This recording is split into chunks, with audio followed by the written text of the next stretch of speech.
Yeah, where's my headset?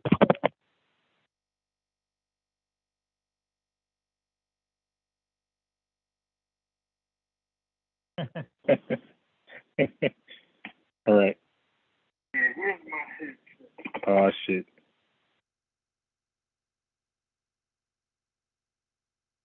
All right, all right, all right. We are in the building. You know what? Let me share this link. I wasn't gonna do it, but What's going on, advice? hey, peace. Can you hear me good? Cause I got the wrong. Okay, so I got AirPods and I got the Beats by Dre earphones. And the Beats by Dre, physical earphones go across like like the studio headphones. Yeah, they go over the They ears. Yeah. right. People have trouble hearing me, so that's what I got on now. But the problem with the AirPods, you can hear me with that. Now the problem with those though, when you put them on and they fall to your ear, you grab it, it'll hang up. They sensitive as I don't know what Yeah, they Apple is are. thinking with that. Hey, man. You Yeah. can't even touch it. Nope, leave it alone. You touch it, it's gonna hang up. They Yeah, I they hang up should with have people the all the time. Like, yo, my option bad. to turn that off because I got on like right now I'm talking to you on some Sony headphones, but I have an option to turn that touch sensitivity completely Right. off. They need to Yeah. be able I to might toggle that. I might look at Ray J little things and try to get that in, my next ones because these Right, right. AirPods ain't doing it. I'm tired of hanging up, just because I fixed it in my ear. Like that's like really getting annoying. Yeah. Have you watched? Do you watch Taharka Bay? No, no, no. Okay. So now, of course, Melvin, I'm anti pseudo, and I believe you are too. That means that Yep. anybody can get it. I'm the can man. Anybody can get it. Americans, Dominicans, Republicans, Dominican, Democrats, anybody can get it. If you're pseudo, right? So Tarka, some stuff I think is pseudo, but I think he does a good job with debunking. First of all, like the Moors that started the whole license bullshit. Like you could drive without license. I like the fact that he was a Moor to put it into that because see, it's one thing to go against people who are not in your house, right? It's one thing, but it's harder. And what for me, what shows who I can mess with if they're willing to clean in house, right? When you're willing to clean your own house, now I'm like, okay, this guy might be solid. So the fact that he was the only more to like put a stop to that foolishness and all the fake teachings that he tied into Noble Drew Ali, I give him respect for that. But recently, he's been like getting rid of these fake revolutionaries, right? He's been like debunking them, showing hypocrisy, showing how they ain't doing shit. They got a fake army. They shooting themselves. They getting locked up. They getting death penalties. So I like the fact that and then he's inviting a lot of those people. He's interviewing them, people in those groups and left for whatever reason, and then those Right, people telling right. you what's really going on. And I always said, Satchel and Teddy, all that. I always said all that's fake, fake, fake. Right. That's fake.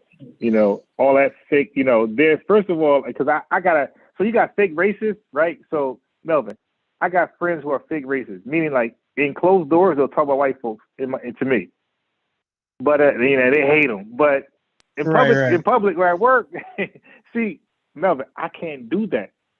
See, Right. Melvin, when I was in when I was in Nation of Islam, when I felt like that, I ain't befriending nobody, coworker, nobody, boss. I ain't cool with nobody. I can't do not. Don't get me wrong. I'm not saying I can't get along. I can't go along to get along. I can do that. I can do my job. I'm saying I'm not. Hey, how's it going, Ron? And, I'm going to talk to him. On a job, but I'm not going to do the extra stuff. You're not getting my number. We're not talking on the phone. We're not hanging out unless it's a job thing. You dig? We're not doing anything personal. Right. You're not being overtly friendly. Yeah, exactly. I'm only doing enough so I can do my job. I'm not trying to be the rebellious, crazy dude with the job. I'm trying to fly under the radar. I'm just a normal black guy. I don't have any views political. I'm just normal. I don't know shit.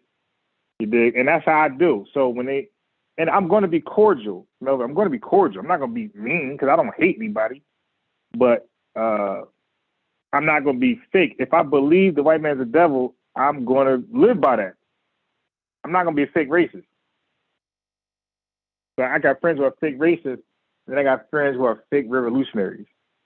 And I got one guy who just, he's always sending me posts of a policeman shooting this person without any context, Melvin, without the story, without all that stuff. It's like, dude, I don't believe every police shooting is foul play.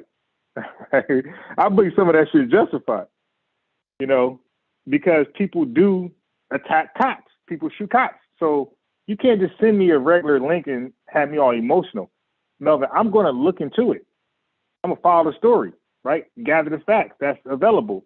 And then I'm going to make a decision, you know, whether I think it's foul play or not. I'm not emotional. A cop shoots somebody, oh, he's wrong. No. I want to know the story, the facts, what happened, the body cam. That's me. You know, so yeah, that's I do. But Taharka Bay does a good job of exposing like these groups who claim they hate white folks. Melvin, my thing is this: are all white folks bad? No. Right? Right? No, not to you. Not to you. Not to you. To the fake revolutionary. Are all white folks bad? Now, Melvin, they have to say yes. Because if they say no, I'm going to say, so then how do you know who to target? The person that's close, the person who you think's not bad, they could be ready to shoot you in the head.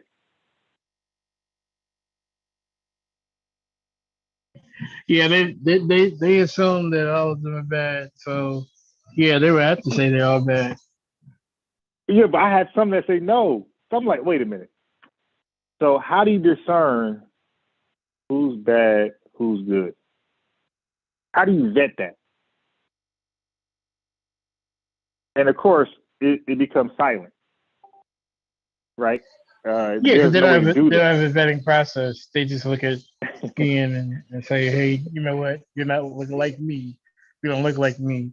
So that means you're bad. Right. Who? Yeah. So, but these are my friends who are fake revolutionaries. You know what I mean? Because they claim they hate white people. Some of them, and then but they can't tell you which one. So it's like, dude, so you will sit and duck. You know, but and like let's say they said all of them were.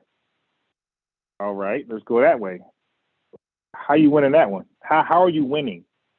Right? You're not. Like let's all right. But first of all, who are okay, Melvin? Let's be clear. Let's envision this perfectly. That nigga is by himself. He got 20 people, right? And he's going against 200-something million white folks. Because remember, all of them is his ops, all of them. So you and 25 black men are going to war with 200, 300-something million white folks.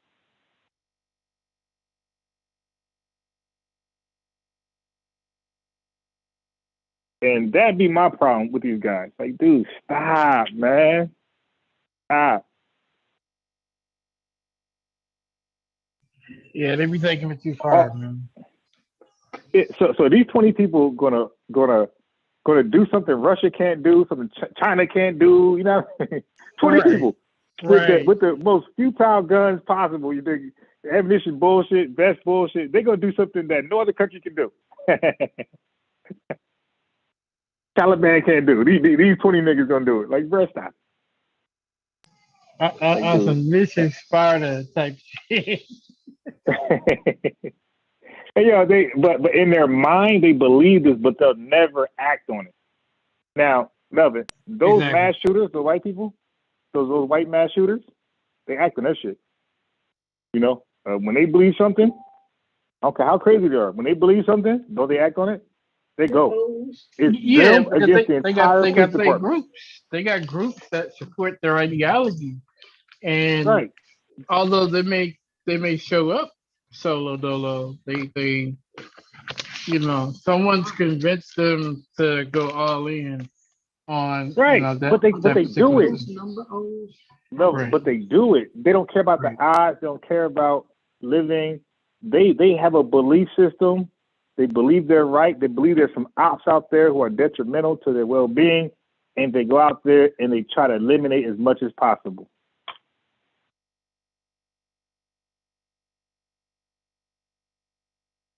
As crazy and then they die, of course. As crazy as they are, they go out there and try to live it out. You know, it don't work out the way they envisioned it. It did, because either they die or they get locked up, either one. But there's a misconception of they don't die. Like we got to stop that lie, because I've been watching. You ever see that? No, you ever see that YouTube dude who teach you like self-defense? He got so many videos. Like he analyzed like self-defense. People using You're not talking about you're not talking about the scamming cop from Detroit, are you? What's his name? I don't remember his name, but you know the guy telling you how to dodge bullets, stuff like that. No. I'm talking about no. His channel is called Active. He got like two. Nah, he got a check mark. He's 2 million some subscribers. But now what he does is he'll analyze a bank robbery, right, where either the robbers killed the security guard or the security guard killed the robber, right? And what he would do is, because he's like a self-defense dude, like training, whatever, what he'll do is he'll go over, analyze it, and tell you why this person was able to succeed, right, in the robbery, or the security officer. And it's not just them. It could be you and I, Mel. It could be you and I beefing on the street for a parking spot. You pull your gun, I pull my gun. And he'll analyze what happened, what could have been prevented, and then he'll talk about how we held our guns, because like he's like a trainer, like self-defense and holding guns properly. Gotcha. You know, he's like it's really good. But when you watch that, you see a lot of white folks dying. Okay, so this whole notion that they don't die, that's a lie. Like cops be blowing their fucking heads off. You know, so it just everybody don't die, and then there's black people, Melvin, that don't die. They shoot at cops and they get tackled. They get tackled. And the agent in the Matrix. Right. Yeah, that's another thing. Now, I want to say this real fast before I forget. What is, you had to hear it before. What is this obsession of black folks? Like when we talk about independence and all this shit that we supposed to be doing, what is the obsession with a goddamn farm? We gotta get a farm. What is this farm talk about? I don't know. I think people like to assume that farming is a way of like being away from having to depend on the government, but it's out of ignorance though. It's not really intelligent to think that way. It's like, oh, I'm on a farm and I can feed my own people, but I don't have to listen to the government within government regulations. I don't have to worry about food regulations and how to feed people to make sure I don't poison people. It's my law. It's my yard. It's my food. Like you live on American soil, so yeah, you gotta attend to the laws regardless of yours. Yeah, but Melvin, you don't need a farm. Like you can move to South Carolina, right? Get like 1,000 acres of land and start your own shit. Like you don't need like we think we need a black farm. No, you can go out there and do it your goddamn self. You go out there, if you want. Okay, so Melvin, where I'm trying to get at is that there are some white people, as you can imagine, without even confirming my story. Right. I've seen white people, YouTubes, right, their lives. These people ain't worried about no recession. They're not worried about a COVID shutdown or supermarket bullshit. Melvin, they are killing the animals on their land, and they're cooking them up. They're cooking them right there. They're grilling them, and they got frozen meat. They ain't buying anything. They're buying land and where animals occupy. And they're raising and tending care to their offspring to do the same. Right. Cycle. Right, exactly. I seen a dude clear. I'm like, whoa, that's some deep shit. Like he killed I don't know, it's not a boar, but it's like some wild pigs somewhere in the South. Right. Where they're like very aggressive. They'll kill you. Right, they're big as hell. And that's a boar. Right, okay, and they'll eat all your crops, right? So what they'll do is they'll get out there and they'll shoot them.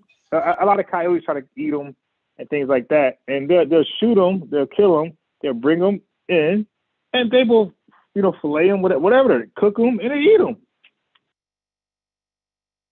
Like they actually live this life. This. Like these are people who are probably, I don't know, they're probably anti-government, but they are living it for real. There's no government, like nothing. Like they go cook their own meat, they kill it, they grow things, they eat it. That's it. They got all these acres, deers, and everything. They got they. I'm like, yo, that's what. If you talking that talk, that's where you should be. Not just grabbing guns, marching, and not all these organizations. No. Get out there and provide your own meal. Don't worry about no supermarket. You got land, you got animals that frequent it. You're killing them, you're eating them yourself. You're cleaning, cooking, freezing. You ain't worry about no recession, no American government shutdown. Nothing. You're good. Hey, they got a whole freezer full of meat. Like they straight. Like right. Yeah, so when I seen that, I'm like, these guys who keep talking that talk, they're just playing. They're playing. It's a game. It's theatrics to them. They're not really living it, man. You got a gun, that's a start. Because I do believe in, and I'm in New Jersey, so we can't, there's no real self-defense law here. We got to just call the cops and be if you don't want to go to jail, right? You got to just call the cops. You about to get harmed. You did. But I'm pro Second Amendment. Like if I believe the whole United States should let everybody be able to carry a weapon and protect themselves. Like so, I'm definitely pro Second Amendment. But I'm saying that's a start. But we got to be more self-reliant just than that. We got to be able to, prepare our own meals and things like that. And I'm sure that those guys can. I'm sure those guys can actually sell that meat also to anybody who eat the same shit.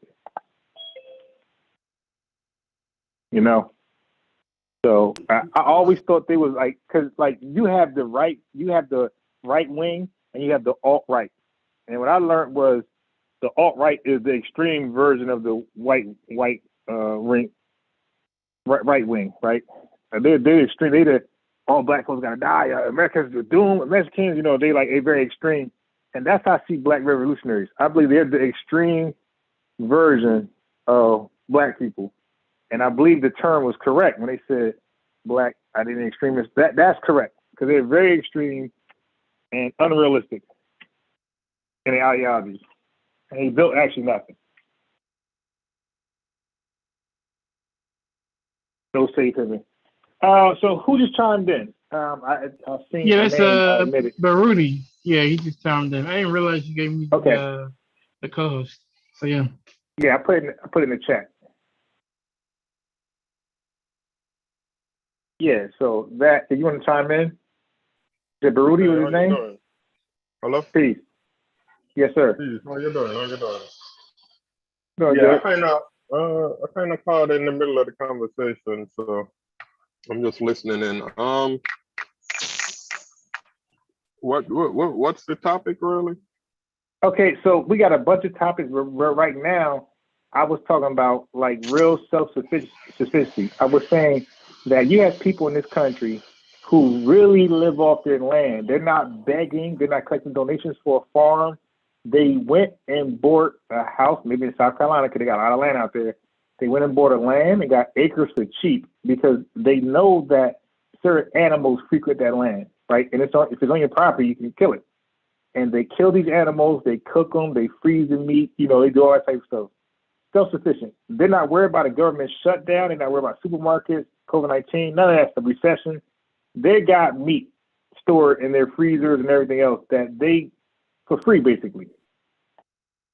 And I'm saying, like when black folks get to that level, and I'm sure some of us are doing it also, it's not popular, but I'm saying it has to be, for those who claim to be revolutionaries, that has to be a practice in their doctrine, like being self-sufficient, even with feeding yourself. You can't be revolutionary going to ShopRite.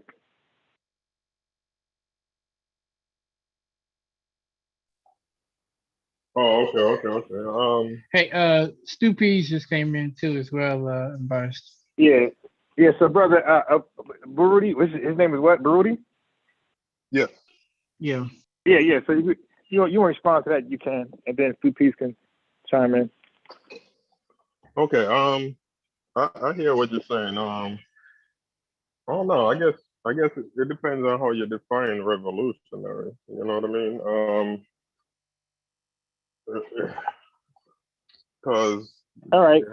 there have been revolutionaries in the past in history. Are you talking about just in the So, United States or across the world? no, yeah, no, I'm talking about Black Americans only. Okay, that's it. I'm not speaking Oh, about okay. anybody else outside this country. Well, usually when I talk, I'm talking about Black Americans. Anybody that, and my definition when I say Black Americans, that's anybody living in this country. Anybody black, like us, Jamaicans, Haitians, all of us living, Islanders, living in this country. Okay. And what about revolutionary? What do you define that as?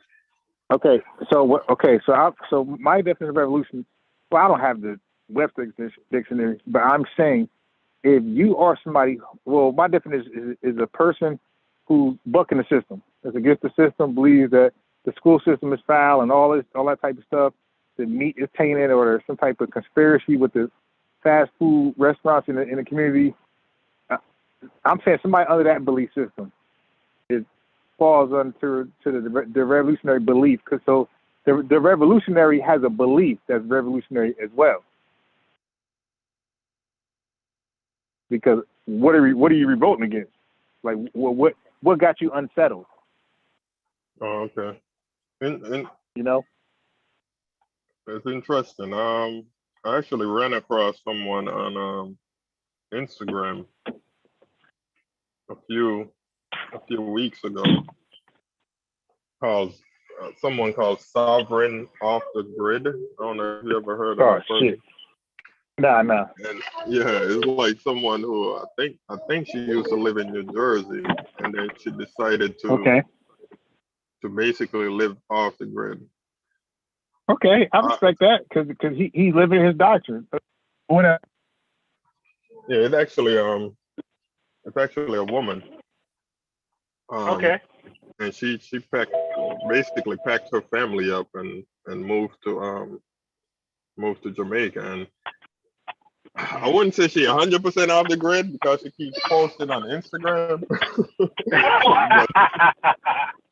but I understand. Yeah, I don't mind that. I don't mind the Instagram thing because she's connected. Because like you have to show people what you're doing so people can see a visual of it. Indeed. To see that is real. Yes, I don't got a problem with her using social media, to further her agenda. But but so far that sounds good. But what else about her? Well, she just came to mind based on the Okay. the explanation you gave me. But yeah, no, I respect that. I respect that. People, yeah, I'm sure there are people out there that that does the same that might not be on social media or whatever. Yeah, but you know what? No problem. Those are people who I respect, and I believe them when they say they're revolutionary. I'm speaking on a fake revolutionary that who won't do that, who won't live off the grid, who keep not just Facebook, but they're at ShotRite. They're what I mean. They working the 9 to 5. They doing all this other stuff, but they hate the government and the country and white folks so much. I'm speaking on them. Oh, okay. So Stu Pease, what you got on that?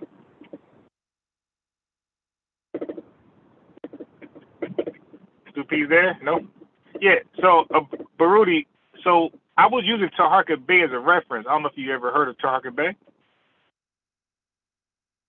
Yeah, I'm familiar with him. I'm familiar. Yeah. So right. So I watch his platform. I think he does a great job of exposing the fake revolutionaries on his channel.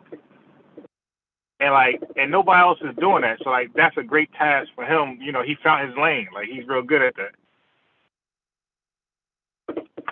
Oh, yeah, I'm familiar with him, but I don't think I've ever watched any content with him like exposing Okay.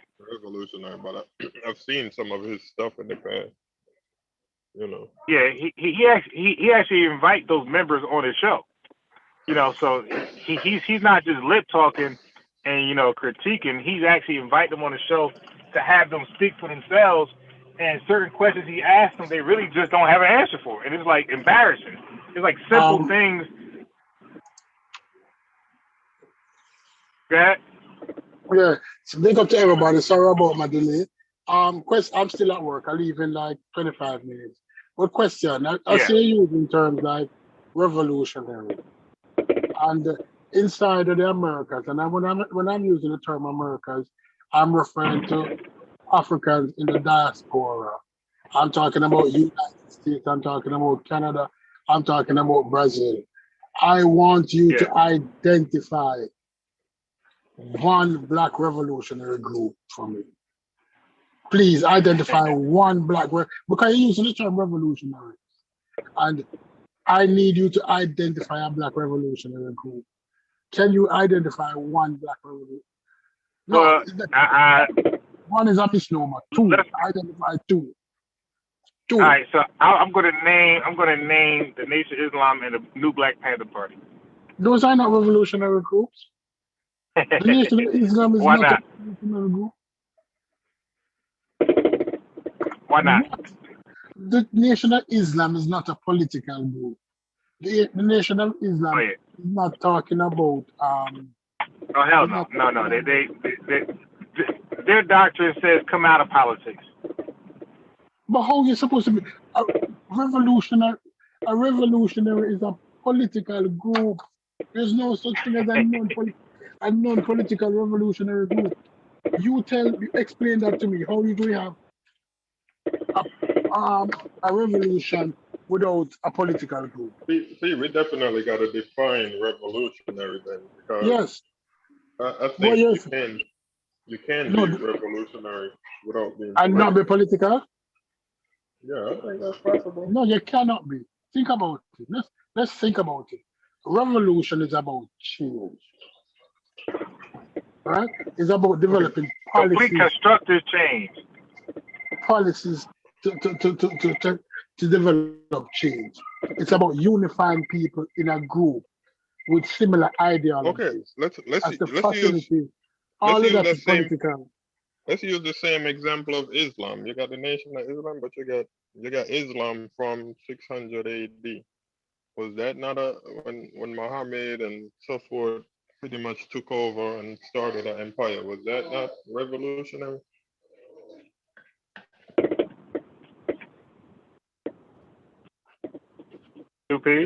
The expansion of Islam back in 600, 700, 800s.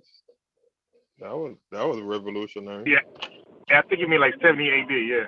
No, but we need to understand when Islam was formed. When the religion Islam was formed, it was a political group. It was people who was going against the status quo that existed, and as a result, remember, if we're talking about Islam, as it was formed, we're talking about Sharia law, or whatever that terminology is. Sharia law. It's my Sharia law. Sharia law. Yeah. Islam was a political group as it was formed. Same Christianity when it developed. Christianity is one of the biggest political groups that ever developed. It rallied against Rome. Remember, prior to Christianity, Christianity became so powerful that Constantine had to make Christianity the official language, official religion, of Rome. Those are political groups. No, Nation of Islam as we know it today, it's not political. It's religious. It's religious. All of these groups are religious. Like Islam and Christianity is religious. They play into politics because remember, at a point in time, they were the government. God was the government. So politics is a very even when you take it back to a culture who practices some form of shamanism or animism, again, they still rule and they still govern the body of people. So they're all religions. It's just that the NOI doesn't play into politics when it comes to being effective in politics, but they're considered more so like a cult, a cult group. Right. Right, but it's a sub religious group basically. No, what I'm saying to unbiased is throwing around the term. What is the term you're throwing around? Um, Revolutionary. like revolutionary. In the last, we can say this, in the last 50 years, with the death of the civil rights movement, we have not had any real true revolutionaries. With the death of the Black Panther Party, right? There's no revolutionary groups. And then even simple other groups. Our people don't belong to any group anymore. Our people not involved in group tactics. Well, the only time we're involved in group tactics is when a black man gets shot down. And then you say we'll come out for 3 days and young people without direction riot. And then after the riot for 2 days, everybody go back home. No real change. That's not a revolutionary group. Hmm?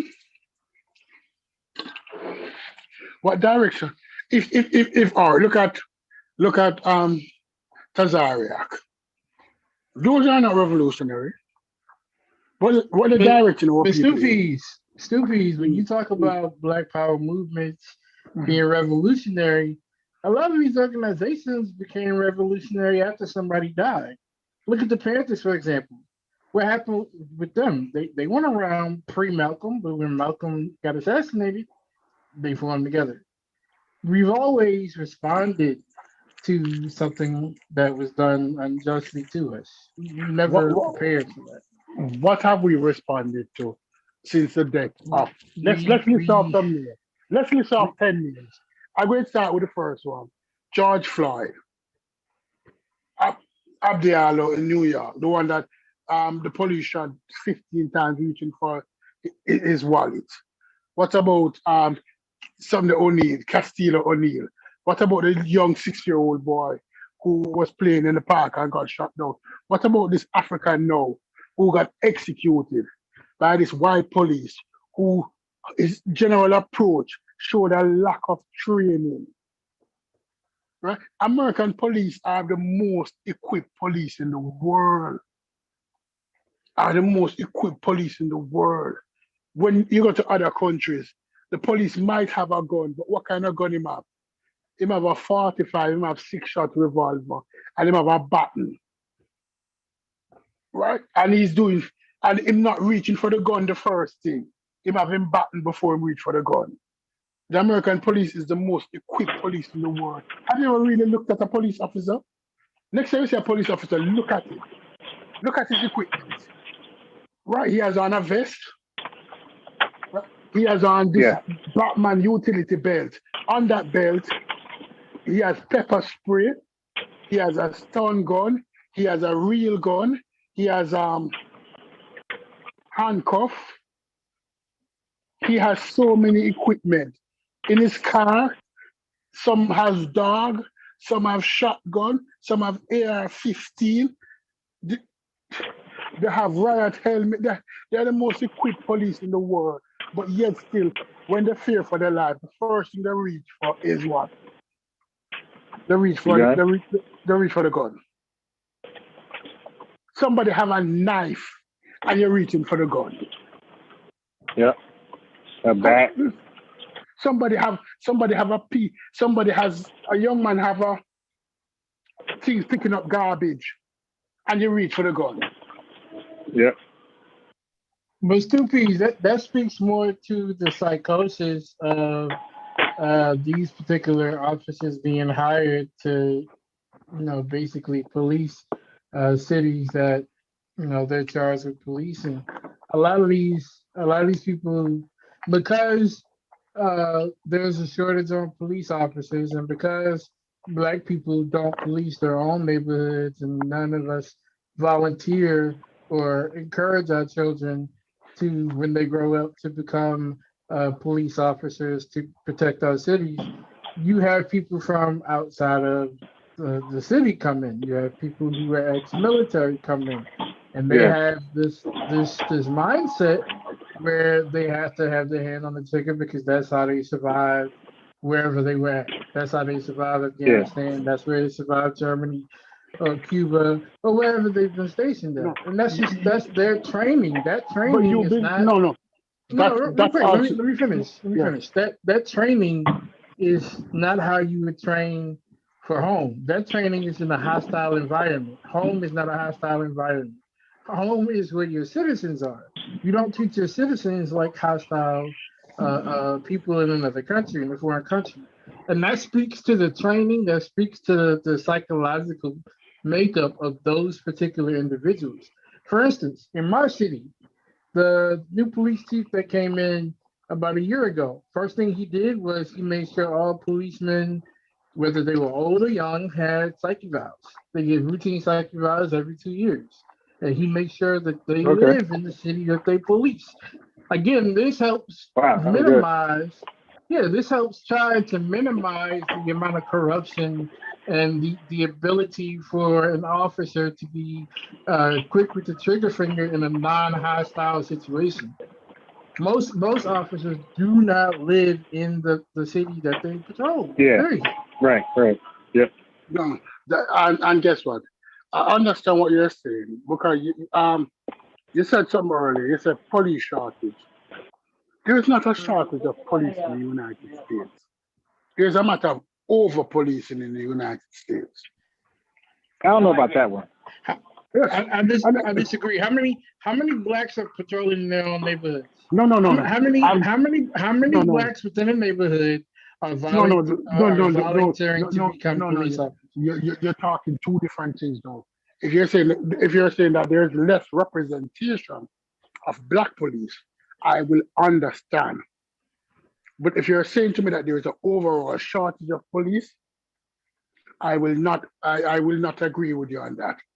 There's over policing, yes. And trust me, I don't know about that. it's, of course there is. Of course there is over Not policing. not everywhere. Not everywhere. No. Is that police don't go into certain areas regularly. They choose not to. No, I don't think there's. I don't because I've been watching like things like police engagements like recently. I've been binge watching a whole bunch of shit, and their complaint Mm. was like is it a felon or a bank a robbery? It's only one cop there. Like with yeah, there's nobody but him. Like so, I don't think everywhere there's. I think there's some locations, there's some cities and some towns where there's not enough police. I think that's a fact. All right, all right. Let me tell you. Let me say what I say because I'm going to say this to you. If you are a police station in a particular city, right, and a robbery go down, no matter if you have one police to one person, you cannot stop robbery that way. How you stop crime is through investigation. Let me say what I mean by that. After a crime has been committed and you investigate and you arrest the perpetrator, that is a sign to people that listen. It don't make any sense to commit these crimes because we're going to get caught. But if you need police as a deterrent, that a police is going to be on every corner to prevent crime, you're going to need a large number of police. But if you have police who are able to investigate, when a man take off running, you don't have to run him down, you know. You don't have to run him down, especially if you come from the neighborhood. Where I'm running to, where I'm going to hide. How much money the average bank robber have saved up? How much money the average person who stick up guy have saved up? Him don't have much. And you know the vicinity that he's in. you are going to catch him. Where's he running to? Yeah, the only thing with I believe those two examples are bad because those are violent offenders and like they don't want to risk.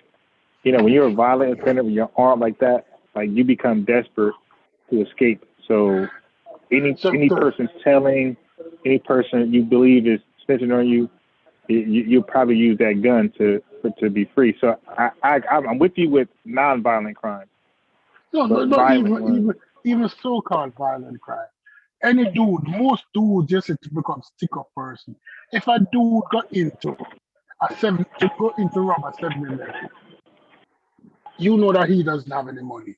I'm doing how much money can I get from a 7-Eleven in the night? About About maybe $300-$400. Yeah, about $250, not more because everything else in the safe. He's going to get the change out of the drawer. Every $100 put into the safe. Every $50 put into the safe. Most $20 are put into the safe. So therefore, it's not like he's going to get any mass amount of money. So somebody who's doing that crime have limited routes of escape. It's a common sense. But most of these police, because they don't belong to the area, they don't understand. A crack dealer on the area will know more about the area than the police officer who's supposed to be patrolling the area. Somebody in the corner standing up, the average person in the corner standing up will hear more than the normal police officer. So it's the wrong approach to policing, where the police is not relying on intelligence anymore. He's mainly relying on force as a deterrent. Because there is nothing that goes down in a neighborhood that most people don't know who doing it. Who the criminal is. Yeah, but what happens? What happens? You got a place to stay in South Carolina. Then what? What happens to that person? That robber has a place to stay in South Carolina. He has a girlfriend out there. Yeah, no. How long will it take he'll be able to stay in South Carolina? How long? Well, you got some guys. Hey man, you got some guys that be 30 years, hidden. Yeah, but if he's sitting for 30 years for robbing a 7-Eleven store, good riddance. If he's sitting for 30 years for stealing $400, good riddance. I think the psychology is if you're that desperate to use a firearm to commit your robbery, you're not that far from murdering somebody for something else, like an argument, a parking spot. I think that's the psychology with those type of fellas. No, that's not true. I wouldn't go as far. Well, how do you know? Okay, look. Okay, look. All right, let me just say this. Would you ever befriend somebody, a friend, right? Again, that let's say you argued sports or anything, and he got so emotional he pulled a gun on you, and then you got quiet and he left. Would you ever befriend him again? No, because that's the unstable person. But we have to take this into consideration. Wait. Hold on. The chat there. This is for the panel, not just the two feet. This is for the chat panel. I don't see it like that. I don't see that. See that if somebody pull a gun on me, my life. Okay, and that's why I never befriend them. Right? I don't care how small the dispute was. If you pull a gun out, you just put my entire life at risk. That means that I was seconds away from dying. I had no way to defend myself. So again, like I think when people go to that measure to pull a gun out, I think that's why the extreme is that guy got to get caught right then and there, because he's desperate to get away with this crime where he's willing to pull that trigger and end 3, 4, 5, 6 people's lives before anybody can subdue him. Like that's how deadly a gun is.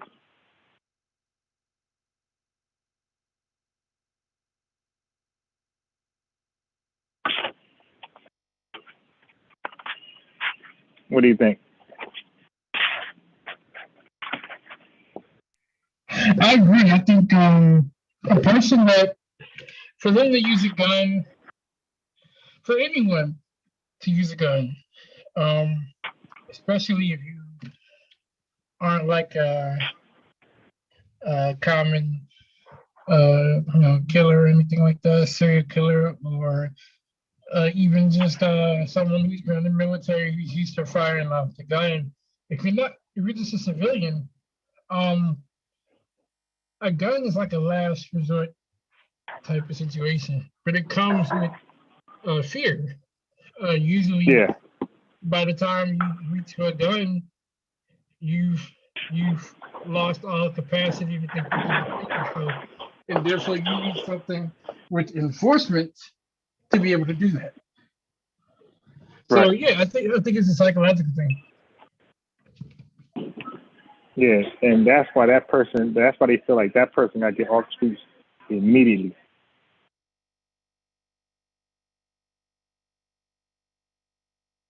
Because all of us, if we're in a room, right? If we're in a small room, about, let's say, 40, 50 square feet, and we're just having the same discussion, but we're all like talking in a group, like a huddle, like we're positioned where we're together. If one person walks in with one gun, we're all going to comply. All of us. That's not so. If he had a knife or a bat, that's not true. Like at that point, we figured we could take him. So that person come with a gun, he can get rid of all of us before anybody lay a hand on us.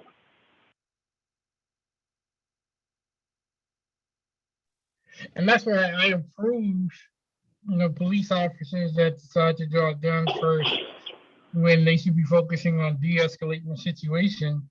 They need psyche valves.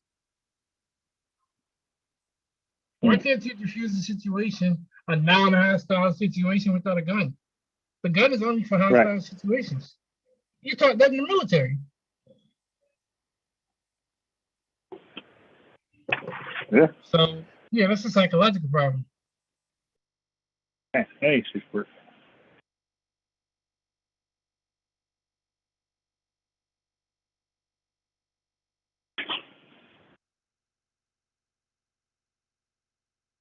Super, you still there? Yeah, I'm still here. I have something to say, but just hold on. Yeah. So I think all of us, that's on this panel and their lives, will feel like the person with the gun got removed, exiled, excommunicated from the community. Like when you go that far, like when you grab that gun, you are completely. You're completely desperate. You can't get more desperate than that to enforce your will. You lost control. Basically, that's it. Yeah. You've lost control of the situation. Yeah. You fear for your life, and you don't think you can make it out of that situation without enforcement. Yep.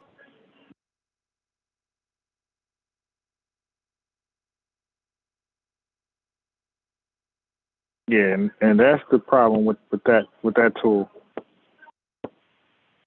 And you could only be even if you got one too. That's it. So again, like the logic again, when the police officer grabbing his gun first over a bat or a knife or those things that Susie mentioned, a thing to pick up trash, is that you don't know how skillful that person is who got that weapon. And you don't know that person's background. You don't know how skillful they are. So you thinking like, yeah, I grab my police stick and we're even. Yeah, but this person was a black belt growing up. He got all type of grappling skills. Yeah, man. I ain't trying to fool with this clown. But it's not just reserved for police officers. Like a lot of these stand your ground states, like you also can blow his head off if you believe that your life is in imminent danger. So it's just not police officers. You also, as a citizen of America, you can grab that damn gun. Well, he got that bat, and you can blow his damn head off.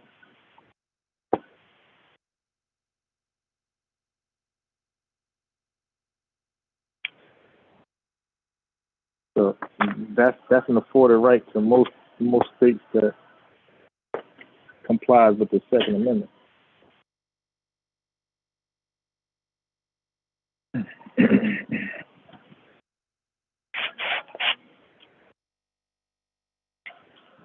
So I think CP is tied up at work. All right. So now let me say this. As CP is doing that, let me see what else is on my Oh. What about, when CP is ready, you could bring it back there, but I'm gonna go to here now. What about like rap? Rap has become synonymous with gang activity. Like today, if you say you're a rapper, like you might as well say you're a gang member. Like that's how low raps have gotten. And because that's the hottest rappers that you got listen to, they all are involved, or you at least claim some type of form of gang activity or some type of affiliation with gang activity. As a result, like the lyrics, the music, the drill music, all this stuff has catered to that type of culture. So you'll hear about, rappers bragging about, the whole entire culture, not just rappers, the entire culture, the community as hip hop is talking the same language that the rappers spew over the microphone. Where, we're gonna pull up. When they say pull up, that really means we come to kill you. If they say pull up, that means armed and dangerous or with something, some type of weapon, knife, gun, but they're usually coming to do bodily harm.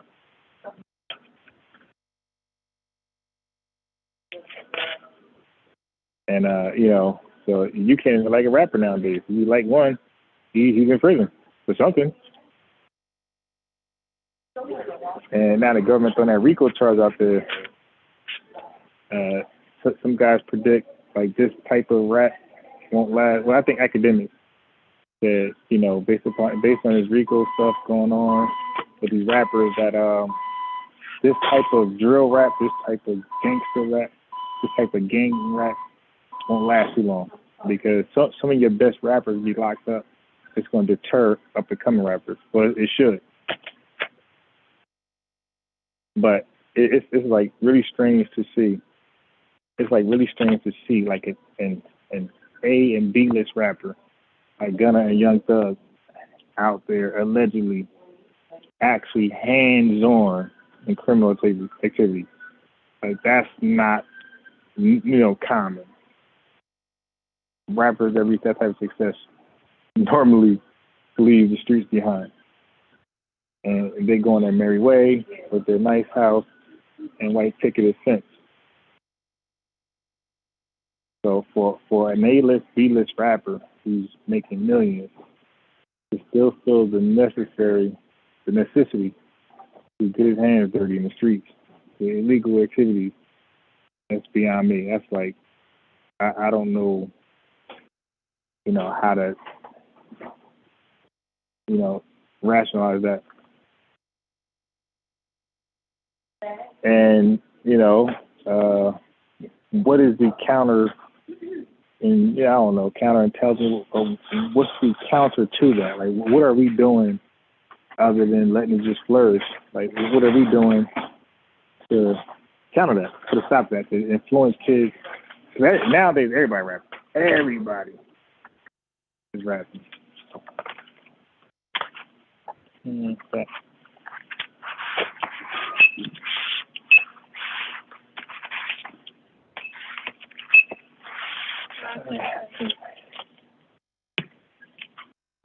Yeah, 1 second.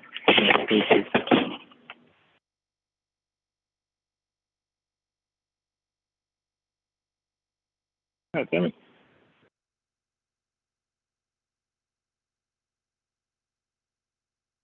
Okay. Yes.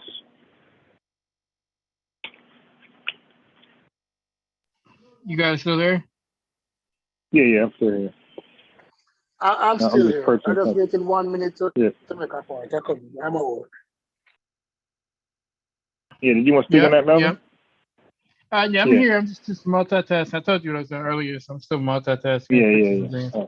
But I didn't hear what we said earlier. Okay, so I'll tell you right now. I was saying, what do you think? What do you think about? Well, I'll let Stu P's rebuttal or respond to what we just said earlier about the gun. But until he does, we'll move to another subject. I was saying, rap today has become synonymous with gang activity. I think so. For people, for the youth, for anybody who claims to be a rapper today's society, you're basically also confessing you're a gang member.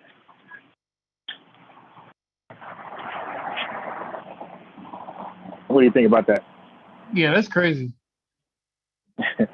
That's crazy. And I was saying, it's uncommon and asinine for an A-list, B-list musician. Okay, I came off the phone. Yeah. I came off the phone. All right. This is what we need to take into consideration. Wait, 2 P's. Let me just say the last thing to Melvin. So you're done, and we shift gears because Melvin can address this. I was saying it's really uncommon and asinine for an A-list, B-list artist, musician, an entertainer, to feel the need to get his hands dirty in street criminal activity. That's what we're seeing today. Millionaires feeling like they gotta be directly involved in street criminal activity. So, but you can respond to what you said earlier. Okay, this is what I'm saying. All offenses. If we put all offenses in a bag in 2019, we had 10 million criminal offenses, right? Black people committed only 3 million of those offenses. It kind of overrepresentative, yes, but we commit 3 million of the 10 million offenses that were actually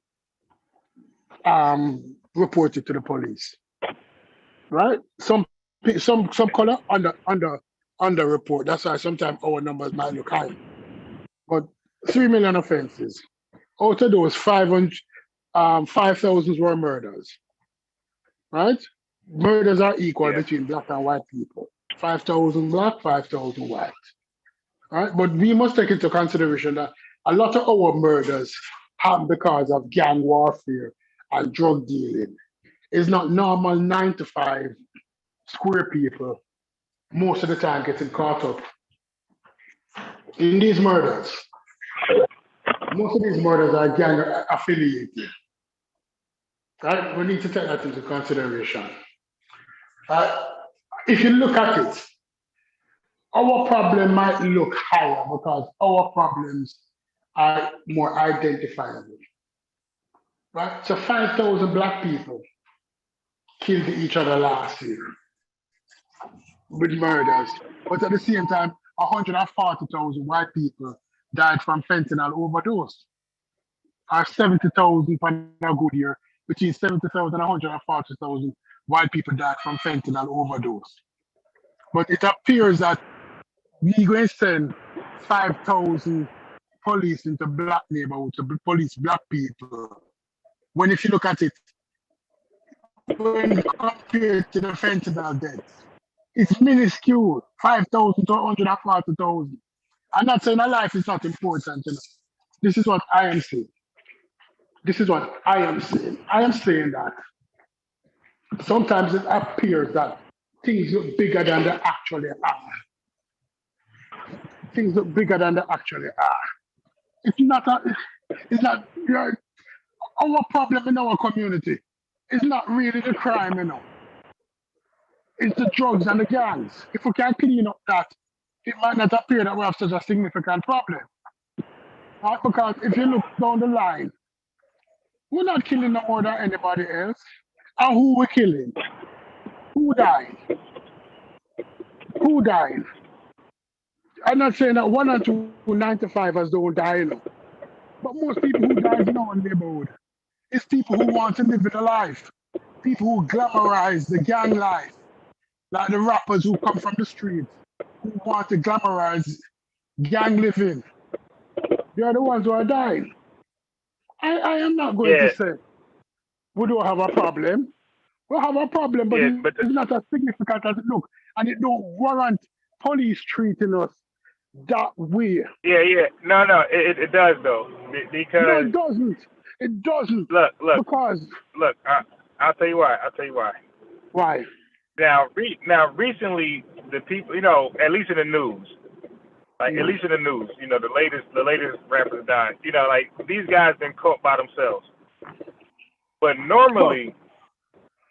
But normally, these guys come out and kill everybody around the guy, innocent kids, grandmother. Like that's how that normally happens. It's really a mass shooting. It's really a mass shooting. no, that's not true because we don't have a lot of mass shootings. We might have had a couple No, no, no, shootings. no, no. It's two pieces. Listen, what I'm saying. Mm, I'm saying if you come out in public with your weapon and mm. you're just blasting shots at this target, and the target is moving, and you're still blasting shots, and you're hitting anybody around that guy, Yeah. that's a low key mass shooting.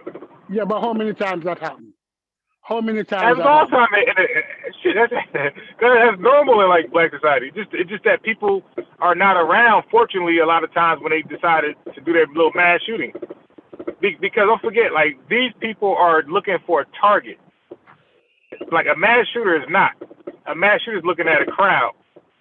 But All what right. I'm saying is, look what I'm saying first.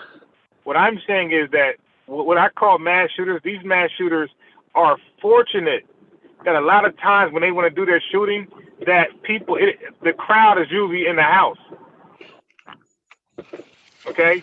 But if there was a crowd around that guy, they would have shot everybody around to get to that target.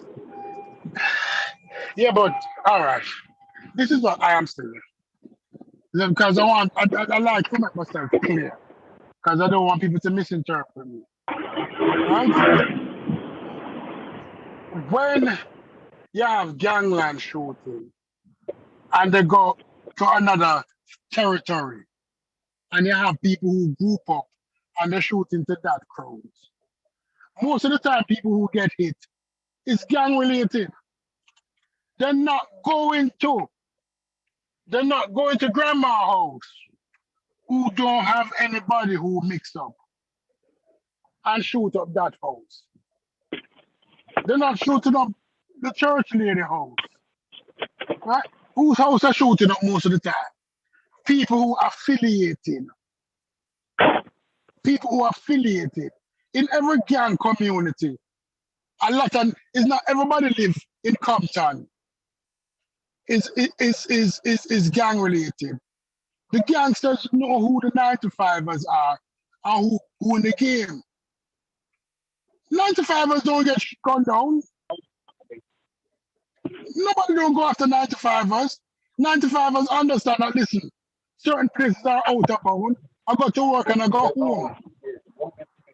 Right? But people who in the game want to go down to the basketball court or want to go down to that section of the park. And you understand that those areas are trouble areas. And as a result of that, you might get an entanglement. Majority of black people who dies is gang related of the 5,000. Majority of black people who get arrested is drug related. We get arrested more than white people. Most of the crimes that black people get arrested to, if you look at the 2019 statistic, is drug related. Yet still, less black people die from drug overdose than white people. But then let's appear that we have a problem with our community. I'm not saying that we don't have a problem in our community. Our problem in our community is that our problem is that we're over policing, we're treating people like criminals. Hmm? Half of the people that are treated like criminal, not criminal. But that is it. I'll let somebody start.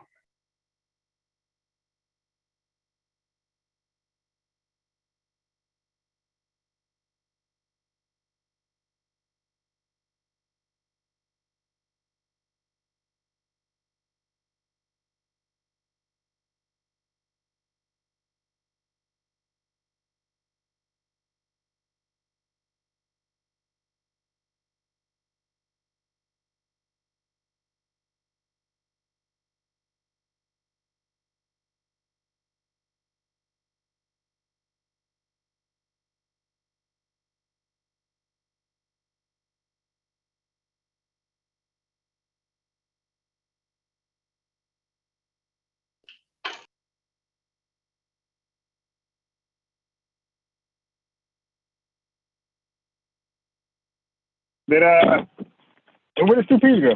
I don't even hear him. Yeah, him and Marie is still here. They're just on mute. They're quiet. Okay. Yeah, so I was purchasing something else. Melvin, do you know what he was saying, like his overall point? Because he mentioned the overdose thing. Overdose.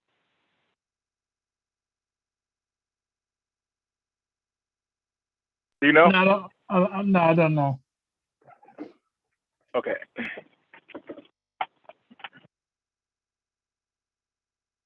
All right. Yeah. Because the opioid crisis, you dig, is a huge problem. It's always been an issue in white society. Like they always been in their moms' cabinets. It just spawned out of control right now, and it's bigger than ever was. I guess by the stat that 2Ps read off, 100-something thousand overdose deaths compared to he's compared to like violence, like murders, homicides. I don't know. Okay, I don't know if that's a fair comparison because you're talking about self-inflicting wounds. Like so, in a society, right? All of us want to live in a peaceful neighborhood. Okay, so if we were told, every year about 30 murders happen, right, in this city, and like really two self-inflicting, opioid overdoses happen. We're like, nah, we're good. On the flip side, if we were told every year 2 murders happens in this city, 2 murders happen yearly, and and the flip, like 30 self-inflicted overdoses. Like we look at that as a safe city. Like, okay, that's their problem. You dig? See, so when you overdose, yeah. No. Wait, hold on. You gotta let me finish. I know I will. Okay, let me just finish let me just bring it home. Let me land my plane. I'm gonna feel safe with a bunch of people overdosing. Okay? I'm gonna feel safe that you're overdosing. That don't got nothing to do with me. Now a city who's actually murdering people and robbing people, I'm not gonna feel safe coming to my home because now your evils are involving me. If your evils only involve you, I'm safe there. I'll move there. I'm good. If your evils involve me, I'm probably gonna reconsider. You go. I understand what you're saying because in order for people to overdose, they have to be drug users. And majority of people who are drug users steal to maintain the habit. But when a white kid steals, when a white kid steals and shoplifts, he's treated totally different than when a black kid steals and shoplifts. That's why violence comes into play sometimes.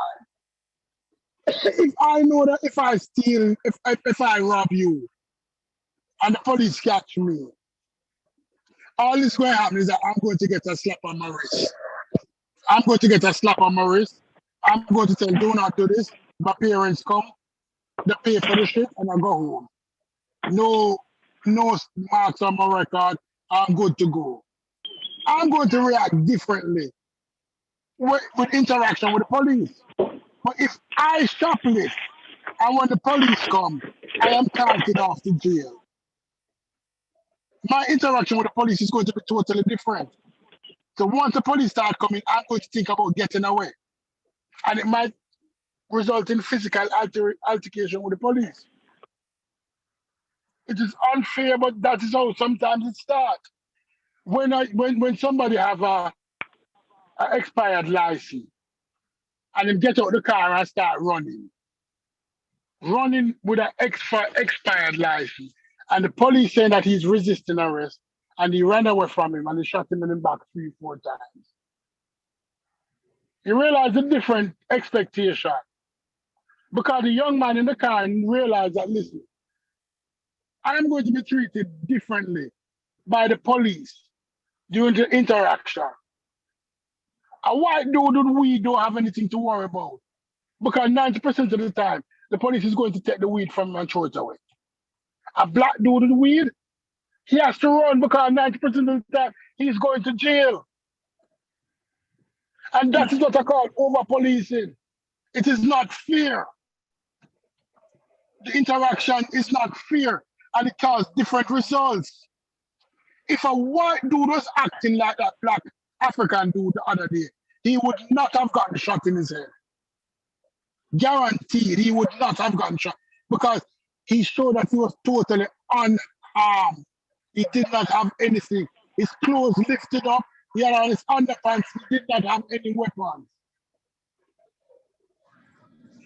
That policeman could have prevented him from driving away and waited until backup come.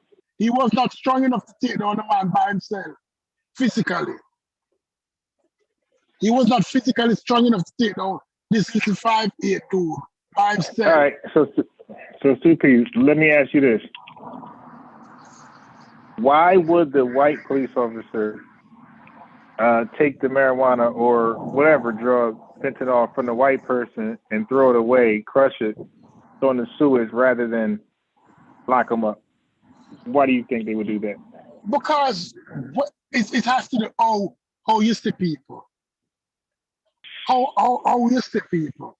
Meaning that when a white person look at another white person, they're looking at their brothers, their uncle. They're looking at somebody who they're familiar with. Right? But when he sees a black person, he sees No. I don't want the black person involved. I just want to focus on white on white. Okay, so now my follow-up question is this. Why would a black East Orange, New Jersey police officer catch a black person with the same drug and not throw it away, flush it down the drain, and instead lock them up? Because when somebody joined the force and they go through the training,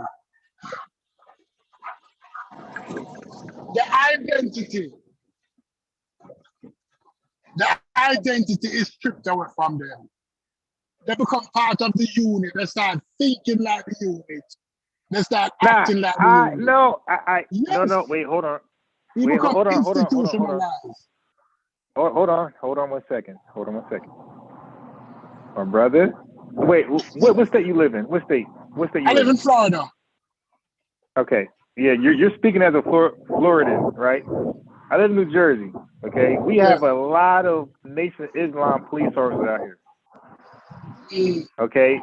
And we have a lot of conscious black people that frequent Sinetta channel that's out here in New York, New Jersey, PA, Philly. They went to the same police academy everybody else went to, my brother. That's not how they feel. Wait, hold on. Let me get it. Let me get a few words in. Few words in. Not how they feel. When they catch the youth, they're going to probably throw away the drug like the white person will. Okay? So that police officer is different than a police officer, another one in the same, precinct, right, district, another black one who will lock you up. So it's how the individual always view black folks, right? Because the police academy doesn't brainwash you. It's how you always view black folks. All right, you said something a while ago. You said, but the Nation of Islam police officer treat black people with a different level of dignity. Yeah, I know for a fact. Let me rephrase it. The black Nation of Islam police officer treat black people with a different level of dignity than most of the black non-Nation of Islam police officer. That's what you're saying. Or non-black power, right? Or any. Okay, what I'm trying to say is, no, you have a lot of black people. Police. I'm talking about black police. Right. So I'm just adding more there. I'm saying black. So then gotta be Nation of Islam. I'm saying you have a lot. You have a lot of like the whole Black Power thing movement is New Jersey, New York. Like that's where it really stem from, really, you know. No, you said something a while ago. You have a lot of people. Clarity. So you have a lot you of said people. something. Right. You said something. I need clarity on what you said. Because you referred to two groups of police officers a while ago. You referred to police officers that belong to the Nation of Islam, and you referred to police officers that don't belong to the Nation of Islam. Am I correct? Hold on. No, but I was clarifying though. I was giving an example of what I know for a fact. Okay.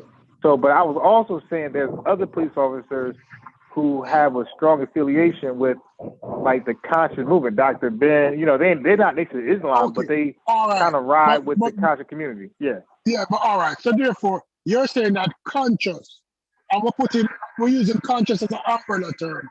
Persons who are exposed to a different understanding of black people. Treat black people different than persons who are not exposed. That's what you're saying, right? But that is keeping it exactly in line with what I'm saying. You're not saying anything different than what I'm saying. Because basically what I'm saying is that these persons understand that this institution is what it is. Because they are exposed. Wait, two pieces. Before you go there, what I'm saying is that dynamic, that duality also plays the same part in white society. You have some white police officers who will throw away the heroin. You got other white police officers who will lock that woman up. They go to jail too. Like, the prisons still, the prisons have a lot of Mexicans or Hispanics, blacks, and a whole bunch of white supremacists in there, or white people, right, that joins the supremacist gang. The prisons are still with white folks too. If you pull up the 2019 crime data, 400,000 black people got locked up for drug-related crime, compared to less than 100,000 white people. Okay, stop. Okay, now look. Now, do you know why? Why? Why are you saying that black people use drugs more than white people? Okay, brother, let me speak for myself. All right. What I'm saying is, you got to understand the crack cocaine ratio. Possession that Michelle Alexander spoke about. Everybody should buy that book, the new Jim Crow. So you had 100-to-1 crack cocaine ratio. Okay, coke to crack ratio. Okay, so 5 grams of crack will get you a mandatory minimum sentence. And for a white person who does not sell crack but sell cocaine, to get that same mandatory minimum sentence, they got to sell 500 grams of coke. Anything less? Wait, hold on. Wait. That's not the question I asked. No. I'm not moving the goalposts. You gave a stat based upon people getting locked up from drug convictions, and what I'm saying is that black people mainly sell crack cocaine, and white Hispanics mainly sell cocaine and other drugs, meth and whatever else. So what I'm saying is, we understand the law of punishment, mandatory minimum sentences based upon the product you sell. Crack is the most dumbest drug to sell, because you get a minimum reward, you get a couple $100, but you're facing 5 years mandatory, as opposed to somebody selling cocaine. To meet that 5-year mandatory minimum sentence, they're selling 500 grams of coke, which is around like 1,000, $12,000. So he's risking 5 years on a $12,000 upcoming, when a crack dealer is risking 5 years for $300, basically. Okay. No, the reason why I asked the question, the reason why I bought the drug, although you said the reason why more black people locked up, because if you look at that, you will assume, many persons assume that black people are disproportionately drug addicts as compared to white people. And studies have shown that it goes down the line equally. Like, if you look at percentage. Right. But it's two things. What you're missing is that it comes down to the drug of choice. That's what I'm trying to get you to understand. When you choose crack cocaine, my brother, it takes a small possession to do 5 years. It takes a larger possession to do. Listen to what I'm saying. it takes a larger possession of cocaine to do 5 years. So if you don't meet that mandatory minimum sentence of that cocaine, weight, whatever you got, that measurement, you're probably going home. That's what I'm trying to say. Or you're doing probation. Okay. Now, I understand what you're saying. I understand that the numbers are high because most of these persons are on crack. And crack, the sentencing guidelines for crack is disproportionately unfair. No, they're not. No, they're not. Of course, cocaine it is does not. disproportionate. No. There's a reason why that law is there, Susie. Now, Why? what you should do is look into that. Okay, so now I'm going to inform you why it's like that. Because crack cocaine could decimate an entire community. Coke does not do that. You can actually work while you're on coke.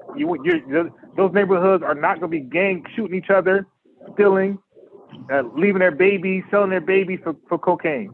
But you are doing that for crack. So that's why crack, when that thing spreads, it decimates cities. Cocaine does not do that. So it's not unfair. That's the way they work. That drug is nowhere near extreme as crack. No. Again, we're going to come down to this part. My father was a crackhead from 1979 till he died in 2013. My father was an original crackhead when crack came out.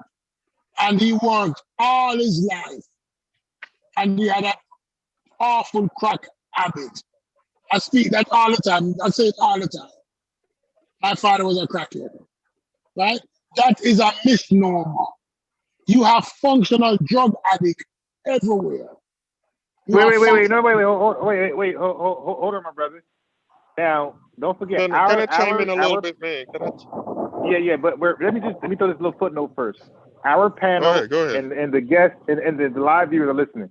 We all know what crack does, right? And I can't count more than one finger of a functional crackhead who actually can work. Oh, go ahead, brother. That's all I want to say. Go ahead, bro. No. Let me chime in. Can I chime in, Stuppies? Yes. Yeah, go ahead. I like the conversation. I wonder if y'all familiar with the guy, Carl Hart. Are you familiar with Carl? I'm not. Say the name one more time. Carl. CarlHart. Carl Hart. No, this is my first time hearing that name. Yeah, he's Dr. Carl Hart. He's a scientist. He's the one with the locks? With the dreadlocks. And I know. Yes. He came out with a bunch of books and interviews and so forth. I think he would disagree with you. I'm biased on please, some of the please, things. because this is subject. I'm just saying. This subject right here. It's one thing. I believe I'm well informed on this. But go ahead. Yeah, it's one thing to, and this is what we can't do all the time. Based on our personal experience, we can't make blanket statements. No. Everybody I'm not got making different experience. But brother, that's I why didn't do that. That's why people do research. Two P's went anecdotal, so I went anecdotal. That's all. Okay. All right, let me finish. Thank you for bringing up. Thank you for bringing up the doctor because when as a child of an addict, sometimes you research, and that's why I know when you say that's the one with the drugs, because I know of his work. Right? He's an opium addict. If you look up at his name, he microdoses opium. That doctor. He's an opium addict. He's a functional drug head. He's functional. He's a doctor. He teaches and he microdoses opium. Hey, Stu P, does he smoke crack? No, he's on opium. Right. So my only argument. I think he has before. Let me finish talking. Hey, brother, I'm saying an actual crackhead. Not experimenting. I'm saying becoming a crackhead. Let me understand. It's a different ballgame. No, let me explain what happened in our community. Addiction is treated differently in Black communities. And as a result of how it is treated, many persons who are addicts are oftentimes ostracized and thrown outside of the community. As a result, the behavior is different than persons with drug problems in other communities. Right? There is a lot of functional. Crack is no more addictive than cocaine. Don't let anybody tell you nothing like that. Oh, wait. Stupi, you're going down my lane now. Wait. Stupi, you might want to do your research on this, brother. I can research it. Yeah. Crack is no more addictive Yes, than cocaine. Yes, it is. The same doctor he mentioned have a study on crack versus cocaine, and the study found that crack is no more addictive than powder cocaine. Hey, brother, it is. It isn't. Okay, explain why it's not, and I'll explain why it is. We'll see who makes more sense. Because they act on the same part of the brain. It is chemically the same compound. All that is happening is that one is introduced at a different way than the other. It is not. Oh, that makes a big difference. Wait, no. It makes a big difference. It acts on the same part of the brain. Crack and powder, coke and crack act on the same part of the brain. It's the delivery method that is different. But it is no more addictive. Okay. It is. It's 2 P's. Now look. How is it more addictive? Okay. I'm going to easily explain this. Like I said, this is my lane right here. I got you. I will. Go ahead. I will. Just hold on 1 second. Be patient. Okay, this is my lane right here. All right. So before I do that, I'm going to say this. I never smoked marijuana before, right? But those that do, when I talk to them, they favor smoking over edibles. Because they say smoking gets the high comes faster. They say the edibles take too goddamn long and they want to get high now. Okay, so addiction is based off how fast you get high, my brother. Okay, now, when you smoke crack and sniff coke, when you smoke coke or sniff coke, which high you think gets there to your brain faster, smoking or sniffing? No. You're explaining your point, so I'm not answering the question. No. I'm not saying I'm using science. No, it's two piece. I'm using community. Okay, so I'm gonna ask Rudy. I'm gonna ask Rudy then. Rudy. You explain your point. Hey, I'm not answering. Let me. I don't want you to answer. Can I get a minute to wait? something? But Rudy, if you don't want to answer, no problem. But I have a quick question. If you sniff coke or smoke coke, which one gets to the brain faster? Sniff or smoke? Smoking, right? Honestly, I don't know. You know, you can Google it. Okay, now look, we all can easily Google that. That's a Googleable. I know if you eat it, that's probably there. the slowest method. Okay, right, definitely. But they okay. So smoking definitely gets to the brain faster. And what makes you an addict is how fast it gets to your brain. That makes you an addict, okay? How fast it gets there. Smoking gets there faster than sniffing. And injecting and smoking, they can't really tell which one gets there faster. This is why they're equally addicted. So when you smoke crack and inject a drug, this is why you become a straight fiend. Sniffing don't necessarily get you a straight fiend because it gets there slowly. And that's why those people respond differently than a smoker. That's a fact, right? That's science right there. Now, based off that, the law is based on the addiction, how fast you get addicted, because you're going to be an addict that's going to be involved in crime. Sometimes violent, sometimes petty crimes. That's the sniffer and the injector. I'm sorry. That's the smoker and the injector for a fact.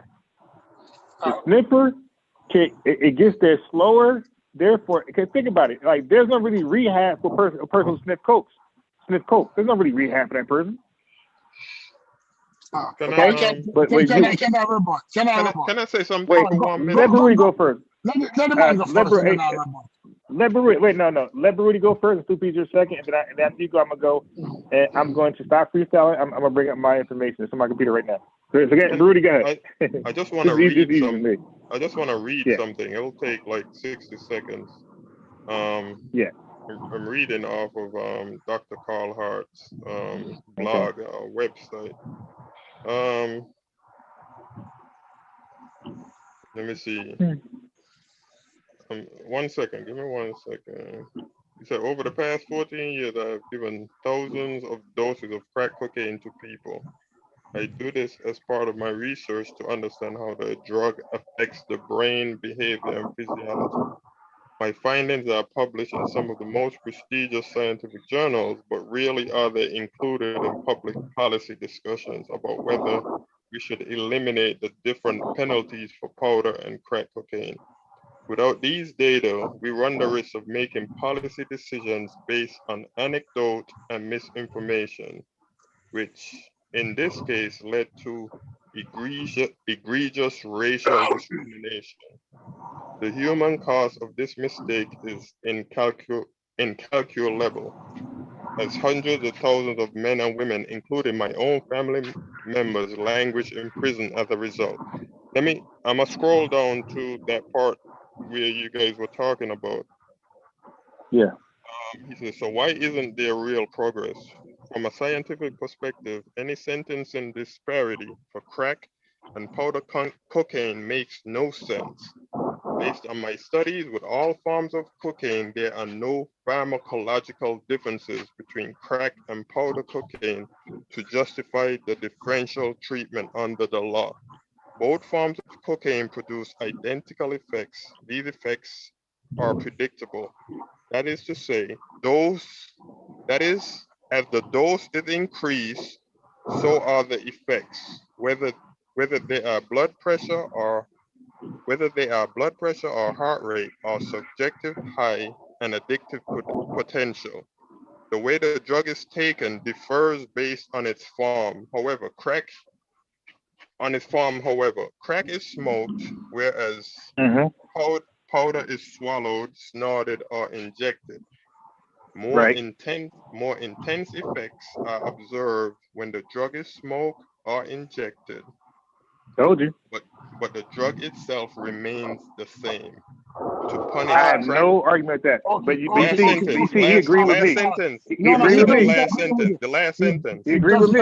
No, he doesn't. The last sentence. To punish crack offenses more harshly than powder offenses is like punishing more harshly those who are caught smoking marijuana than those caught eating marijuana-laced brownies. So that's a bad analogy. It's a good analogy. No. It really is a bad analogy, bro. All right, can I go now? Can I go now, please? Hey, I'm gonna roll with the expert, man. No, okay, brother. I agree with everything he said except for that analogy. I agree with everything he said. I agree with except for that analogy. Can I go now? This is what I'm saying. Crack and cocaine. I didn't use any distinction. When I say cocaine, I'm referring to the powdered method that is oftentimes sniffed. Powder cocaine. Right? When I say crack, I'm referring to that cocaine that is smoked. It is the same crack. Crack is cocaine. Yeah, the brother just said that, right? Establish that, right? So, the dude Hart, Carl Hart said that. It is true. I want people to understand what I'm saying. Yeah, it's the same thing. It's the same thing. All right. This is what I'm saying to you. Addiction occurs in the brain. That's where addiction occurs. Yes. Addictions occur in the brain. The part of the brain that is affected by crack and the part of the brain that is affected by cocaine is the same exact part of the brain. The difference between crack and cocaine is the delivery method. Meaning that's important. No, it's not important. Yes, it is important. The doctor just said it. No. The doctor just said it. No, it's not important. This is what I'm saying. Let me finish it, please. No, he didn't say it's important. He's saying the main difference is the amount. No, Yeah, no. months. No. Let me finish. Read that part again with Please, smoking and injecting again. Read that part. Please, let me finish. Let me finish what I'm saying, because Go ahead. this is what I'm saying. When somebody smoke crack, because it is injected directly into the lungs and it is absorbed by the areolas of the lungs and it goes directly into the bloodstream. Right? It goes directly into the blood. No, it's not intravenously, meaning it got through your vein. Right. It got through your bloodstream. That's what heroin, when you inject it, that's what you do. No, but crack is not intravenous. Crack go through your lungs. It is absorbed by the bloodstream. When they inject it, it goes to your bloodstream. Nobody injects crack. Nobody injects crack. I'm talking about crack. No, that's heroin. That's heroin. Nobody injects crack. Nobody. Okay. Nobody in the history of crack go ever inject crack. Right? You smoke crack. Yeah. Right? Right. It is absorbed and it. Or you can sniff crack. You can sniff crack too. It's called coke. Nobody. You sniff it. Nobody sniff crack. Nobody no, you do. Coke and crack is the same thing. No, it's the same thing. Yes, but nobody sniff coke in the form of crack. Nobody. You can. Yes, they do. And he just read you swallow it too. You could swallow, you could sniff, or you could smoke it. All right. So when you smoke crack, I mean, I know. No. It causes an immediate high. But the high that is caused, it is no different than the high that when you sniff it. When you smoke crack, it's the same high you get as when you sniff cocaine. It is no different. Okay. No, That's a lie. You know what? You got to source you know what cannot be a lie? You know what cannot be a lie? Because it affects the same part of the brain. It affects the same part of the brain. All right. It is no different. All right, so 2Ps. Let your planes out. The Melvin go, I can go. Yeah, get to the point, and then let Melvin go and I go. Let me finish because you interrupt about 5 times. I'm Don't be too long-winded. one time. Right? When the high is no different. When the brain is addicted, the difference between crack and cocaine is cultural. In certain cultures, crack, Whitney Houston did say, crack is whack. I don't take crack. Because culturally, crack is look as less people who smoke crack is less than. And people who sniff coke belong to a higher echelon of people. But it's the same drug, it's the same effect. It manifests the same high. The pharmacology is exactly the same. Not because you're cooking down in some baking soda. We're not debating that, please. We're not debating that. No, but you said it's not the same high.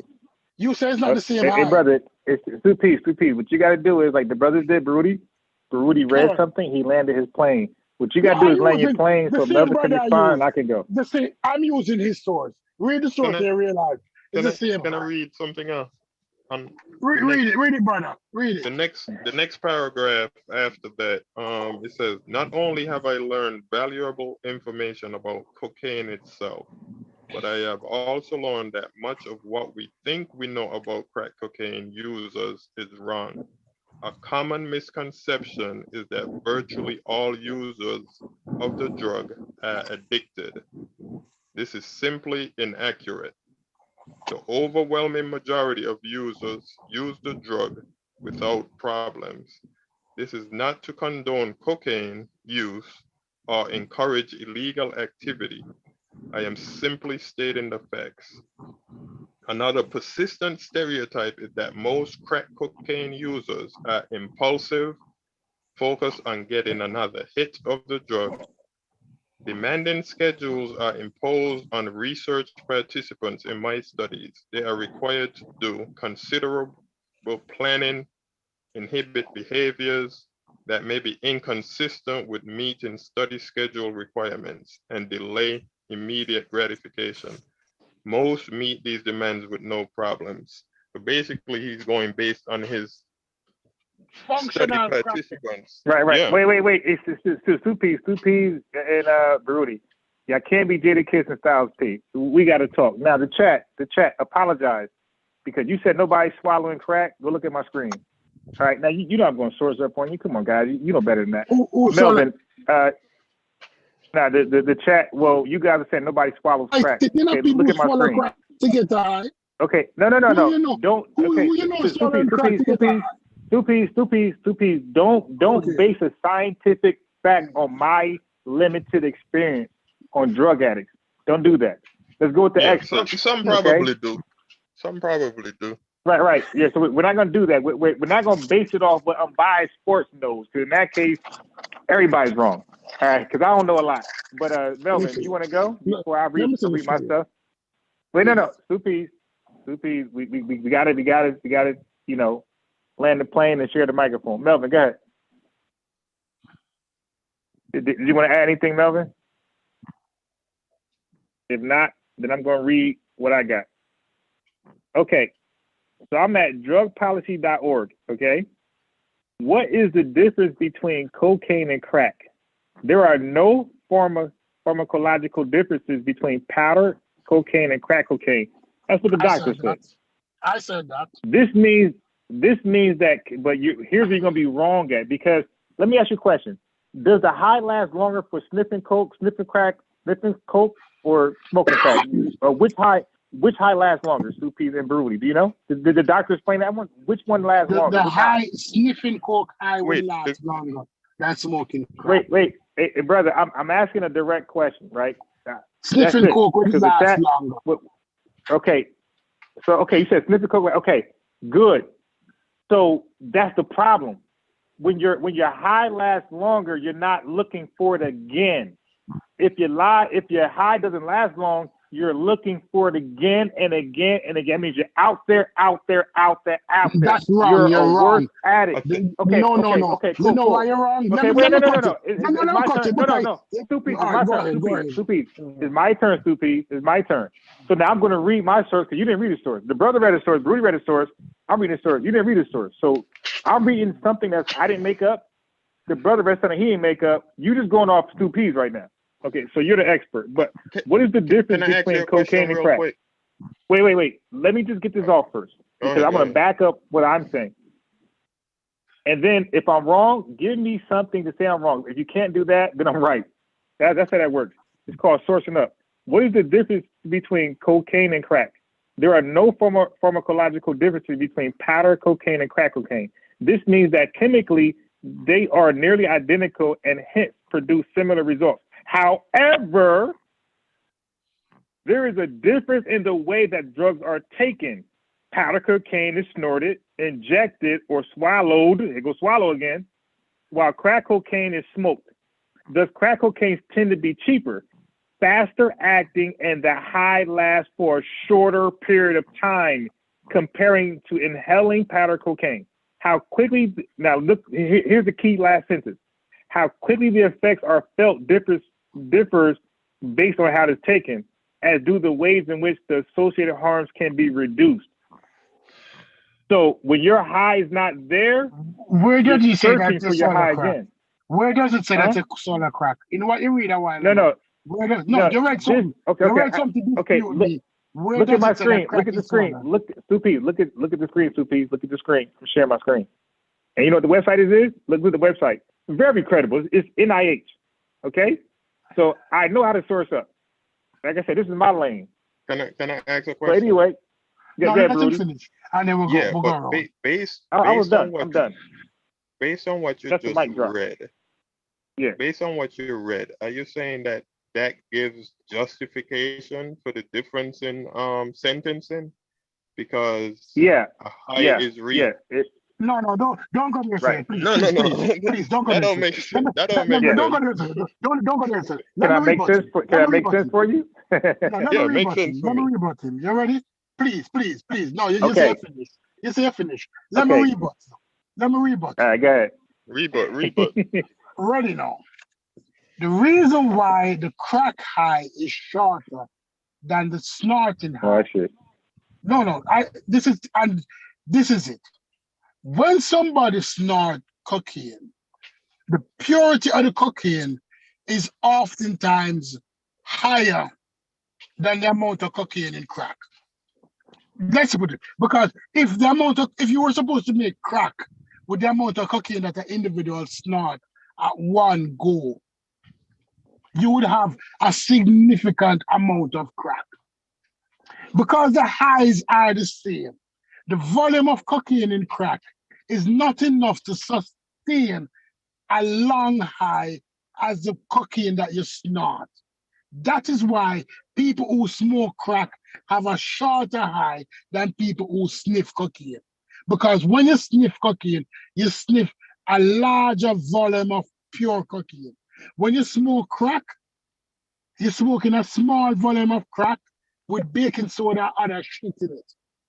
So the high is going to be shorter because it's like but that makes it worse though because it does not make it worse. No, you agree with me then. It does not make it worse. Can I explain? Can I explain why it makes it worse? Okay, and it makes it worse. While it you're makes explaining, it worse, can you go ahead. Okay, it makes it worse because you're chasing your high again and again and again, faster, 3 times faster than the person who sniffed their coke. So you guys just said it. You sniff coke, your high is pure, so it lasts a little while. You're good.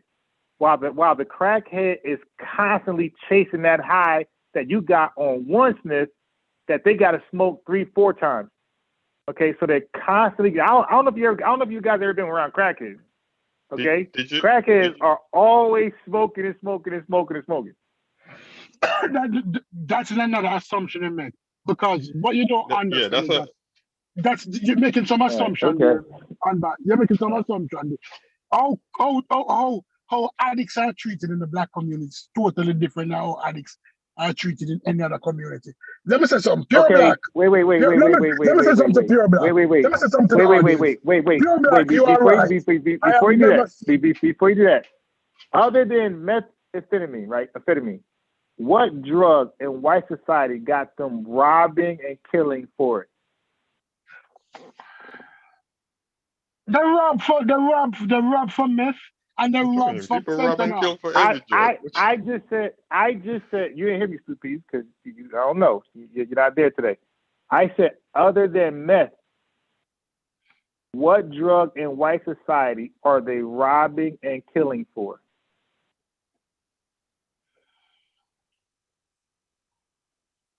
Heroin, fentanyl. Huh? Fentanyl. That's new. That's new, man. That's a new. No. You asked me I'm talking about. And I tell you 2 drugs: meth and fentanyl. Meth and fentanyl. Meth and heroin. I just said, dude. Well, no. Hold up. Stop. Can I ask a question? No, let him finish. Because brother, you want to ask? Okay, you got to answer the question first, because crack in our neighborhoods got us robbing and killing for it. Okay, so I'm saying other than meth, because meth is not an epidemic in white society. It's not. It's in certain areas where meth is strong, but that's not an epidemic like crack is for us. So now fentanyl is an epidemic. I ain't dealing with that, because that's actually new. So I'm saying, and I don't even know how they take fentanyl. Do they smoke it? Do they swallow it? How do they take that one? Let's shoot it. Some people smoke it, some people there you go. Okay. So you're back to what I'm saying. I'm saying those who shoot and smoke are the most addicted and the most violent. So you're agreeing with me? No, but what heroin, you're saying, fentanyl, crack. Listen, 99% are crack users. I can say this. And anybody on the panel who disagree with me, let me know. Anybody in the audience who disagree, I'm going to make a statement. 99% of crackhead never kill nobody yet. They will rob you blind. But most crackhead not looking to hurt anybody. Are you serious? I am serious. I can say that. Most crackhead. They're the most violent people to come across. They attitude, they be fucking attitude. They be aggy as hell. That's a lie. That's a lie. That's a lie. You got to source up, man. You got to source up. Most crackheads are teeth. No. You made the claim. You source up. Most crackheads are. You said 99. You said 99% of crack users are not violent. Okay. I'm not violent. Source up on that. Well, I put my source earlier. What I read earlier, the overwhelming majority of users use the drug without problems. Without problems.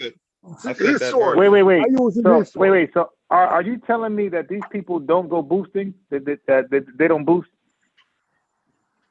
No, But I'm saying that's not a violent I'm crime. just reading what my Stealing is not source a said. violent No, crime. wait, no. Don't leave it to this violence. I'm saying criminal You activity, said period. murder. You said murder. No. You said Okay, murder. brother.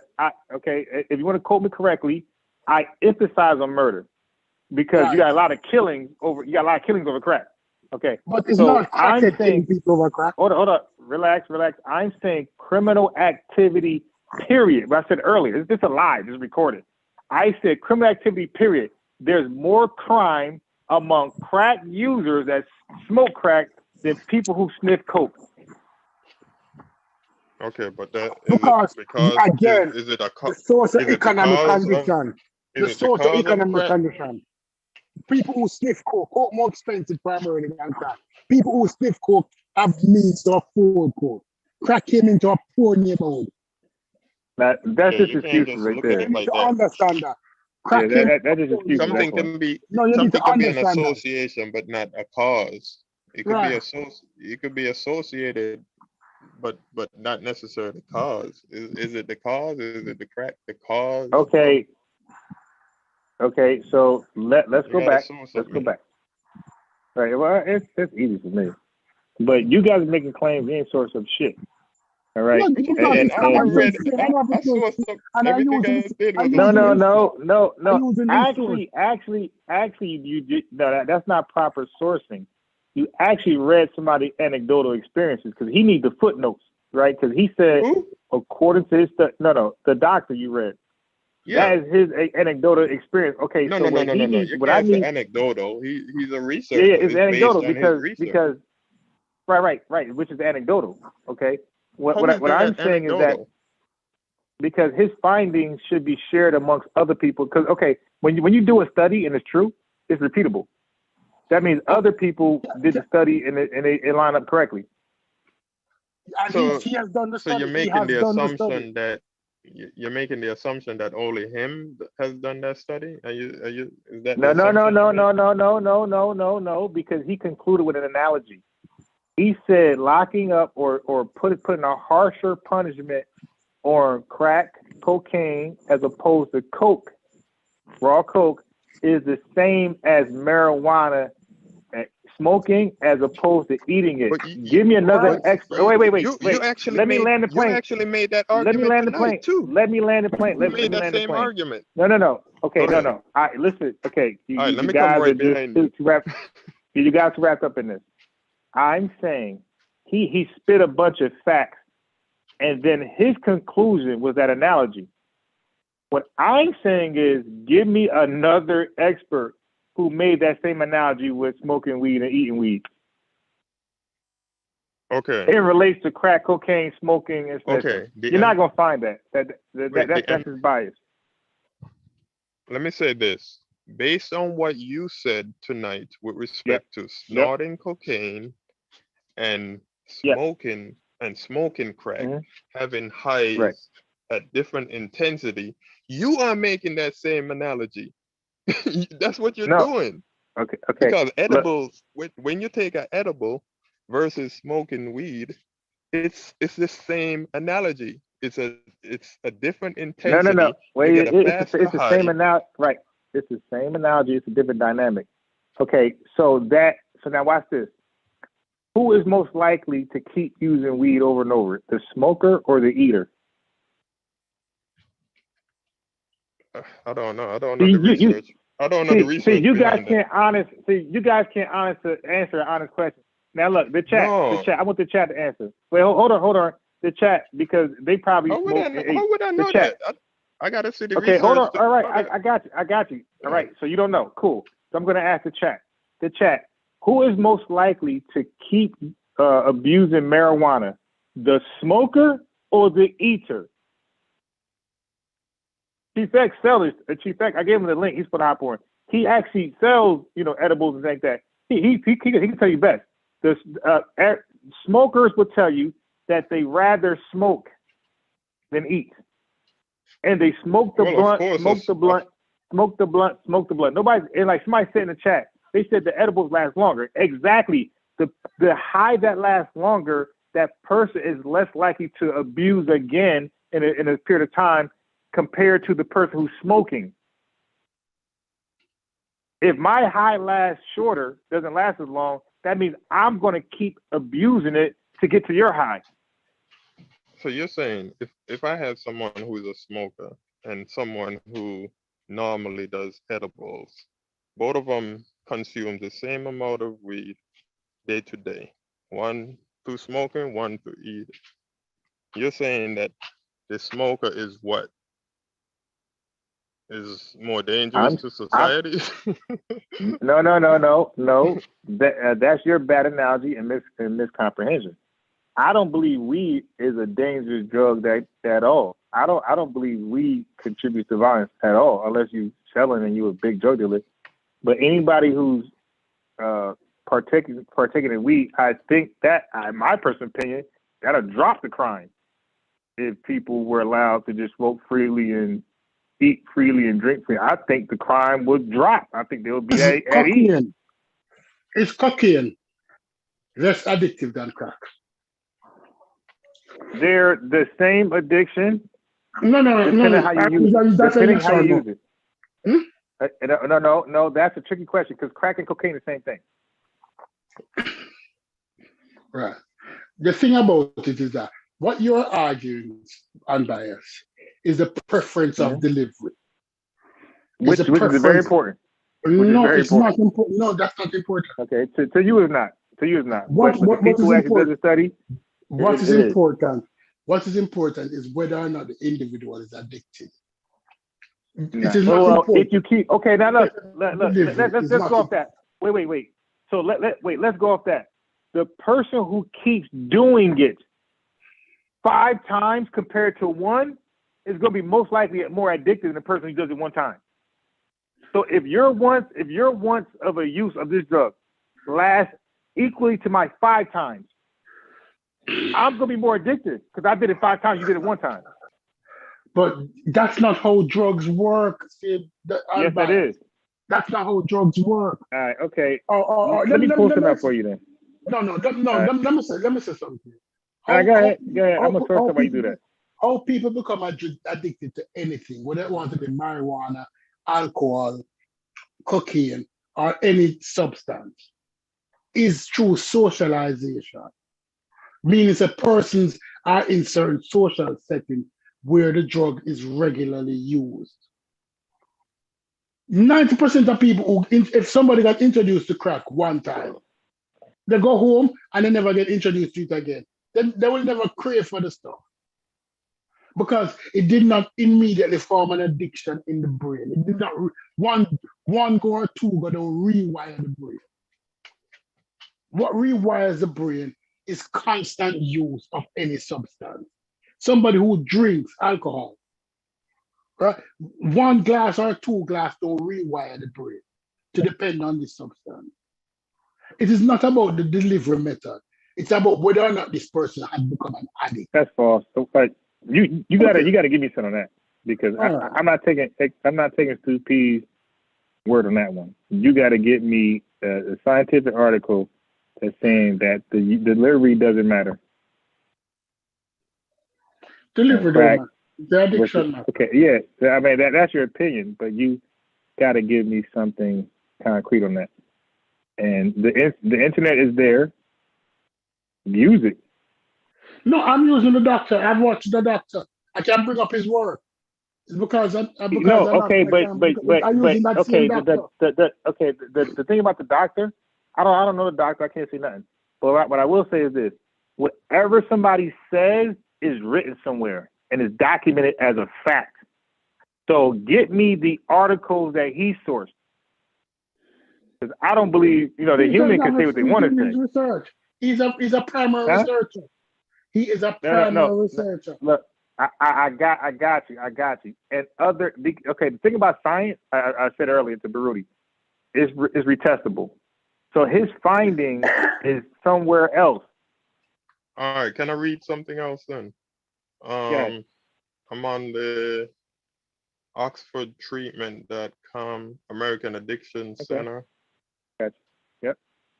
And what are the myths and facts about crack cocaine? Myth: crack is more dangerous or more addictive than powder cocaine. Fact, these two substances are actually almost chemically identical. We read that. We read that. It has been long observed in research that the differences between crack cocaine and powder cocaine are minor, and the difference in the manner in which both substances are normally taken is responsible for this myth. Similarly, mixing powder cocaine in water and injecting it results in a quicker onset of the psychoactive effects. More intense. Quicker. Yeah, more intense. Okay, wait. So, okay, slow down. Let's unpack this.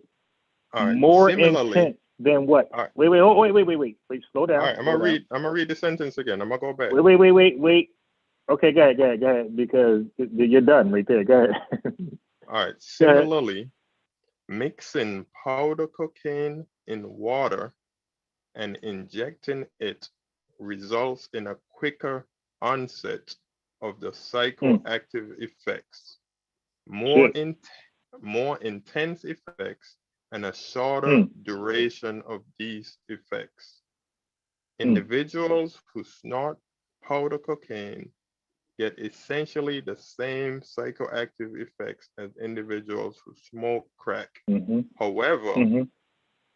However, smoking the drug, whether in powder form or as crack, results in the intensity of the psychoactive effects being perceived as more powerful and the effects wearing off more quickly.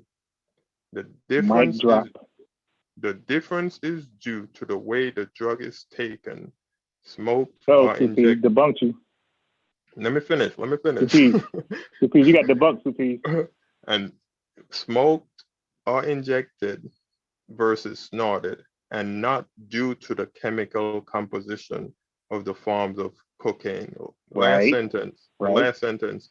Because individuals who smoke drugs like cocaine often experience the effect as being very strong and short-lived, they may be likely to binge on the drug to maintain the psychoactive effect.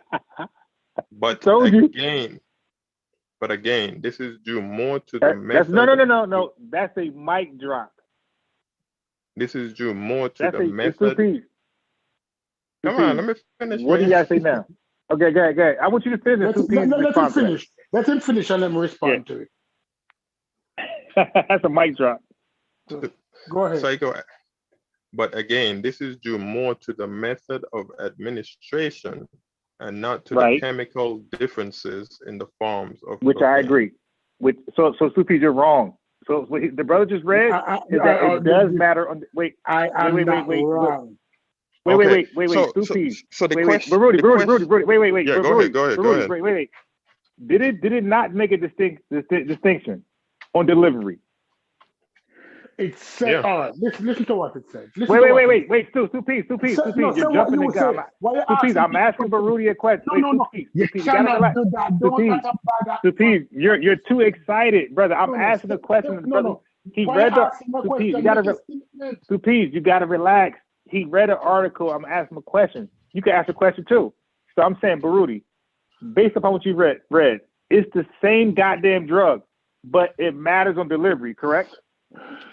It's the same drug, but based on the delivery, you might get a more intense and shorter-lived high.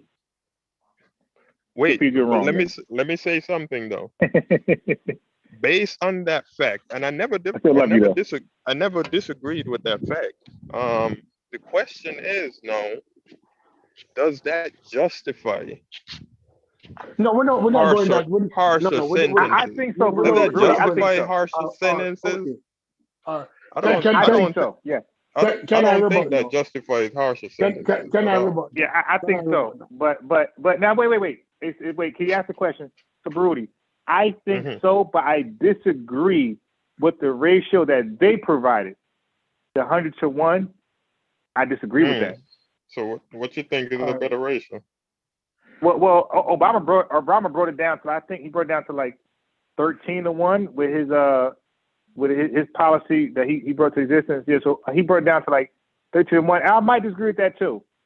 I might say it more 5-1. I might say more. Can you ask? I might say more 5-1. Something like that. Can I go ahead now? Because what people don't understand. Yeah, go ahead. We're going to use something that everybody here know about. Everybody here know about alcohol, right? High is high and drunk is drunk. High is high. No. Hold on. High is high and drunk is drunk. No, I'm going to put high in a box for a second, and I'm going to use the analogy of drunk to explain what is happening. Now I'm going to disagree with drunk is drunk. I'm going to disagree with that. No. Please let me finish.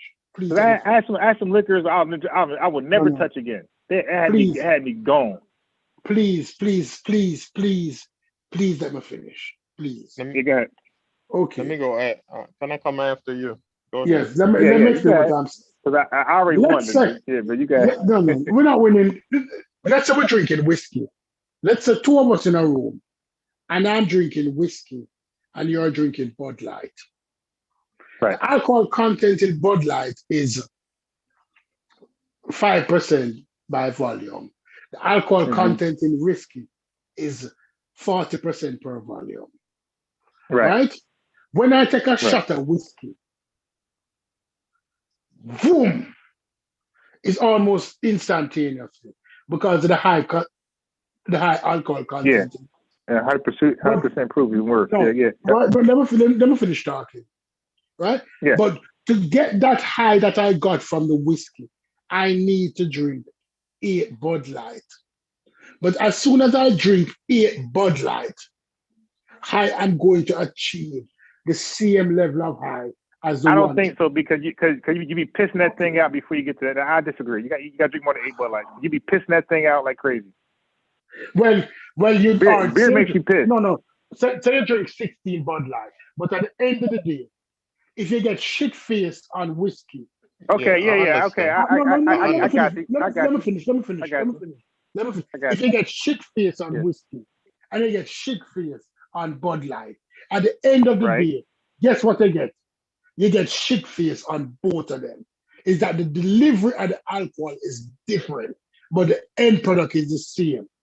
If you get shit faced on cocaine and you get shit faced on crack, at the end of the day, the result is still the same. It's just the delivery. Baruti, I gotta respond to that, Baruti.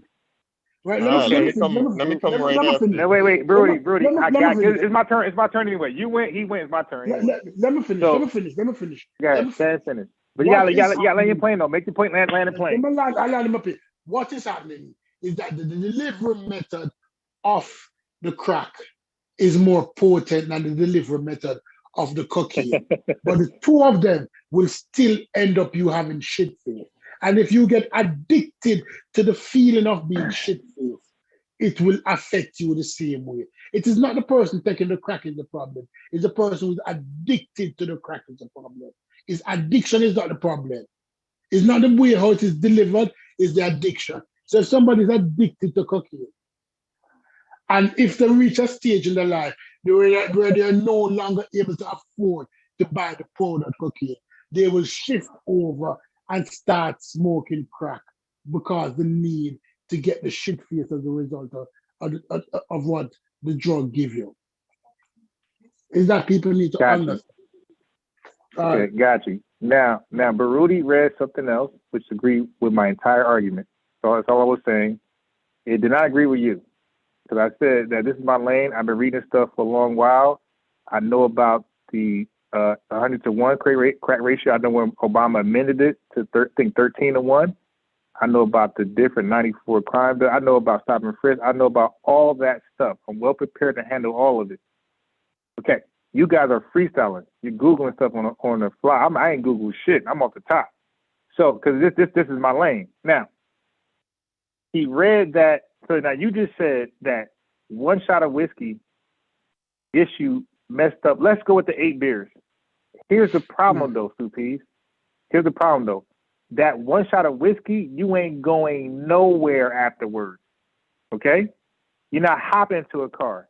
The fact that beers take 8 to get to that level, that means what are you doing in between those drinks? you're probably driving, you're probably arguing, you're probably getting to other activities that can put you in a vulnerable situation once you drink that last beer and now you're there with the whiskey. No, but that's a straw man argument. That's not the argument I want to make. That's a straw man argument. Please, it's my go. It's my go. Okay, my go. That's the problem. Because the person who got the shot and he's already done, he's good. He don't need another shot. The person drinking beers, who knows what he's doing? He's probably cooking. He's probably sleeping. He's probably not sleeping. He's probably driving. He's probably playing, whatever he's playing cards. So his creep up on him a little later.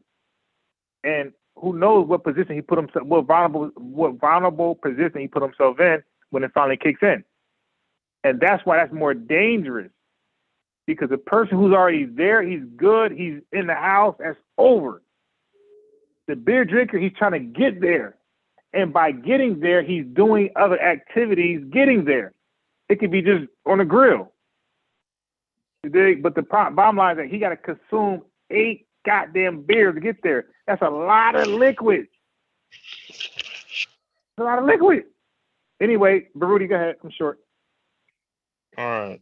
So I have never disagreed with respect to the intensity and different forms.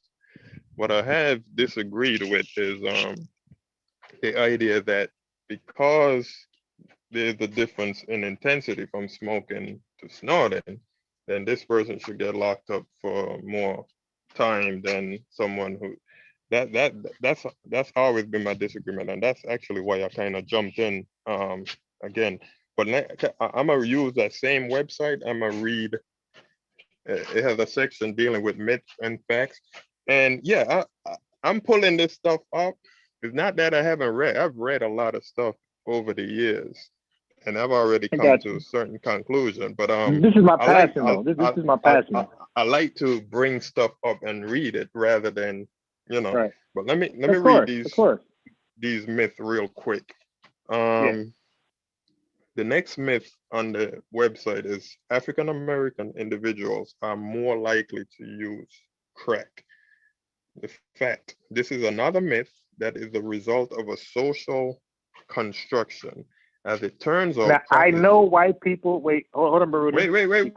Let me just read it. Let me just read it. I got you. Wait, I'm just co-signing you because I read Michelle Alexander's book, The New Jim Crow, is in my possession. She got those stats in there. More white people sell and use crack than black people. But go ahead. All right. As it turns out, crack is more likely to be used by individuals in lower social economic classes, despite of their ethnic background. It is more readily available to these individuals, and it is seemingly less expensive than powdered cocaine. All right. The next myth is that crack cocaine use leads to more aggression and violence than the use of powder cocaine. There is no empirical evidence to support this myth. Violence and aggression are related to other variables and not to using crack versus powder cocaine. And then the last myth fact is the penalties for crack cocaine use and possession should be higher than for the use and possession of powder cocaine. The fact is, while research has indicated that the penalties for the possession of crack or use of crack cocaine are indeed more stringent than the penalties for possession of use of powder cocaine, there is no empirical evidence to suggest that this should be the case. They are essentially the same drug in slightly different forms. Researchers, plural, have repeatedly concluded that there is no empirical basis for the harsher sentences imposed on individuals who use crack cocaine compared to those who use the powder form of cocaine. And that's my disagreement there. And what's the date on that article, by the way? This is May 11, 2022. Okay, cool. This is all right, Supi. American Addiction Center, Oxford Treatment. Yeah, I pulled it up. Okay, Supi, go ahead. Because I'm gonna read WebMD after Supi's go. Okay, Supi's. But don't be long with it because we all want to talk.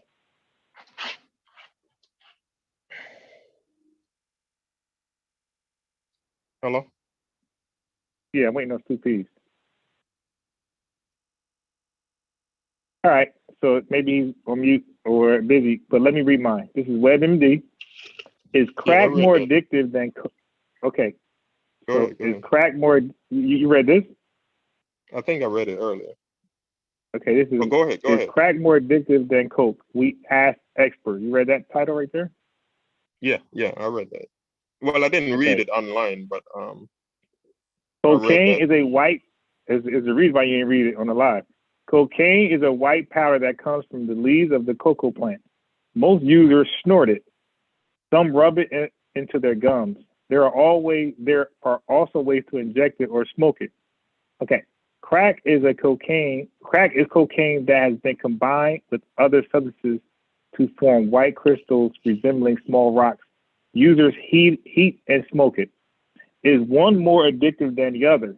According to Medline Plus, the effects of smoking crack are instant and intense. Google intense. And they can last up to 10 minutes. The effects of snorting cocaine can start within 5 minutes and last up to 30 minutes, but are less intense than smoking. The fast, short nature of crack high may make it more addictive. WebMD, fast, short nature of crack highs may make it more addictive. Okay, but they're asking the experts. Okay, I'm gonna finish. You know what may mean? Right. But hey, I got it. But the fact that's why I didn't read it. That's why I didn't read it. Okay. Right. I know you didn't read it, but I'm biased for it. I'm gonna read everything.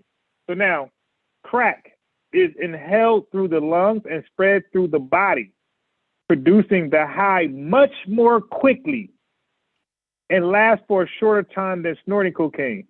John Giordano, an addiction counselor and the founder of the National Institute of Holistic Addiction Studies, tells WebMD Connected Care, this causes a cycle of binging and crashing, which puts the user at greater risk of dependence. So they become more addicted, more dependent than a drug, than a cocaine sniffer. The way you ingest cocaine plays a role in how addictive it is. Another expert adds, okay, so the way you receive it, the way you ingest cocaine plays a role in how addictive it is. Another expert adds, smoking or injecting cocaine causes it to enter the bloodstream and reach the brain more rapidly. I've been down this road already in my other lives, so I know what I'm talking about. Then snorting. So they made a comparison. Smoking or injecting cocaine causes it to enter the bloodstream and reach the brain more rapidly than snorting it or rubbing into your gums, says Ned Presnall, the director of clinical services at Plan Your Recovery. The faster a drug gets to the brain, the more reinforcing and addictive it is. My first statement was it gets there fast. I asked you guys, which one gets there faster, snorting or smoking? Smoking gets there, and that makes it more addictive. Okay, I'm finished. Since people generally associate powder cocaine with snorting and crack cocaine with smoking, there's this false belief that crack is more addictive. But if you smoke or inject powder cocaine, it is just as addictive as smoking crack, which you just read. It says, so that's it. Okay, so the experts say that the cocaine lasts for 30 minutes. Crack lasts for 10 minutes. So that crack user, to get the cocaine high, he got to go back to the drug dealer 2 more times. Then he got to smoke his shit 3 times compared to the one time. Wait, let me just drop the ball here. Drop the mic. It takes the crack user to use his shit 3 times before he could get the high of a cocaine guy, right? So he's back in the projects 2 more times. Okay. Now, it just said that it causes them to binge. That's why when you look in our neighborhoods, otherwise we act like we're crazy. You look in our neighborhoods, we see the people on the corner, on the streets, in the projects. These are lingered around. These are the crackheads. These are not the cokeheads. But go ahead, bro. All right. Just 2 things real quick. The first thing, based on what you read on WebMD, there was nothing on that page that says crack is more addictive than powdered cocaine. Nothing on that page says that. Okay. Dang, what was the second? Let me read it over. Let me read it over for you. I'm on that page right now. Show me which line says crack is more addictive than powder. Read under. It says, is one more addictive than the other? Read that one.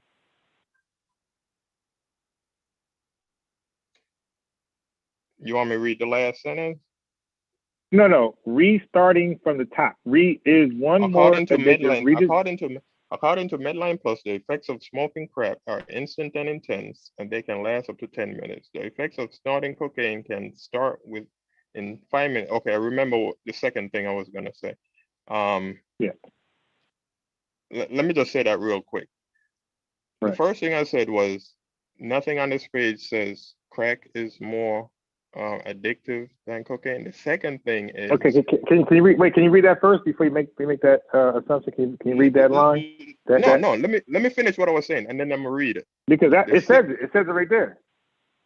No, it doesn't say that. That said the fast and sharp nature of crack highs may make it more addictive. All right. May. Right. May. Wait. No. It does not say that. Can you read the whole paragraph first? The effects of according to Medline, the effects of smoking crack. Yeah. I'm gonna forget what I was gonna say. Smoking crack instant. No. Okay, just drop it. Read that afterwards. It said you're gonna say first and read that afterwards. Go ahead. Oh, yeah. The second thing I was gonna say is that if I'm gonna assume that, let's assume that crack cocaine is more addictive than powder cocaine. What level or what how much more? Like who has anyone measured the addictiveness difference in order to justify? You know what I mean? Because on the other stuff we're reading is that the difference, even though it might be more intense, 10 minutes. You asked the question. 10 minutes versus 30 minutes is not a big deal. You know what I mean? Yes, it's a big deal. It's a big deal because you're backing up. No. It's a big deal because you are 3 times likely to get locked up for possession over a cocaine user, and that drug dealer who's selling crack is 3 times likely to get locked up over that cocaine dealer. So yes, it's a big difference in risk. And then every time you go out there to go copy your crack, that's another chance that it could be a shootout, it could be a robbery. Mm-hmm. And think about this. If you're a crackhead, like I made earlier, I don't know how many crackheads actually work a job. So if you're a crackhead, however you got your money, you got it. Begging, selling water, they be doing. That's another myth. You're rolling with those myths, man. You're assuming that everyone who smokes crack is outside trying to shoot and kill and. No. That's okay. I just said selling water.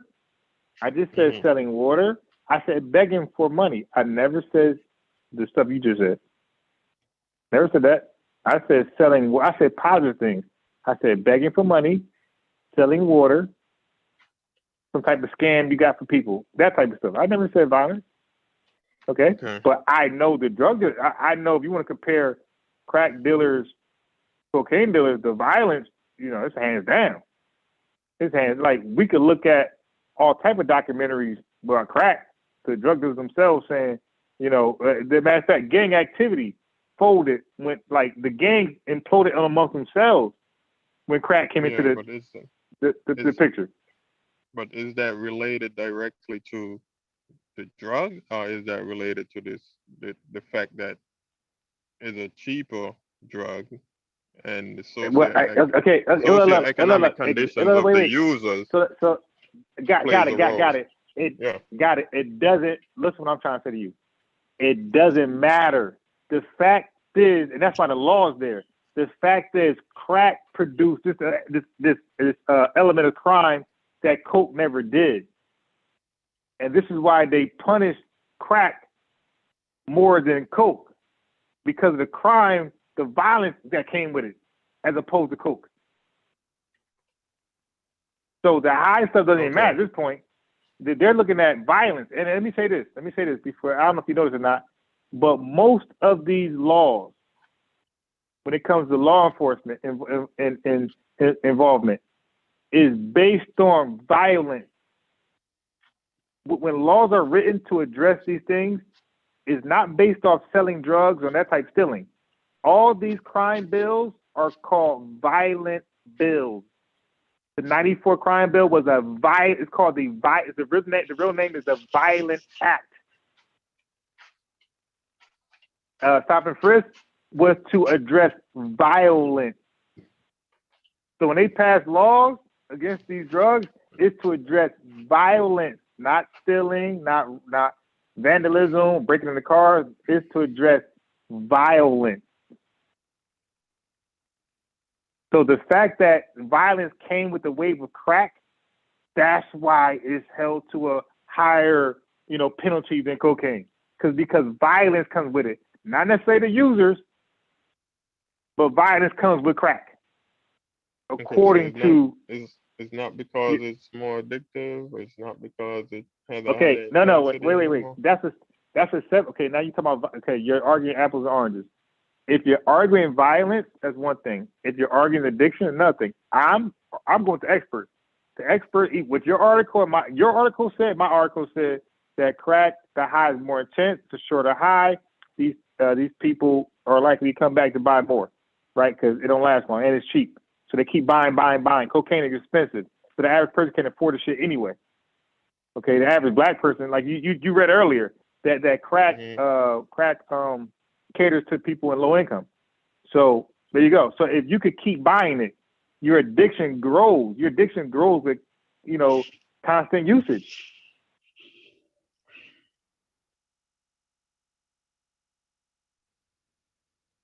Am I wrong? Yeah, I don't accept that. So a person. So if we're gonna deal with addiction at all, the person likely to get addicted, is it the person that's using it one time compared to the person doing three? Like which person is more likely to get addicted? The person doing it 3 times or the person doing it 1 time? I don't know. So that's what I'm trying to say, like we're not honest. We're not honest when we talk about these discussions. And this is why the community can't go nowhere, because we're not honest about relationships. We're not honest about single parenting ain't the best, fit for the person we're not honest. The person who's doing it 3 times, are they ingesting the same amount as the person who's doing it once? Right, but the thing I said was the person who drinks, because 2 pieces of the whiskey thing. No. Let's stick with the cocaine. Okay, I got it. Yeah. It's called habits. It's called habits.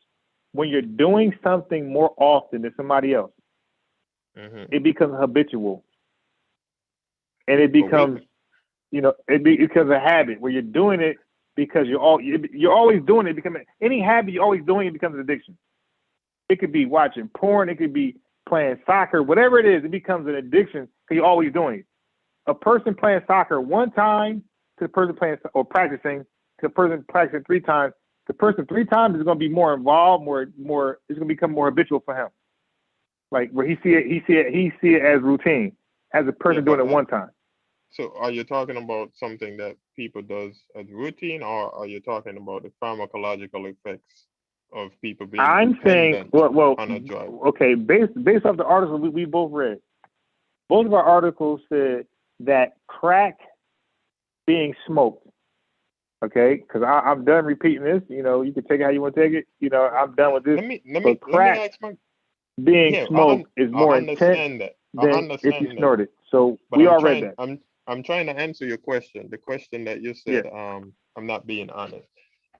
I'm saying that we're not being honest about the addiction of between crack but I'm trying, as far as smoking and snorting. But you're saying somebody, let's say somebody smoked 1 gram of crack 3 times a day versus someone who snorts 3 grams. Are you saying that just the fact that they did it 3 times makes it more addictive than the person who has that 3 grams?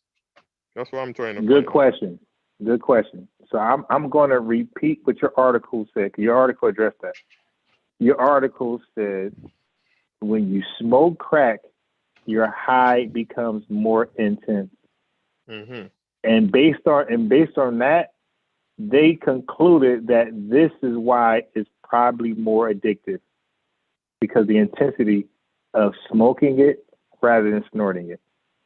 That's the conclusion from the experts. But I'm under the assumption that they're talking about the same, because I'm sure someone who smokes 10 grams of crack has a higher intensity than someone who smokes 1 gram of crack.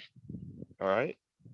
So intensity is not just based on the way it's ingested, but it could also be the amount. But I'm assuming it's brother. The amount was never in question. Okay, the article you read, the amount was never in question. The assumption was it's the same amount of drugs. I decide to snort it rather than smoke it. Okay, so your question, you want me to assume is the same amount? Well, no, that's your article. Your article made the assumption. It's the same amount. The question you asked me about someone who does it 3 times versus doing it once. I want to find out if your question is asking me that are they doing the same amount? The person that's doing it 3 times. The person that's doing it 3 times. Let me ask you this. Are they ingesting it the same amount as the person that's doing it once? Let me ask you this. I'm only responding to your article. When you read your article, do you assume that it's talking about the same amount of coke? Yeah. Okay. Yeah. Now, do you see my screen on the? I'm sharing my screen. Do you see it? Let me see. Damn, my battery about to run out soon. Okay. Well, I'll read it. Intense. Go ahead. Yeah. Of extreme force, degree, or strength. So when they say that smoking is more intense, that means it's stronger. Strength, force, degree. Right. So there's a big difference between smoking and snorting. We don't disagree there. Got it. And that's what experts say. That difference may lead to the addiction. The addiction difference. That's what they're saying. Based on that strength. The brother used the whiskey thing. So let's not do the 8 beers, because in this comparison, it's saying strength. That means 1 whiskey compared to 2 beers. That alcohol kick is going to be stronger with whiskey than it would to those 2 beers. So the whiskey would be the crack, and the coke would be the 2 beers, and that analogy.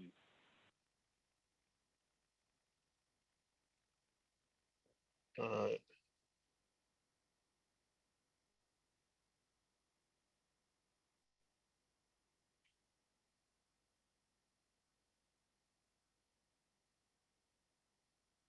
Yeah, I don't know of any researcher that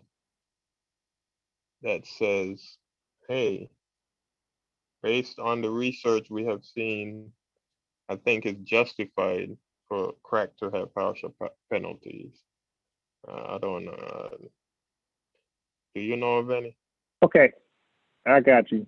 So now I'm at the DelphiHealthGroup.com. Let me share my screen. Share my screen. Let me read this because they are doing a comparison. This is Delphi healthgroup.com. DELPHI Delphi healthgroup.com. Okay, so it says I can see it.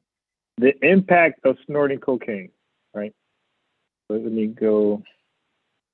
I'm trying to find a date. I don't see a date. All right, so it says the impact of snorting cocaine. Snorting cocaine is a hydrochloride salt form has historically been the most commonly used method of ingestion. This results in a high that can last from 15 to 45 minutes. People typically snort cocaine by snorting individual lines or smaller bumps or powder cocaine. The person sniffs the substance up into the nose through one nostril and then often alternates nostrils. When cocaine is snorted, it must travel from the nose to, look at all this shit they got to do. They got to travel from the nose to the heart through the blood vessels before then being pumped to the lungs, where it becomes oxygenated. The substance then travels back to the heart before being pumped out to the rest of the organs in the body as well as the brain. That's a lot of shit going on. Okay, so it says cocaine can cause several side effects. We ain't doing that. So the impact of smoking cocaine. Cocaine can be processed into freebase so that it can be smoked by converting the powder from cocaine sulfate.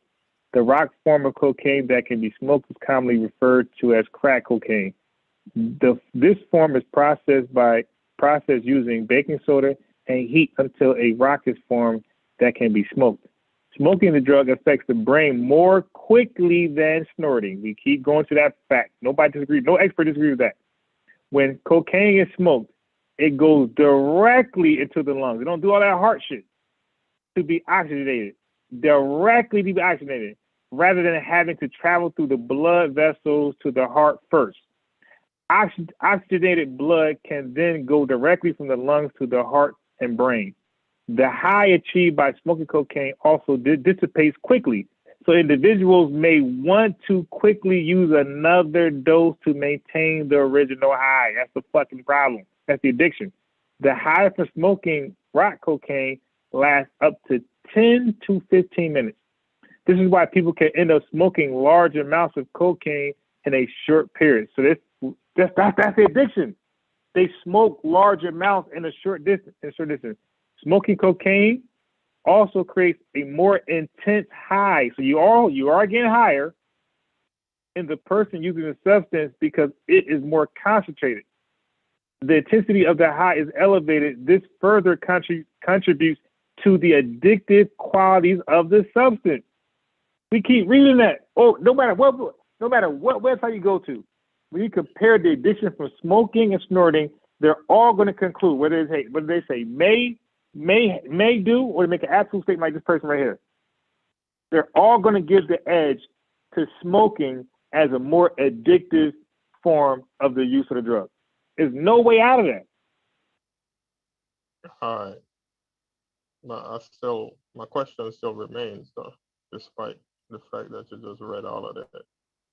Yeah. Do you know of any researcher or research body or? I don't know of any research and things like that because I'm going to tell you what the research is based off. Most of the research is based off the cocaine and crack users themselves. Yeah. So they are right. So they I understand that. Right. So they are right. So they are at the clinic. They're at the clinic. So yeah, it's nothing you can measure. They're at the clinics and they're doing a consensus like do everything else. They're asking them questions and they're documenting it and then processing what they documented into a database. So they're asking in the clinic, the people who are, I guess, detoxing or some type of rehabilitation, they're asking them honestly, like, what do you go through? Like, how often do you smoke? How long do you go before another smoke? They tell them, hey man, 10 to 15 minutes. And the coke smoker, the coke sniffer is saying, "No, I'm good for about an hour before I go back. Matter of fact, I don't even go back."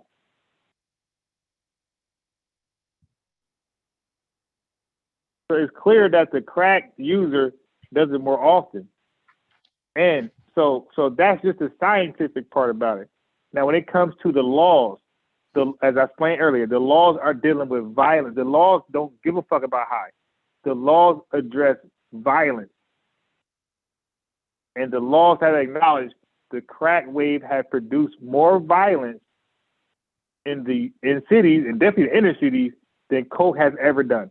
And this is a fact, because coke was here, sniffing coke was here before smoking coke. Smoking coke was like the 80s or like early 80s, maybe late 70s. That's smoking. It was always sniffing. And like you said, freebasing was the first form of crack. Crack right there. And I think that was in Florida. Because again, I read this stuff many years ago. That's in Florida. Freebase, I believe, originated in Florida. And that's because people were trying to get cheap, because coke cost so much. The crack dealers, the coke dealers were trying to cut it. They couldn't afford it. No customers want to buy it. So they would experiment trying to cut it, and they came over freebasing.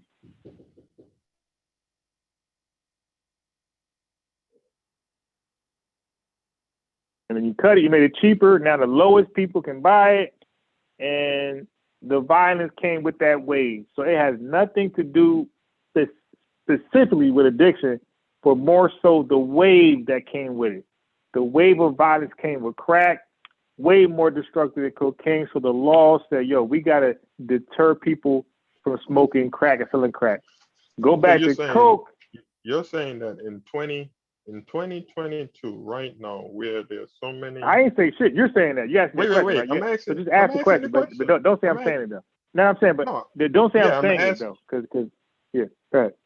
Yeah, but you could always say no. You're not saying that. Let me finish. No. But I don't like that, because what happens is my phone disconnects, and then people got the impression of I said it. So just ask the question, because not just you. Okay. People in my hometown. Okay. You don't like that that way. I don't like that, because you put words in my mouth. Yeah. All right. Because I won't do that with you. I'm more genuine. I'll just say, brother. Okay. I will ask you a question. Let me ask it then. Let me ask it.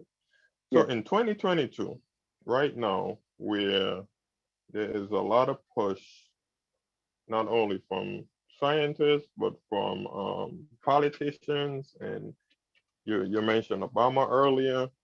All the push that's going on right now about the disparity when it comes to the sentencing with cocaine, powdered cocaine versus crack cocaine. That are there people right now countering that argument in the national media or anywhere, saying that it doesn't have anything to do with the actual makeup of the drug, but it's the violence in the street? Who's making that argument? All right. You're the only person I've ever heard made that argument. No. I can show you something right now where gangs were unified until crack cocaine came in the neighborhood, and then they start to turn on each other. No, I'm saying who's making the argument? Who's countering the push right now? Because the push right now to end the disparity is based on the scientific research showing that there really isn't a significant difference between the two. That's the push right now. But that was always nobody argues that though. Like nobody argues that they're not the same drug, because if anybody, I did it myself. I'm a researcher. I did it myself. Before I knew. But answer my question though. Like who's I am. I'm giving you a little background. So what I was doing was I was researching the difference. I said this is what I study. This is like kind of my lane. So I was researching the difference between crack and cocaine. And when I did that, nothing would ever come up. It would just go to cocaine. I'm like, what the fuck? I'm like, yo, so crack doesn't make, like it in my limited stance, it felt like they were dismissing crack as an entity. I'm like, where's crack? I'm trying to see like the difference. And then finally the light bulb hit. It said, oh, there is no separation. Crack is cocaine. That's why I can't see a comparison between crack. It's the same shit. So when a person smokes coke, they're just as they're no different than a person smoking crack. When a person sniffs crack or sniffs coke, same shit. They're not different from each other. Okay. Yeah, so now. Oh, okay. Go ahead. So with that being said, there's never, at least my research, there's never been an argument that they're not the same drug. They're the same drug. The argument comes to play when it is how it's being used. That's when the argument starts. And so far what we read, nobody disagreed that smoking gets to the brain faster, you get high faster and shorter, and you want to get high again and again and again. It's just 10 minutes. This is why our family who's on crack can't get it together. They're too busy chasing that first high that they can never get again. But I'm asking, who's outside of you? I heard that's your argument. That's your justification. Outside of you, who's making that? Like in Congress, when they're debating, and when researchers are debating, National Academy of Medicine and all these different, the National Institute of Health and so forth. Who's making that argument other than you? That's what. What argument? So tell me what argument you're saying I'm making. Who's making the argument that the disparity is justified because of the intensity difference and the other differences that you brought up tonight? Okay, got it. That's easy. So when it comes to laws like lawmaking, you have people representing blue and people representing red. So blue want to do something with that. The red is saying no, keep it as it is. So that's who's making the same argument. It's the people in red. You're saying Republicans. Republicans saying keep it as is. Yeah. Because keep it as is. Because crack produces the argument I basically made. Crack with crack becomes more crime. Huh? I didn't even know they were making that argument, honestly. Well, okay, brother. So, right, you got to do your history. So the first crime bill started with Reagan. Okay. No, I mean today. I didn't know they were still making that argument. Right. Yeah. In 2022. Wait, bro. If they weren't making an argument, then there'll be no ratio between. Okay, if there was no pushback, then there wouldn't be no 13-to-1 ratio of crack and cocaine. It'll just be same shit. Obama got it from 100-to-1 to 13-to-1, and it's still 13-to-1. If there was no argument and it was unanimous, like you're saying, then it'd be 0-0 or 1-to-1. Yeah, I'm not saying there isn't an argument. What I'm saying, what I was trying to find out is who's making the same argument that you're making. That's what I'm trying to find. No, that's what I don't know what argument you think I'm making. That's what I'm trying to get. Like, what argument you think I'm saying? The argument that you made today. The argument. Yeah, well, I'm just repeating. I didn't make it. Yeah. We read that. We read that crack is more intense when you smoke it as opposed to snorting. And they said because of that, we read articles that because of that, it can cause that person to binge a lot more often. Okay? So that person buying crack is doing something illegal. They're going back into neighborhoods with that criminal offense, putting themselves 3 times likely to be locked the hell up for possession. because the law at that time is different now, but the law at that time stated that the drug dealer and the crack user, they get the same sentence, the 5-year minimum thing. It's different now. The user don't no longer get that charge, just the dealer. So that was the way it was, right? 3 times likely to get locked up as opposed to somebody using coke. And the thing about crackheads is that crackheads are normally homeless. Now, my brother, you said the argument I'm making. Well, let's go to Michelle. Why you say crackheads are normally homeless?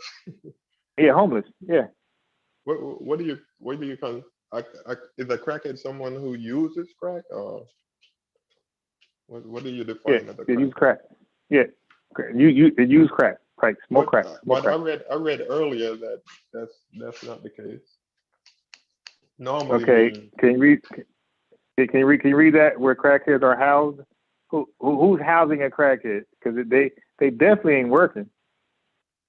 When I read the Carl Hart article, he basically said that's one of the myths that people are not functional and so forth. No, so what's the myth? If you could try to recall it. All right, I'm gonna pull it up. What's the myth? I'm gonna pull it up again. Yeah, please. Let me get I got to see that. I got a crazy headache, y'all. 5 more Yeah. minutes, and then I'm out of here.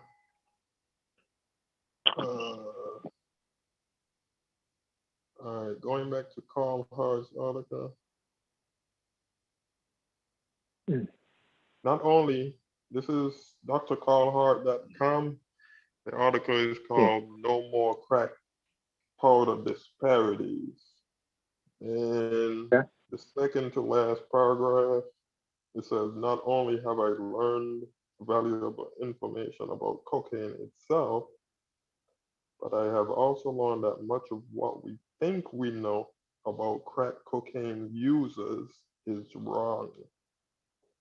A common misconception is that virtually all users of the drug are addicted. This is simply inaccurate. The overwhelming majority of users use the drug without problems. This is not to condone cocaine use or encourage illegal activity. I am simply stating the facts. Wait. So is he speaking about cocaine or crack? 'Cause I read cocaine. Is he speaking about cocaine or by itself, like snorting, or crack smoking? Crack. He said crack cocaine. He said. Wait. He said what we think we know about crack cocaine users is wrong. A common misconception is that virtually all users of the drug are addicted. This is simply inaccurate. The overwhelming majority of users use the drug without problems. And then he says, now I need him. Okay, I need him to source up on that. Yeah, you can. Yeah, I need a source for that because he made that shit up. This is not to condone cocaine use or encourage illegal activity. I am simply stating the facts. Another persistent stereotype is that most crack cocaine users are impulsive, focused on getting another hit of the drug. Demanding schedules are imposed on research participants in my studies. They are required to do considerable planning, inhibit behaviors, example drug use, that may be inconsistent with meeting study schedule requirements and delay immediate gratification. Most meet these demands with no problems. Yeah, if you feel like you're making it up, you could just wait. check it out. No, I got something better. Let me leave. I don't know the brother, leave alone. Can you find that same conclusion for anybody else? Well, I read the same thing earlier when I was reading Myths and Facts on the brother. He just said, he just basically said that crack users can function in society. Yes. Can you get that conclusion for somebody else? That crack users. I read it early. I read this earlier from Carl Hart, and then I read it on. Oh, okay, all right. Yeah, get it, because he said, they're not looking for the next high. Shit. I know that's fake. Yeah, I'm in Newark. Oh, I'm in Newark all the time. That's fake as fuck. I talk to crackheads. I used to have braids. Crackheads did my hair. But I think that's the issue though. You're going based on your experience. That's what he's going on. We're doing the same thing. No, yeah, we're doing the same thing. No, I'm not going on my experience. I'm just reading what. Not you. I'm saying the brother Carhart. We're both going off our experiences. I never met a crackhead, and I don't know where I don't know where he lives at. I don't know. I don't even know how he's getting his patients. Like we're in a clinic.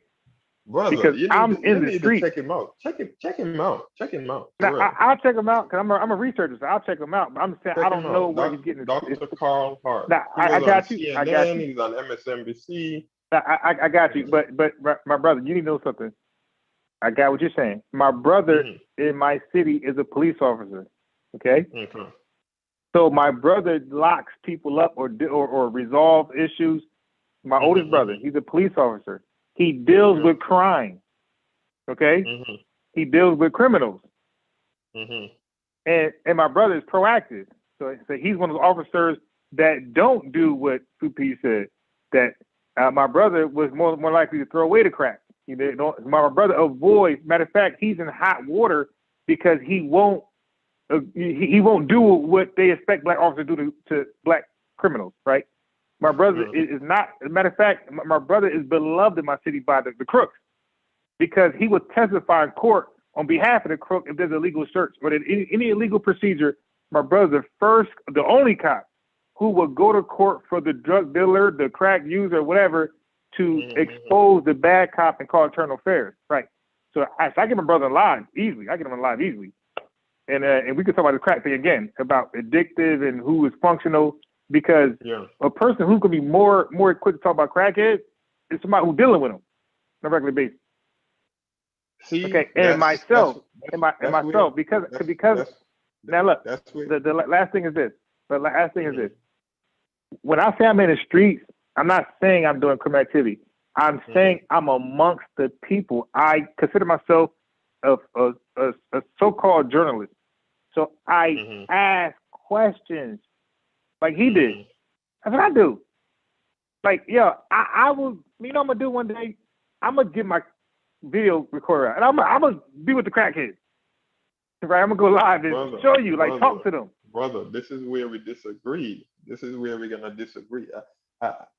I'm sure your experience is accurate. I don't disagree with your experience.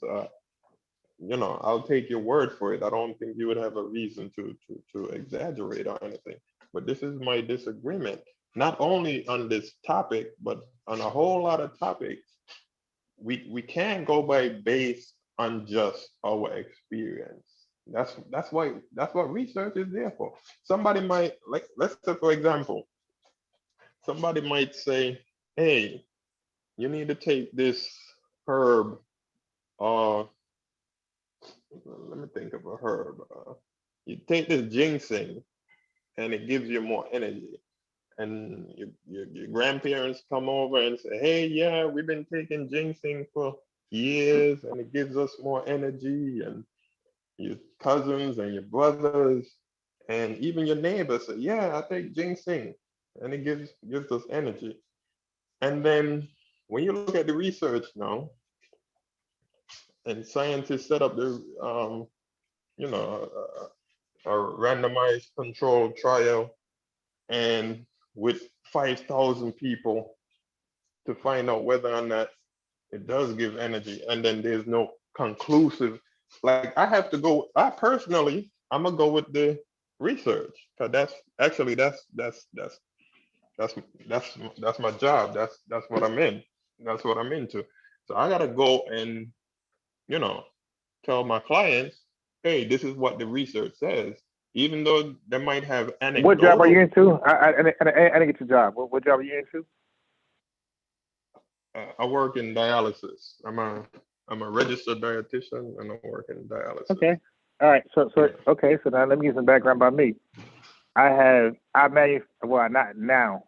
manufacture drugs.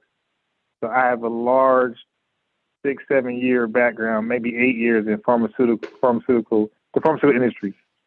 So I'm right there. I actually manufacture a lot of these Percocets. Yeah, that's what we do, like from scratch. All the API and all the other things that they need to induce the API to be effective, and that's dangerous. Yeah, that's what I do. Yeah, I used to work in well, not manufacturing, but I used to work in a blood testing facility a few years back. But it was mostly like HIV and hepatitis testing and so forth. But But going back to what I'm saying, even though whatever my experiences, whatever my family experiences or whatnot, I personally, I gotta go with the research. That's what I gotta tell my clients to. Hey, I do the same thing. I go to the research. The research says this, but it's up to you if you want to try it. Blah blah blah blah blah. So yeah, even though you might have a lot of, and I live in Atlanta, and when I drive down Atlanta, down by Morehouse area and downtown, certain areas, yeah, you see drug addicts on the street. You know what I mean? But yeah, have you ever been to Newark, New Jersey before?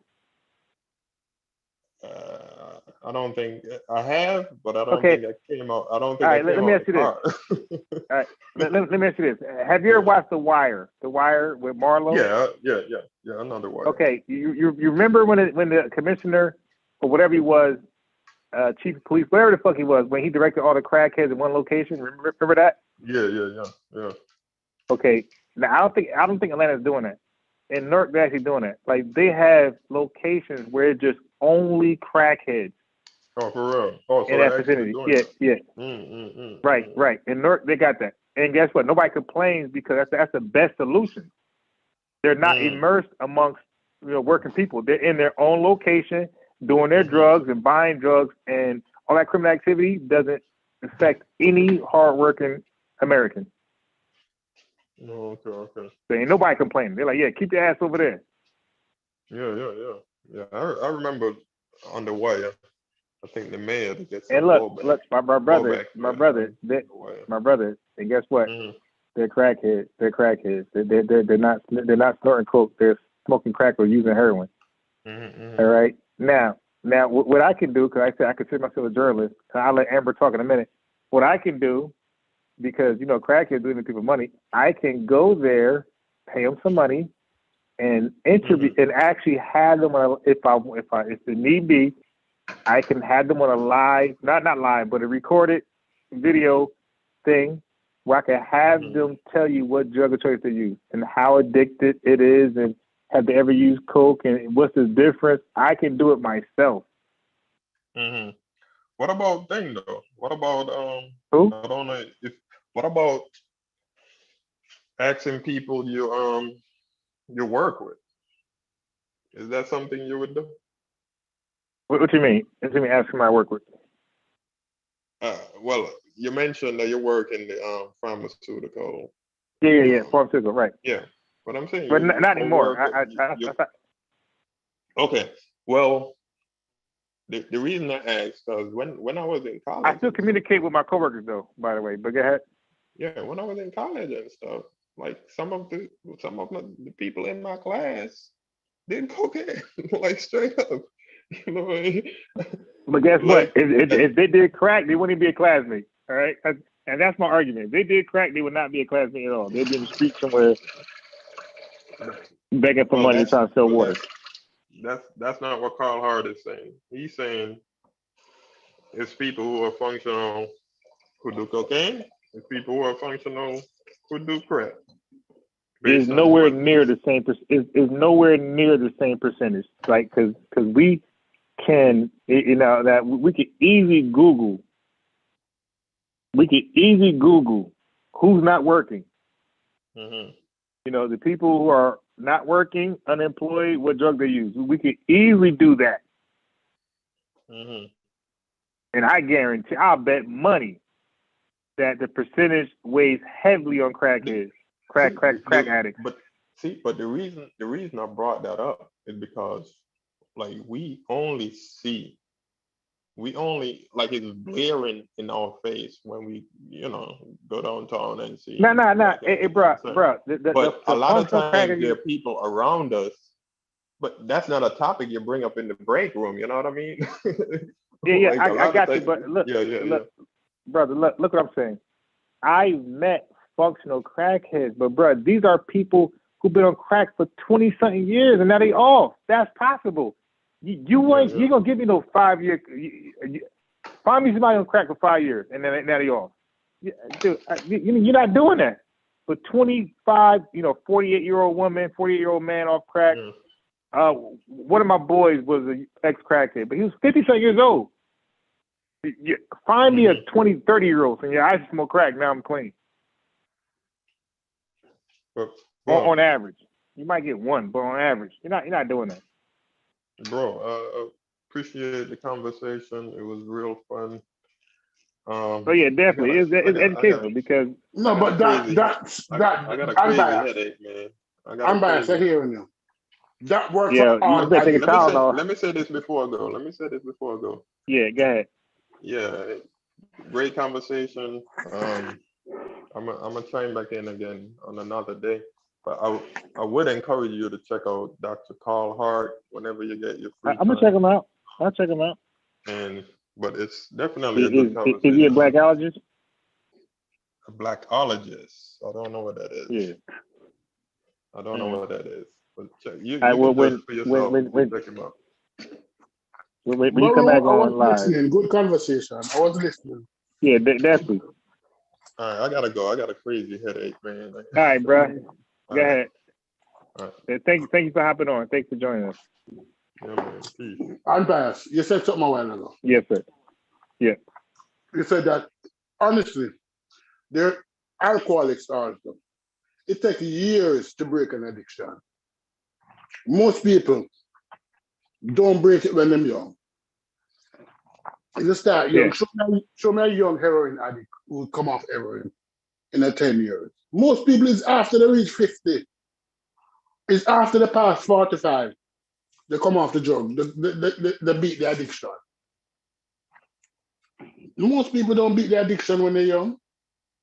Right. But it's not for crack alone, it's for everything. It's for alcohol. Yeah. I agree. Look at our community. Look at the amount of fat girls this, We're talking to fat is the new sexy. Don't start your shit, stupid. I hear you. Don't start your shit. Am I lying? Fat is the new sexy in our community. Man, we don't got it as easy as men, man. We pick up them pounds. That shit be hard to get off. Yeah, that's a fact. That's a fact. That's a fact, but at the same time, what we do, we justify. But I'll tell you why, Amber, in a second. Well, addiction to anything, it takes years to come off. Not only crack, anything at all, they're addicted. Yeah, right. Yeah, exactly. Even gambling, anything, because you have to rewire, you have to unwire the brain and rewire it again. So you can't just blame the downfall on X, Y, Z. It's unfortunate. It's unfortunate that crack was introduced to our community, and it's unfortunate that many of our people took to it like it was the greatest thing since sliced bread. No, honestly. A lot of people took to crack. And then, no, we don't really have that problem now.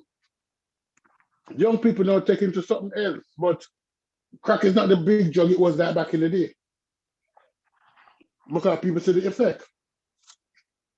Right. But alcohol is still a problem in our community.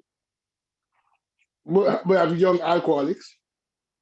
We have people now going on this stupid thing that they're drinking, syrup or another bullshit. And it has to do with socialization.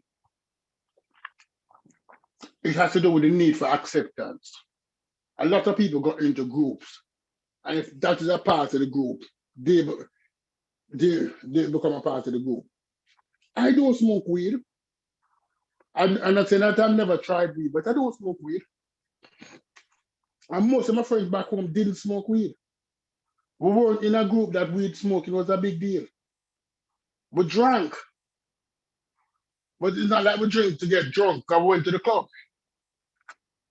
But it's just that it's the group that you're in.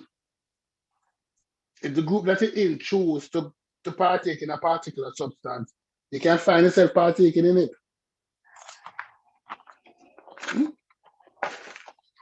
You smoke, I'm embarrassed to smoke weed. No. Most of your friends smoke weed.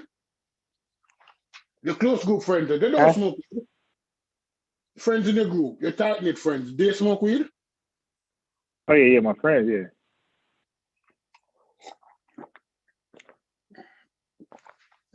Well, you're an exception to the rule. That your friends smoke and you don't smoke. Yeah, and I don't smoke, yeah. But that's it. And our community would never get over crack until the next about 30, 40 years. The damage that was done. It's unfortunate. But the whole system have changed to accommodate us because we were ruined by a drug since 1980.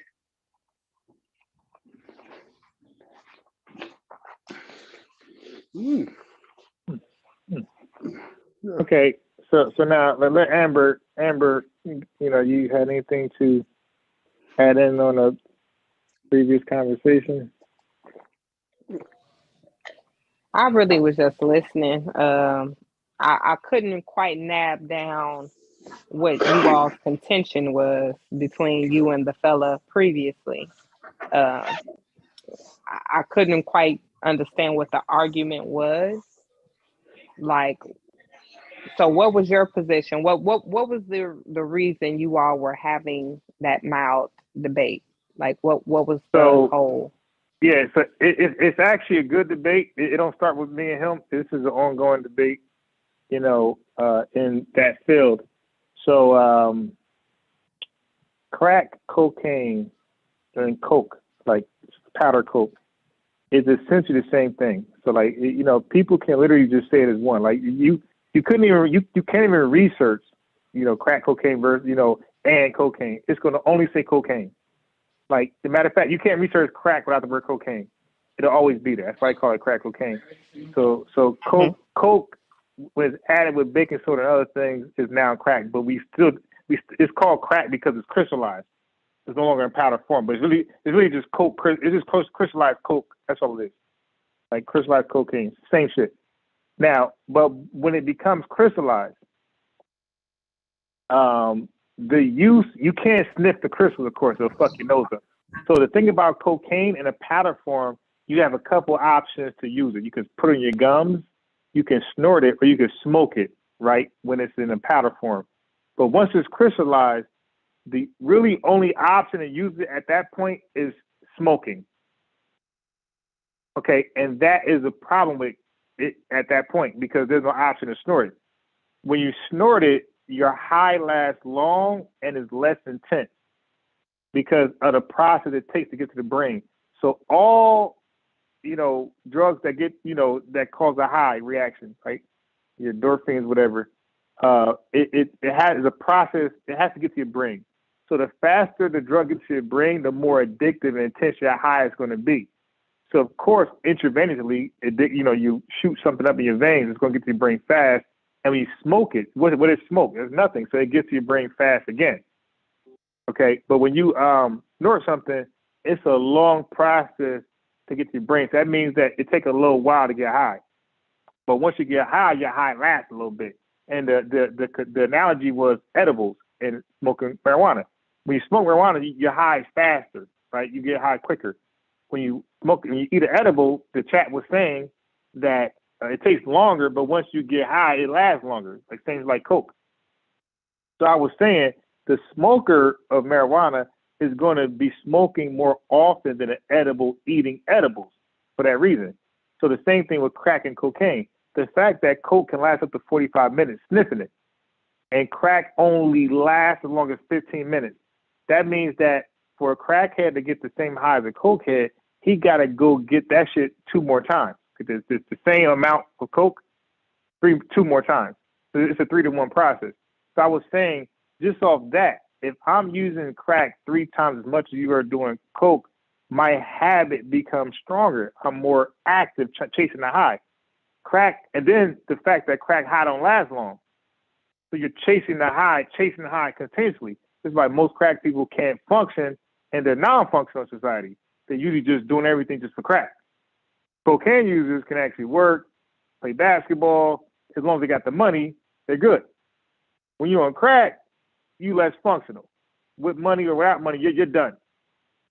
On average, not every last person. So there's not even an argument. All of our articles that we read off said that when you smoke crack as opposed to sniffing it, your high is more intense, stronger, and it lasts shorter. So that means, so in essence, you get higher, but it's not there as long as the person who gets less high. So you're chasing that high over and over and over. So that was the argument.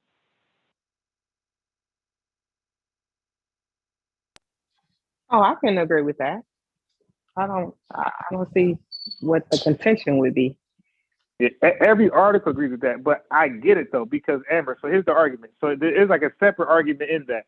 So, of course, black people feel like, and not just black people, like people feel like, mostly black, but because it affects us, but people feel like the law, so the argument is the law, is the law justified to sentence you for, more harshly for crack possession or selling, possession really, crack possession than coke, since they're the same drug. And I was saying, yeah, because crack can decimate a community as it does, and cocaine has never done that, because cocaine was here before crack, and none of our communities were decimated until crack was introduced. And we all say the crack epidemic, the crack era. How come we don't say the coke era, the coke epidemic? We only go to crack. So the law is like, yo, we got to contain that crack shit. We got to deter people from using crack. I'll say this though. I disagree, because at the end of the day, they've tried it that way and it doesn't work. It ended up in people from our community being punished more harshly than folks in other communities for essentially doing the same shit when we don't create the drug and we don't have the power to bring it into our communities. We don't have that type of connection.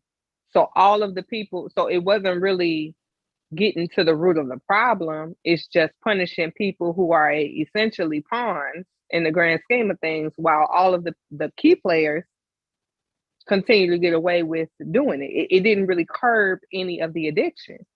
So for me, I don't think that harsher punishments are a solution.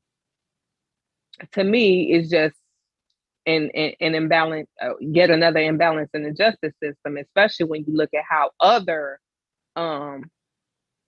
epidemics regarding drugs and meth use, how that's being handled. They're not handling it the same way. So to continue to hand out harsher punishments for people who sell crack cocaine versus people who sell cocaine or some other drug, I think that it's disingenuous. That's not really justice. That's literally punishing one community for only being able to afford a specific brand of drug over others, or being able to have access to selling it, because you can only sell what is in demand. Most people in our community can't afford cocaine, so that's why they smoke crack. Right, and that's the problem, because and that's why the penalty is there for crack is more accessible. So they saying that the apps, like you just said it perfectly. If you flood a neighborhood, or you offer cocaine in a neighborhood with a poor neighborhood, or like mediocre neighborhood, right? That has a medium income, it won't go wildfire because it's expensive, right? People can't afford it. And they were saying the fact that crack can spread like wildfire, that's the problem. So they're trying to deter people from selling that drug. They're like, yo, listen, if you do coke, we'll be more lenient on you because we're not worried about what it can do to the community. But that crack shit is going to kill your whole community. You're going to have single parents, no parents, you dig, that type of shit going on with crack. That don't happen with coke on average. So I mean, I get that, but you can't make crack right. without cocaine, right? Now I got it. So now the thing about crack, again, when you crystallize crack, you can only smoke it, and that's the problem. If you can sniff crack, it won't produce the same crime in the community. It won't produce the same broken homes in the community if you can sniff it. Okay? When you smoke it, and that's the only option once you crystallize it. So this is why they go harder on you crystallizing it, because you're doing something different that's going to destroy families. But what I'm saying is, at the end of the day, you cannot make crack cocaine without the cocaine. So if they were really trying to get to the root of the problem, they would be pushing down. Like if you just make cocaine the harsher punishment. So no matter what, anyone who gets caught with it, no matter the form, they're penalized because you can't make crack cocaine without the cocaine part. Now, the thing about coke is that it does have a punishment to it. You know, like you go to jail too, but it's based on the amount, right? The amount of cocaine you have depends on your how long your sentence is going to be, right? But the fact that you don't get the same time is cocaine possession as crack. Like I get what you're saying, because you can't make crack without cocaine. But the simple fact that you can do so you're basically getting penalized by using it other than its rawest form. So real quick, don't they have a separate charge for when someone has weed and when someone has weed broken down in bags? Isn't that like an intent to distribute, right? Yeah. Okay. So it depends, right? I get what you're saying. So if anybody has baggies at all, you're going to get distribution charge. Anybody. Mm-hmm. Okay. So if you don't have baggies and you can afford a lawyer, your lawyer can argue that that's personal. So your charge will not be the same as somebody with baggies, right? But if you get the baggies, that's possession, that's intent. And if you're near a school, which you are most likely, you're gonna get railroaded.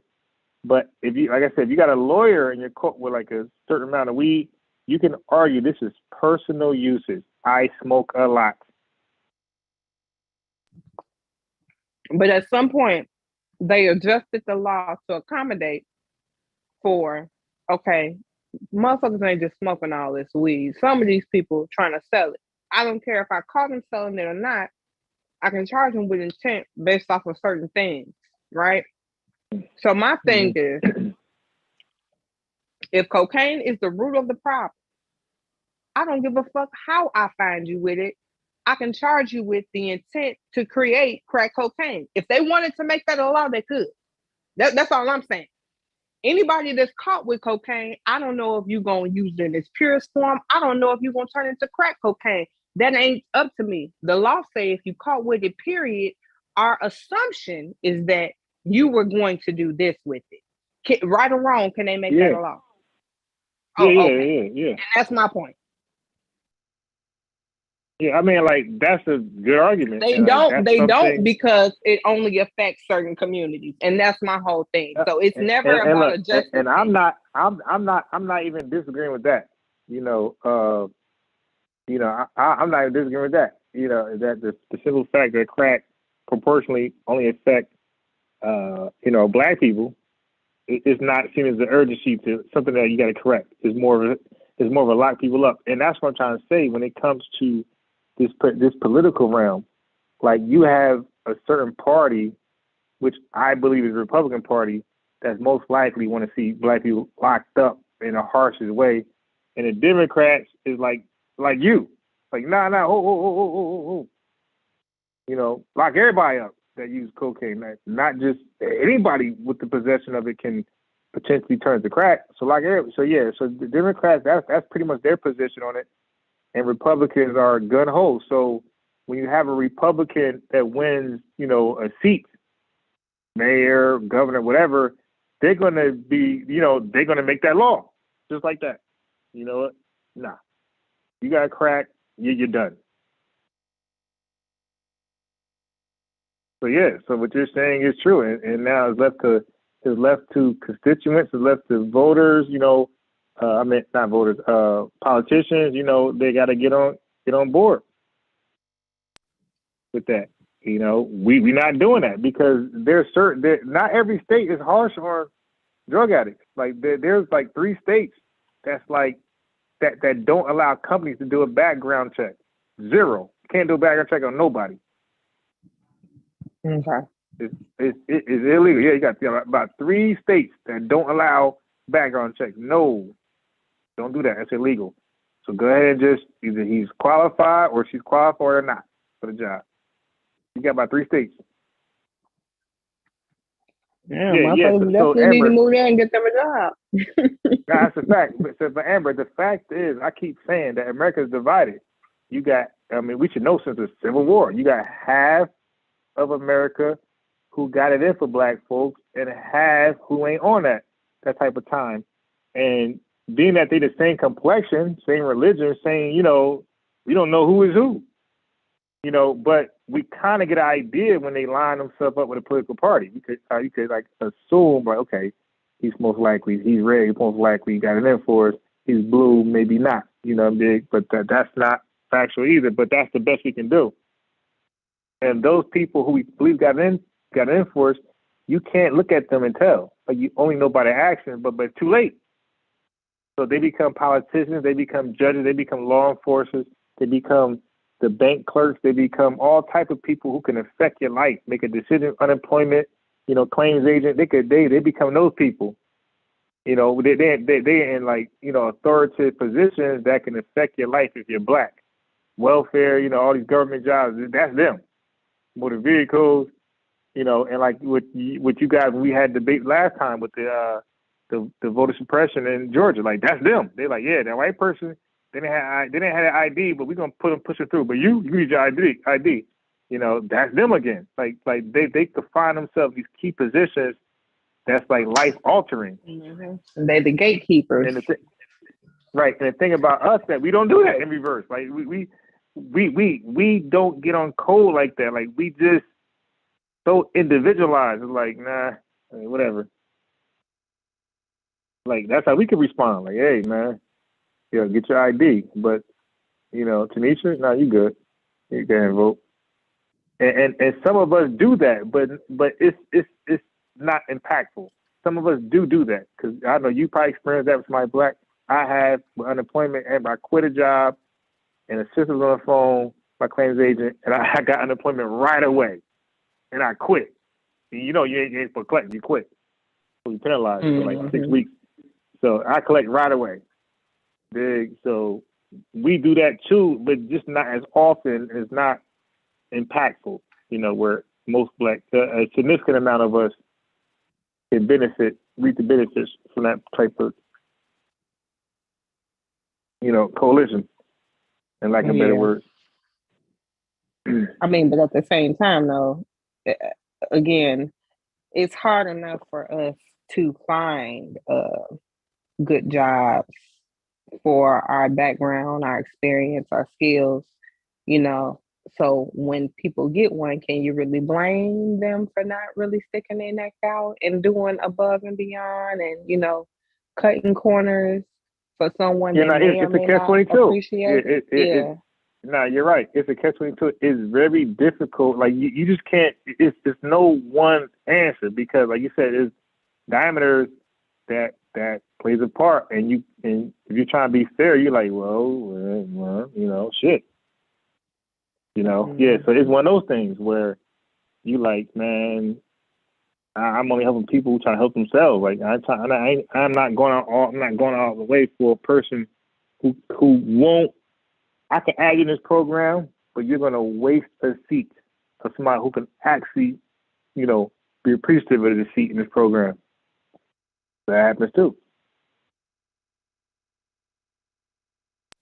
Mm-hmm.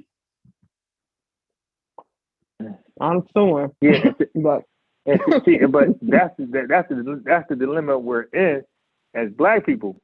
Yeah, we're really that's why I keep saying we are really worse off than what we think we are. Like this the Blackology, man, we start to believe we're better off than we know. We're not. We're worse than we think we are.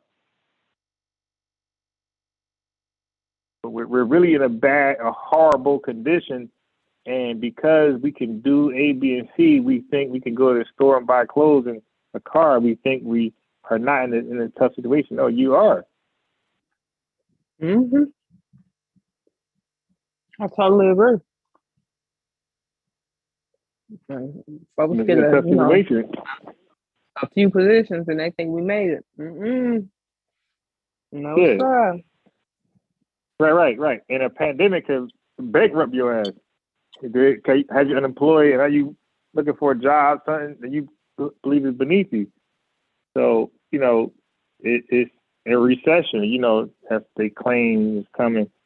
And, these things they're there, and Black folks, we're so divided. We're divided politically to a degree, right? Definitely religiously, definitely morally. You dig? Like we are divided on a lot of key points. Relationship wise, we're divided. Like we don't do arranged marriages. Like I mean, like we're all over the fucking place as a community, as a people. Whereas this is why we're in the condition we're in. So many non-Black Americans. I mean, they could be Black from Ghana, Guyana, whatever. When they come over here, they look at as America as a gold country. Like, they got infant, they got college, they got grants, they got loans, they got all these things set aside.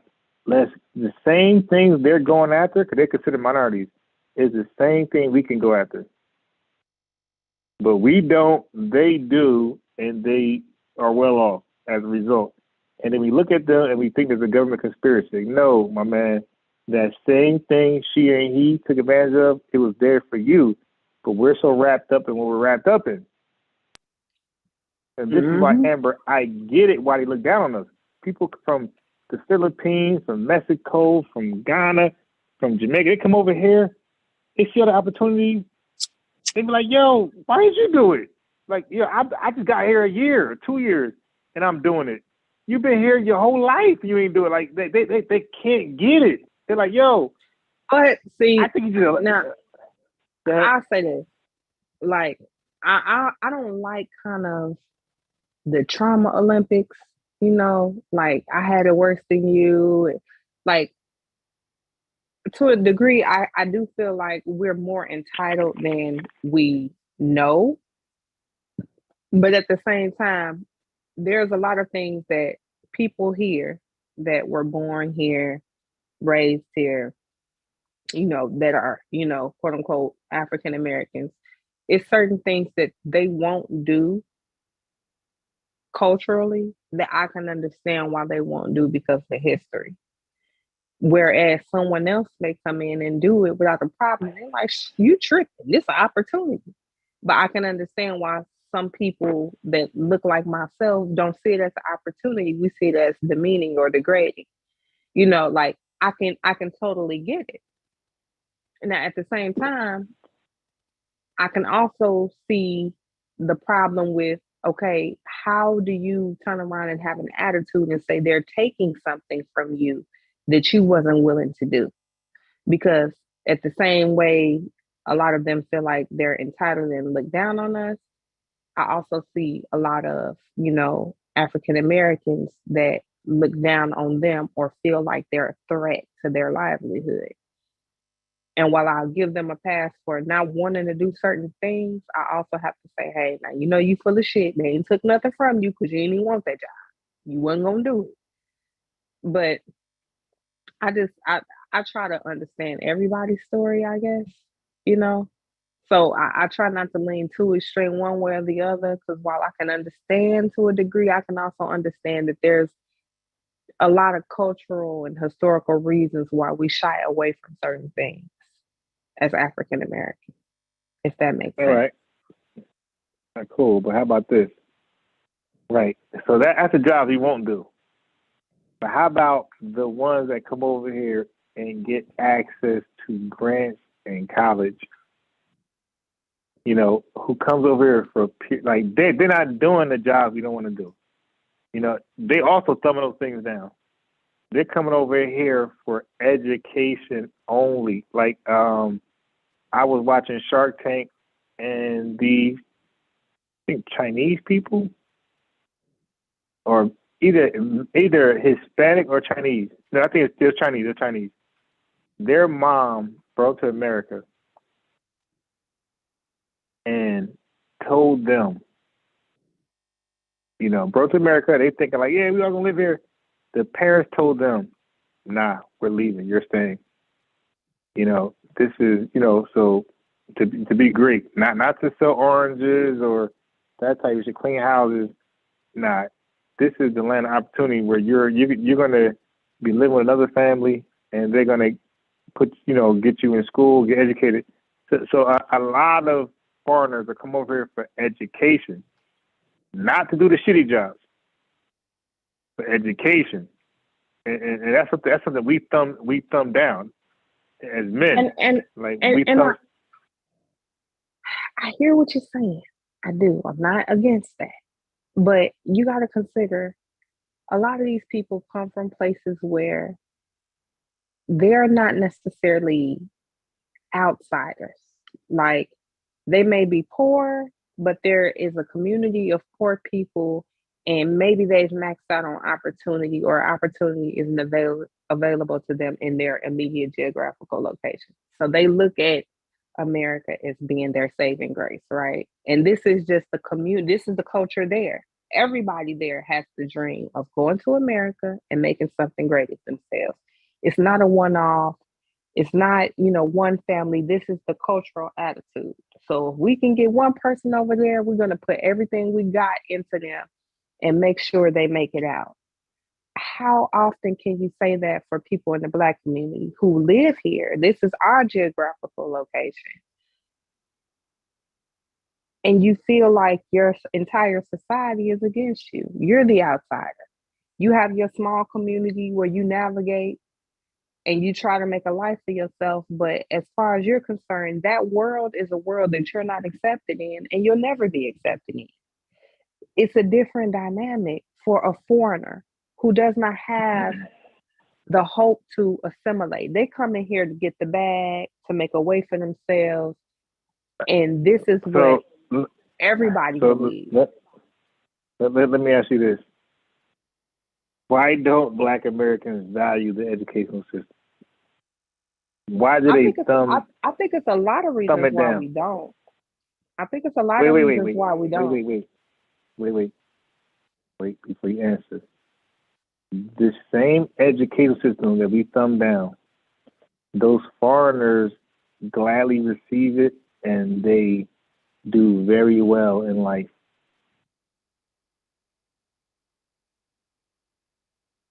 Hello? Are you done talking? Well, yeah. I think one of the reasons is because when the foreigners come over here, they're going straight into higher education. They're going to colleges here. They're not necessarily coming here for elementary school. Now, maybe some Hispanics is doing that. So let me ask you this. So what is so evil about elementary school? I'm not necessarily going to say anything is evil about it, but historically for Black children, elementary school has been a pipeline to prison. How? What you mean how? Kids are identified as being problem children at an early age. They're encouraged to be evaluated and be given medication. Like, that is No. Okay. No. Wait, hold on. Kids, period, right? Kids moms, dads, there's birth defects where kids actually have a chemical imbalance. Yes. Amber, the difference is, Amber, is that other races accept the diagnosis of the clinician or the doctor or whoever it is, right? School psychology, Dr. Umar. They accept it and they deal with it. Our culture, we automatically, that ain't wrong, my baby. We denounce it. We reject it. Ain't nothing wrong with him. And this crazy motherfucker. Here's the thing though. Yeah. In some instances that's true, but not all instances. It's the same way though. Like a lot. Even if there more than enough. But here's the thing: there's a lot of white people that deny that something is wrong with their children. Nah. Absolutely. No. And here's the thing. I want to say the same ratio, not same ratio. Well, I'll say this. We are anti. I'll say this. Okay. I'll say this. Saying that there's something wrong with your child on paper is one thing, but actually going through the process of treatment and sticking with it is a whole nother thing. It's a lot of Black people that say something wrong with their kid, but never get them evaluated, or say something wrong with them and get them evaluated and never follow up on treatment. I would say equally, there's a lot of white people that do the same thing. They have had but nowhere near the ratio. Hold on. Actually, I would say it's probably more because they outnumber us. No, I get what you're saying, but no. Like when it comes to race ratio, there's a small percentage of white people who believe in government conspiracies. When it comes to ratio of white people, there's a small percentage of them that believe that shit. And when it comes to Black people, there's a large there's a large percentage of us that believe the government's out to get us. And I totally agree. I will agree there. I have no disagreement there. But you also have to realize too that a lot of our community is marginalized. It's a small percentage of their community is marginalized. So for those people that aren't able to assimilate into society and live in that upper middle income class, they're quote unquote poor whites, they're more inclined to believe conspiracies because they have to have an explanation for why they're failing. Right? Same way that it's a lot of Black people that believe the conspiracies because overwhelmingly we're not doing so well. So again, it lends to the explanation for why we're not doing so well. It's this big conspiracy against us. Right, but I'm saying ratio based, right? Because there's more white folks, like 40 million Black folks, probably like 200 something, 50 million white folks. So so ratio wise, a small percentage of them. The pseudo white folks is probably all of Black folks. So there's probably 40 million pseudo white folks out of 250 million, and there's only 40 million Black folks. So so the pseudos of them equal us in totality. I understand that. But the difference is, I understand that. But the difference is though, even with all of our, pseudoism, most Black people still scared to make moves on the magnitude that white people who pseudo is gonna make the move. Because again, they have that entitlement and that privilege where they can act on their conspiracies. They can challenge in certain ways and they can do certain I got shit. You, but that Black I'm people going back to this. Go back to I'm going back to this. The educational system is proven to produce gold. It's one of the best in the world, right? But does that lend to even schools in the Black community in the urban areas? Because they're not created equally. Now you can argue that even the worst of our schools is probably on par with the best of some schools in some countries. Is gold. Look. Really the only argument that Black folks got with the school system is history. who gives a fuck about history? It's subjective anyway, right? We need to be focused on STEM. There you go. I ain't got to name it all. Who cares? Like, when people come to this country, they don't give a fuck about Christopher Columbus that lied. Nobody cares about that. We don't care. Like, we're coming for the jewels, the stuff that's going to uplift us as a community when we come to this country, that we could possibly bring back home and share and make it better for them. They don't care about history. I'm That's the shit we care I'm about. biased.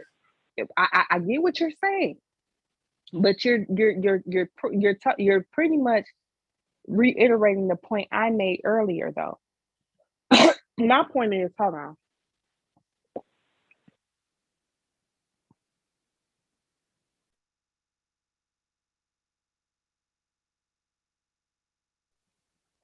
My point is that for people who are not from here, who are not native to this land, this history does not matter to them. It doesn't affect them. Their history at home is accurate, correct, and even if it wasn't, it does not matter. Their history is not in America. They do not care. They can come here and say that shit don't mean nothing to me. It don't affect me. I can live on with life. But for the people whose history is rooted here, whose lineage is rooted here, it matters to them. It matters. Wait, what matters? Wait, no. What matters? Because history don't even include black folks. Like, it exalts white folks. So what? But that's what I'm saying, though.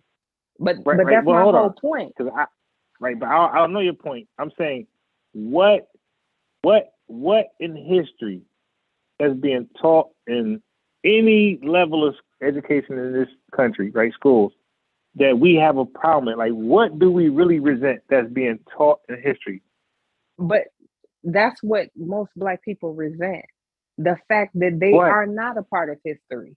The fact that they feel like, what you mean, who?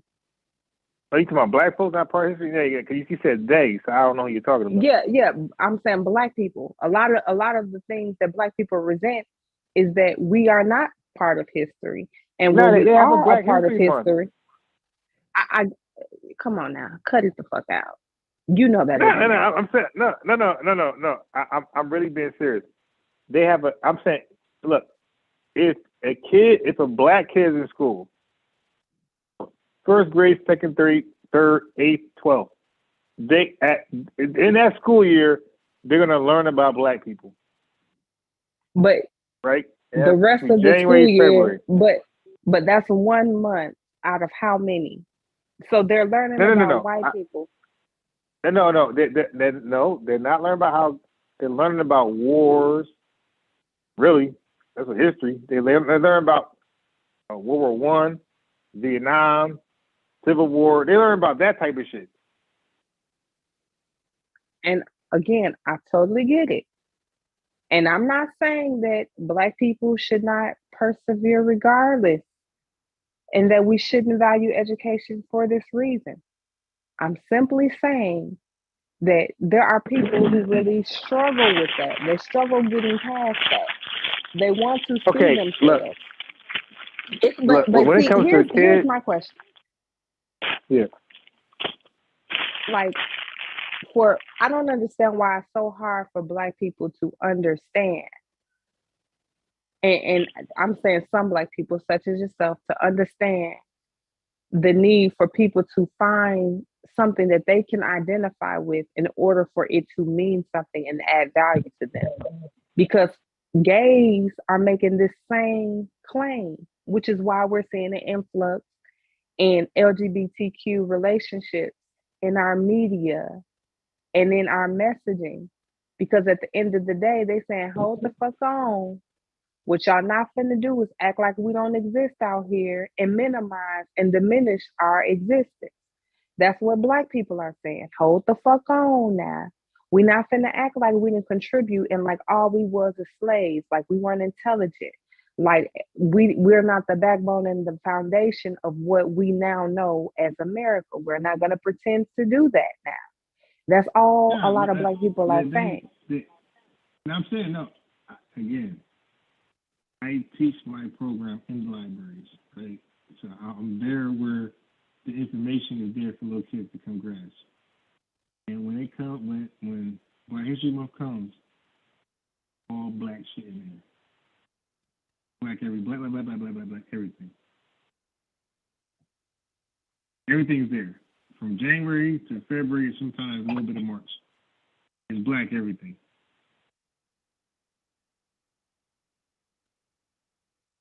You want? I can show you pictures. I took pictures in there, during that time. There's pictures, so you see black books and these Indian kids, tell you, they'd be like, yeah, I need a book.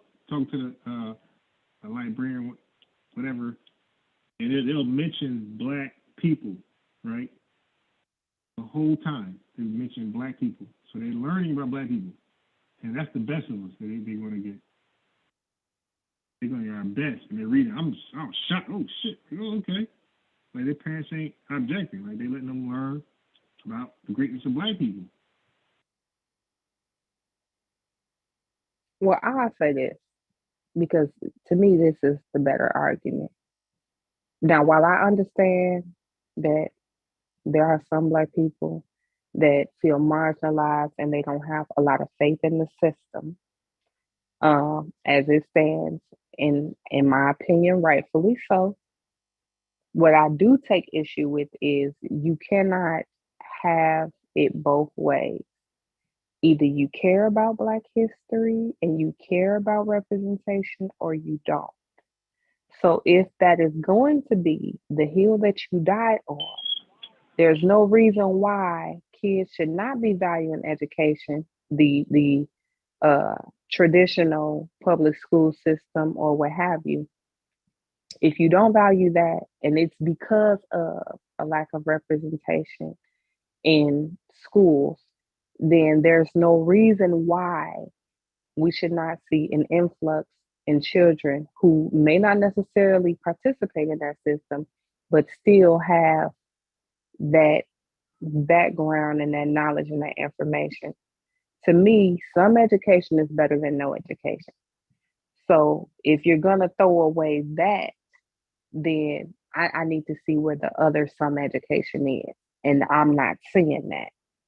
So that would be my argument. I understand you feel a type of way, but if this is the reason why you're taking a step back, then where are you supplementing in other ways to make up for whatever you're not getting in the public school system?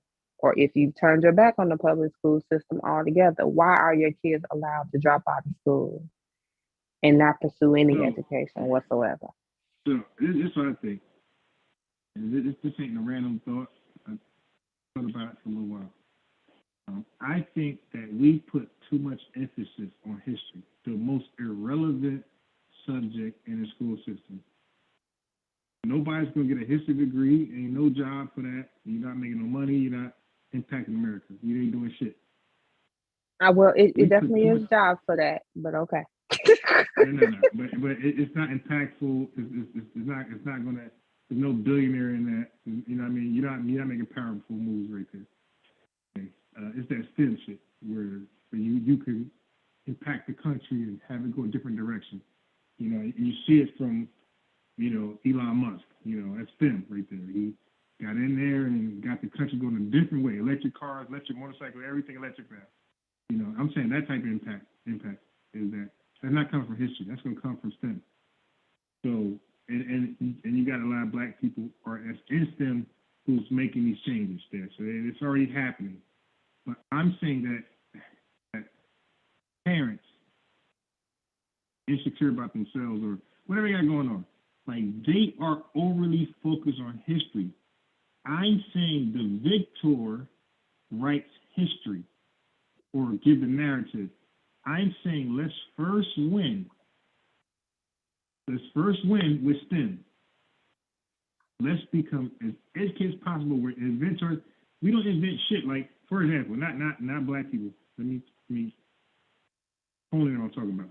I'm saying if you look at these people that we brag about, the Marcus Garvey, Noble Drew Ali, like Muhammad, these clowns, they haven't invented nothing. Zero. Just talking. Why you got to say clowns? I got to get pushed back on the clowns thing. Okay, now I'm saying clowns because they just talk.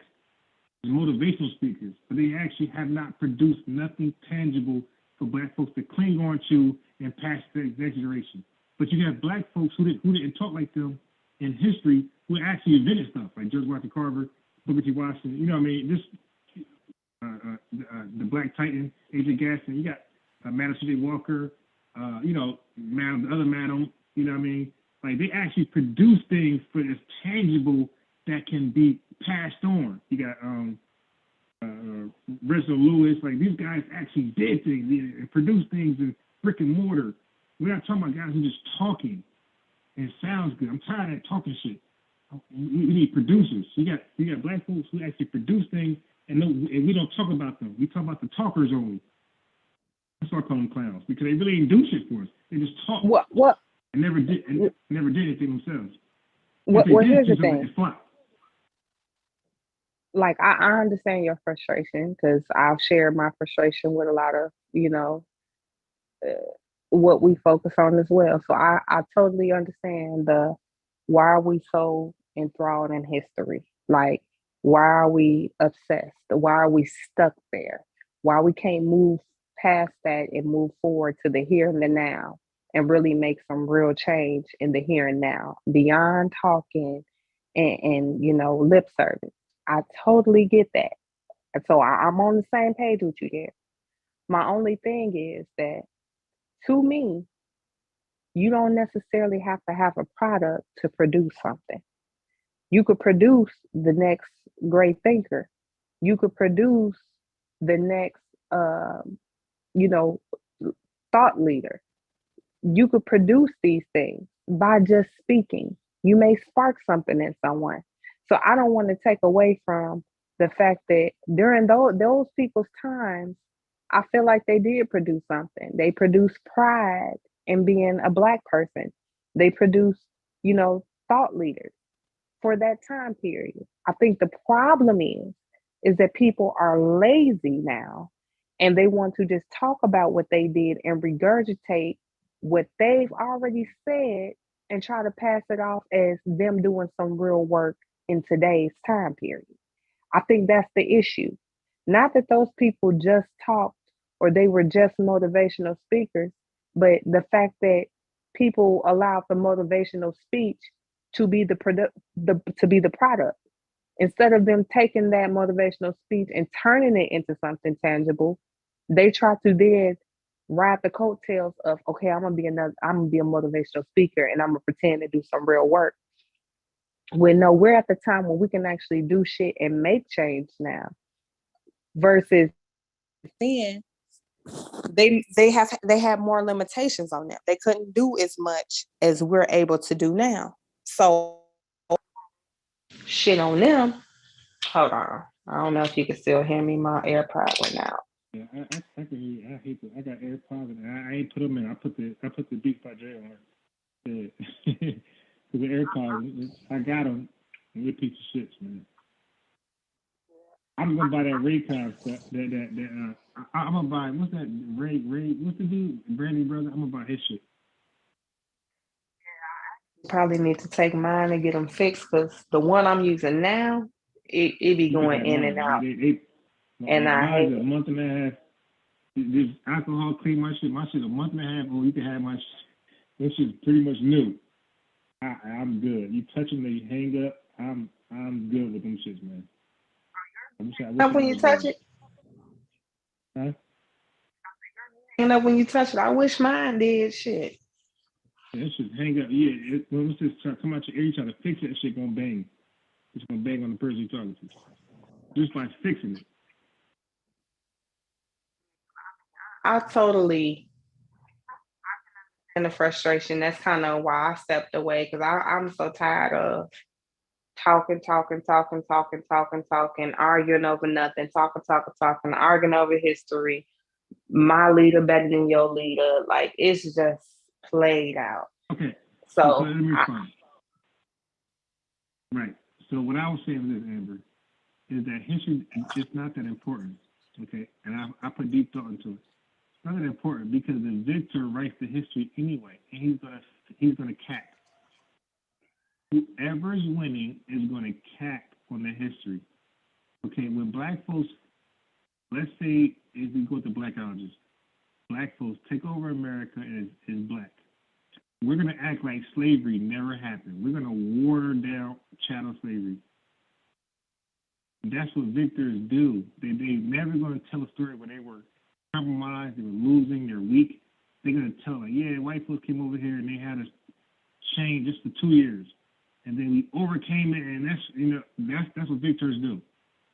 They never show really a weakness. So I'm saying, let's take that attitude now. Let's leave history alone. Let's teach the relevant shit that actually changed the world. And then when we're dominant, let's come back to history and we can tell the truth, how it was told, or we can rewrite it where we're like the superior, like everybody else do, like white folks do. This is why you can't blame white Americans for teaching history the way they do, because China gonna teach their history what they do. Iraq, Japan, Russia took mad L's, right? But they're not gonna teach that shit in their schools. So they're gonna say they won everything. So that's just natural. Right? That's human, just politics. At that point.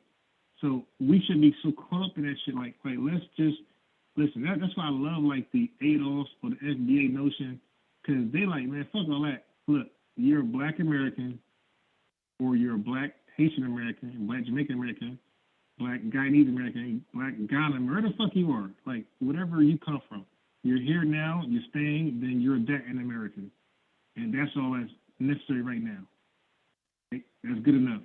And then let's focus on the things that's going to impact and change the world. And then we start winning when we become a commodity, when people feel like, I need these people to service our country, our cities. Then we can rewrite history for ourselves. But history should be labs.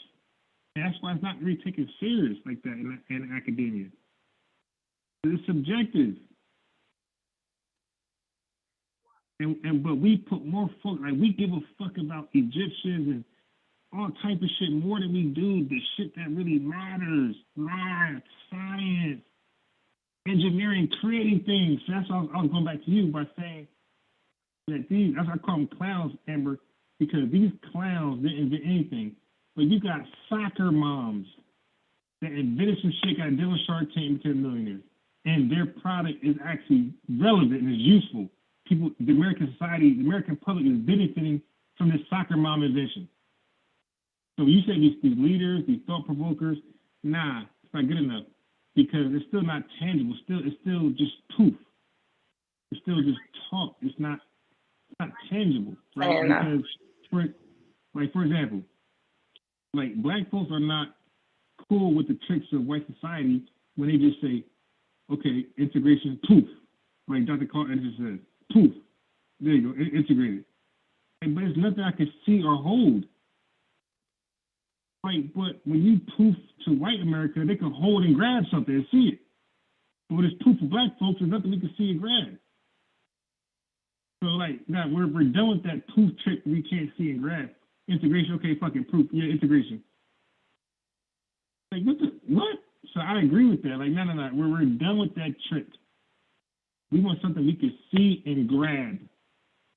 Y'all get the poof shit, the magic stuff, but you can't see and grab. Let's get the tangible shit.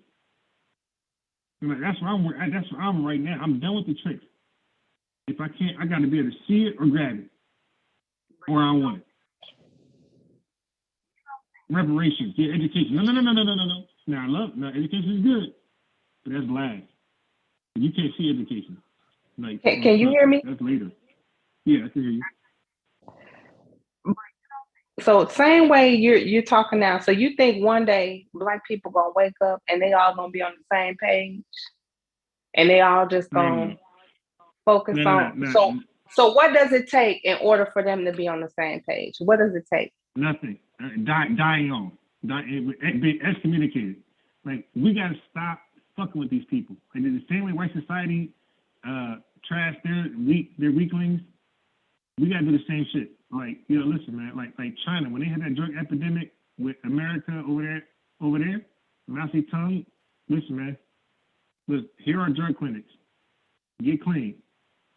If you don't, you die. Okay? That's what we gotta be on. Like, we gotta stop doing them the American way because we anti-American, but then we pro-American because then we adopt their methodology. It's like no. The rest of the world don't deal with crackheads. They don't deal with that low. They excommunicate the motherfuckers. Kids, I'm just saying, America's period. I'm just saying, even right, for the people that ain't crackheads, that's focused on history. Like you right now, you are presenting your thoughts and your ideas on what Black people's next move should be and where our focus and our attention should be. And I'm not saying you're wrong in that. Right. So at this point, speech and speaking and talking is necessary because that's how you communicate a message. That's how you establish a plan. Yeah, but you can also bullshit people into sleep again with just talking and teaching. Yeah, like the prosperity doctrine. Yeah, you'll be rich, just keep praying. Like that's talking. Listen, I'm done with that. Education, like other people are coming over here. They're going to our schools. That's for us in this country that our ancestors died for, and they're getting educated and they're coming out and they're thriving and they're being impactful and they're becoming a commodity in this country. While we thumb nose down this educational system, no, it's very legit.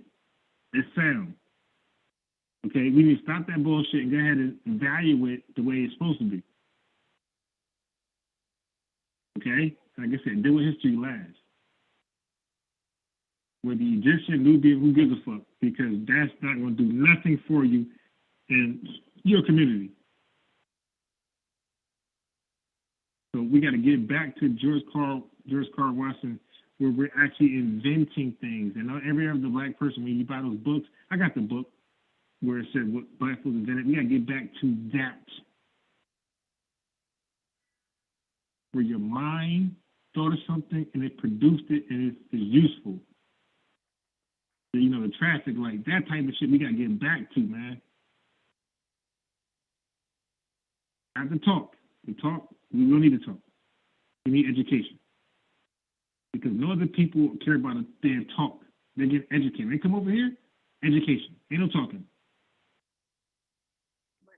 No motivational speaking. You know, I mean, you could do it. Look, Amber, what I'm saying is the motivational speaker, I don't mind them talking their talk. I'm saying the recipient should not value that shit and value education more and as entertainment. Go listen to the talk. You know, as opposed to rap or smart. I totally understand. As opposed to rap, I agree. or some of the goofy shit. Yeah, that, you know, let's focus on education and the talk we use for entertainment. Issue, though, a lot of the issue is, at this point, I don't even think that it's a lot of Black people that can even identify what quality education looks like. If someone is talking and it sounds like they know what they're talking about, they follow up behind it. Like it's getting harder for to discern when somebody actually knows what the fuck they're talking about and when they just talking shit. Right, and that stems from being in love with talking in general. Like, 'cause you know, Amber, listen, when you walk down the street, it's like, you know, if you put on a certain outfit and you leave your house, you know what type of communication you're going to get from people. And you ignore it all because you know they're just talking. Right? So you already expect it. I'm saying we do the same thing. Like, we got to say, people going to talk, you got to ignore that shit and focus on bottom line. So when you throw an outfit and they start talking to you, you ignore it. You know, you think you just get make way for you.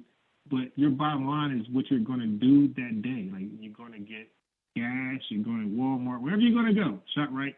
Like, you know, grocery shopping, like, that's the bottom line. So that talking stuff, you're like, hey, thanks, but I don't care about that. I'm going to achieve my bottom line. That's what we got to be. The talking stuff, like, yeah, it sounds good, but I got a bottom line. I'm going to achieve that. Talking or no talking, I'm going to achieve that. And that's the mentality. We got to just. Yeah. There's a mindset, right? So me, I've been around long enough and I've always been astute enough to know if I put on a certain outfit Motherfuckers gonna talk, but I can ignore it. Whereas homegirl across the way, she put on the outfit and niggas get to talking to her, she might actually stop and think they got something they actually want to say, that there's a genuine interest there. You see what I'm saying? Like, just because two people can put on the same outfit and get the same response, and one person know that they full of shit, and the other person actually soaking it all up. So what I'm saying is, it's more and more of those people that's soaking it all up, and they don't know that these people just talking shit. You understand what I'm saying? Like it's more and more of that going on. People putting on the outfit and getting the attention and thinking that it's genuine attention. That these niggas just trying to fuck.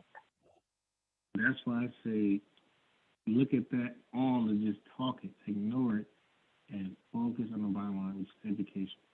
Or when I say education, I'm talking about training, not just college. Training, where carpentry or painter, artist, architect, these things I'm talking about. An electrician, that's educate, that's training. Focus on that. Auto mechanic, those things, man, a real skill. If you're not going to do the college thing, get a real skill that's in need, that's, that we can value.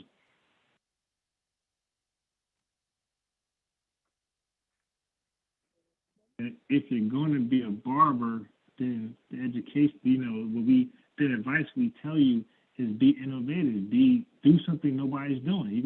A woman's gonna do hair. Just don't be a regular, get a hair salon. Like, do something different with your salon. To draw more people. Like, don't just get regular hairstylists where you're just getting 3, 4, 5 people a day. That's it. You like barely paying rent and barely, your shop rent and your house rent. But the goal is to max out. That's the goal. And I just don't see that when I talk to my people. I don't see that goal. People are complacent. People got excuses. On average, that's what I see. More though, people should just be fine. You broke up. People should be what? Or more people should just improving their quality of life. No. You're breaking up.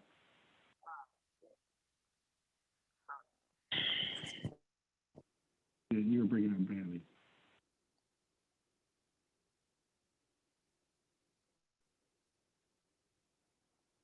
If you're talking right now, can you hear? No.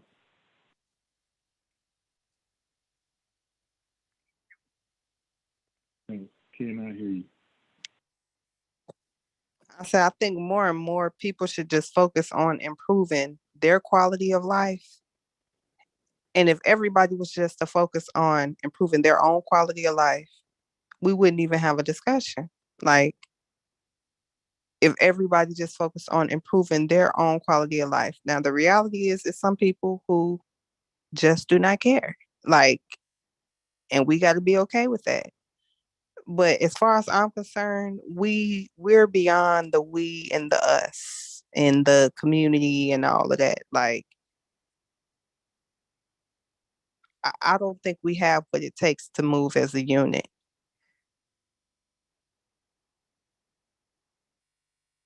Hello? Yeah, I'm listening. Yeah, I just don't think we have what it takes to move as a unit. So if more people just focused on improving their quality of life, that the job would just kind of, the problem would resolve itself. But that's the thing. Like, we're not a unit. We're individuals. We got different belief systems. We got some people who support the LGBTQIA. We got people who don't. We got people who don't Jew bash. You got people who do. People who believe white folks, give fair shake. People who don't. They're all devils, So that's the problem with us. Like, we are messed up. As a people, we don't agree on anything collectively.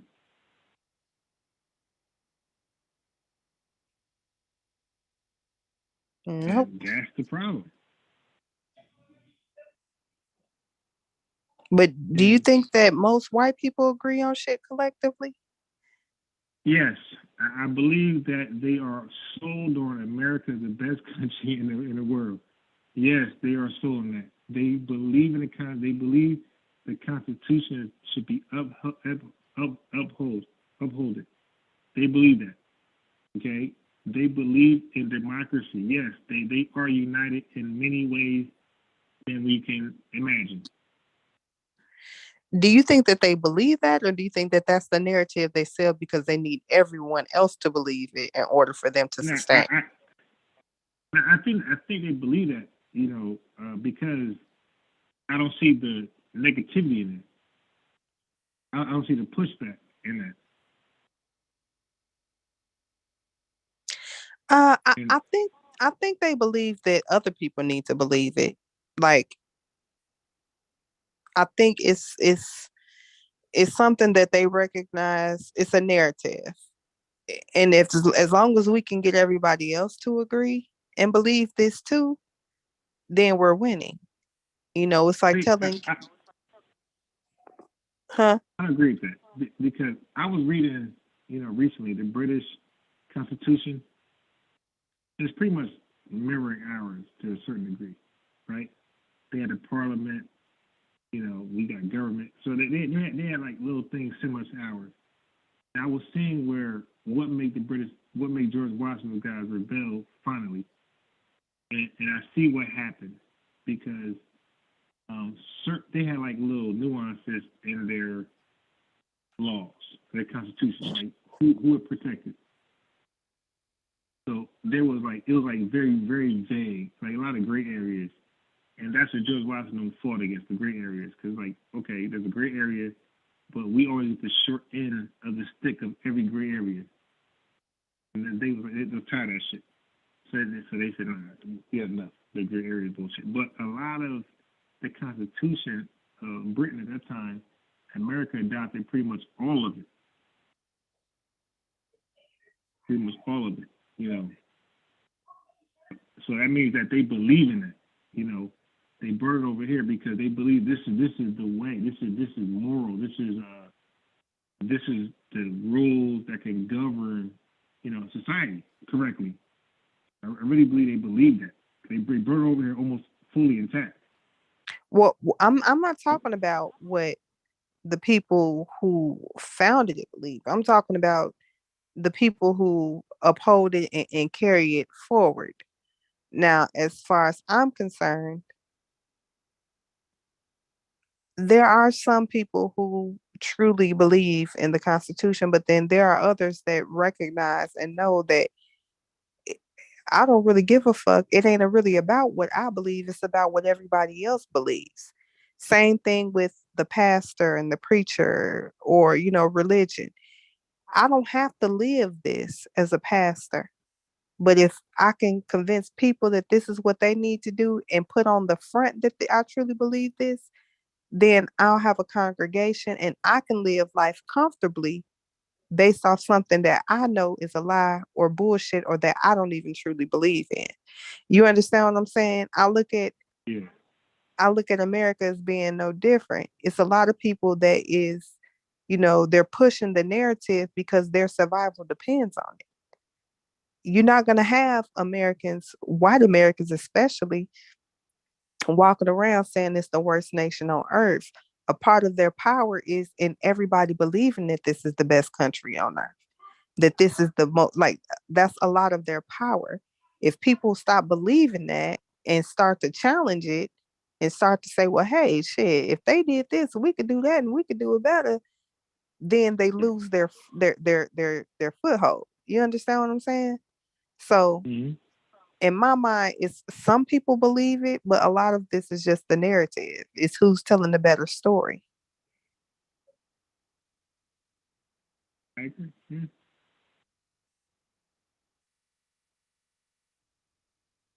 But I got a high school graduate, right? Who? My son graduated last Saturday. Really? Congratulations. Mm-hmm. You know, look. I'm gonna say right now. I often think about. Is that the son that was on the live? That's the son I asked questions to, Amber? Yeah. Mm-hmm. Okay. So I often think about him, for different stuff. But I do think about him a lot, and it got nothing to do with what you just said. It's just like my own reasoning, my own topics. I think of him either as an example or something I would have asked him at that time. But something like that goes on. I do think about him for other things. So yeah, but that's a good thing. Yeah.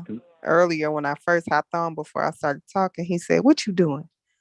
I said, "Oh, I'm on Zoom." And he was like, "With old boy?" I said, "Yeah." He was like, "What y'all talking about?" I said, "I really don't know yet." He said, "Oh, tell him I said what's up." I said, "Okay, when I talk, I'll tell him you said what's up." But yeah, he excited. I got a high school graduate. It's crazy.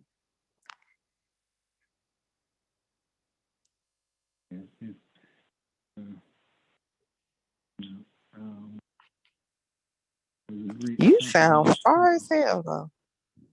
No, that's because I got hold on, I got the wrong phone in my hand. You've been sounding far for a minute. You should hear me out. I had the wrong phone in my hand.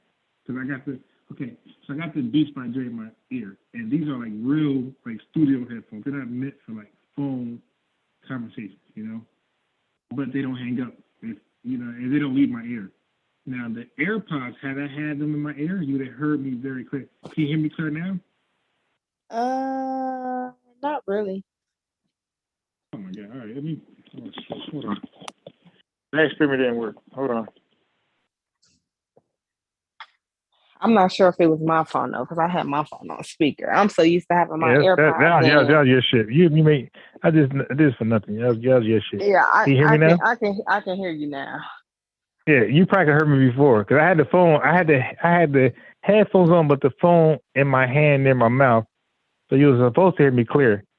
But anyway, I got the phone off the headphones. So I got no headphones and a phone to my mouth. And I was saying, well, that's good. They graduated because, I'm a proponent for education, something tangible, something that you're going to get, especially this country's education, is proven to produce gold.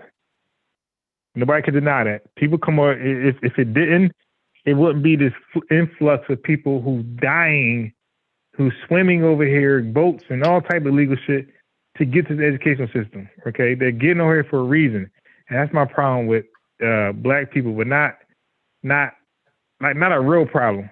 I have an issue with black people not valuing this educational system because of their views and concept of white people as a collective. Mm-hmm.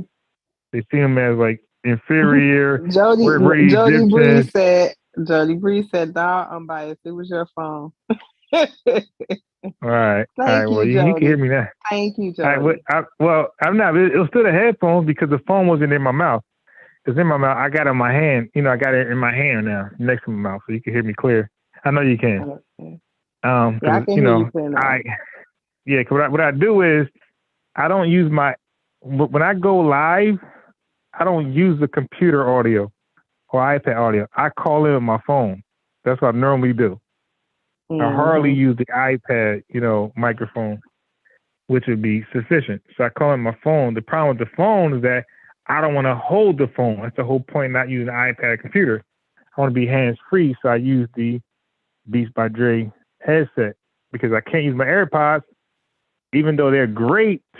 The problem is when it's still up my ear, it's going to bang on you. And Amber, even I disconnect, I did this the other day with my boy.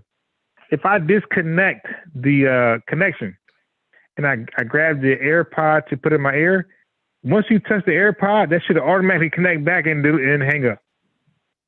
I'm like, what? Now, what generation you got? I don't know which ones I got, but like I got the Mine don't latest hang one. up when I touch them or pull them in and out. As a matter Yeah, I of got the latest one. fact, That thing banging. That thing banging. yeah. I Yeah, don't mine's the know. latest ones. I don't know. I got mine in like. Let me see. Matter of fact, I got my box. Yeah, no, So I mine could. just came out. Mine was this year. So the latest one this year, that's what I got. Yeah, I think mine came out this year too. They are. Where's the fucking manual? The case is different from the ones that was before this. I've seen the cases. It looks totally different. Oh, I guess you do. You can move? Like you can. I never. Amber, you see? Now look, Jody, and whoever's listening, you see she was talking that shit. She touched her her AirPod. That shit banged like I said it does. You see? She acting like hers don't do that. They all do that, Amber. Okay? Now you see? That's annoying when you're talking to somebody on the phone and you're trying to like plead your case to that person and you keep banging on that person.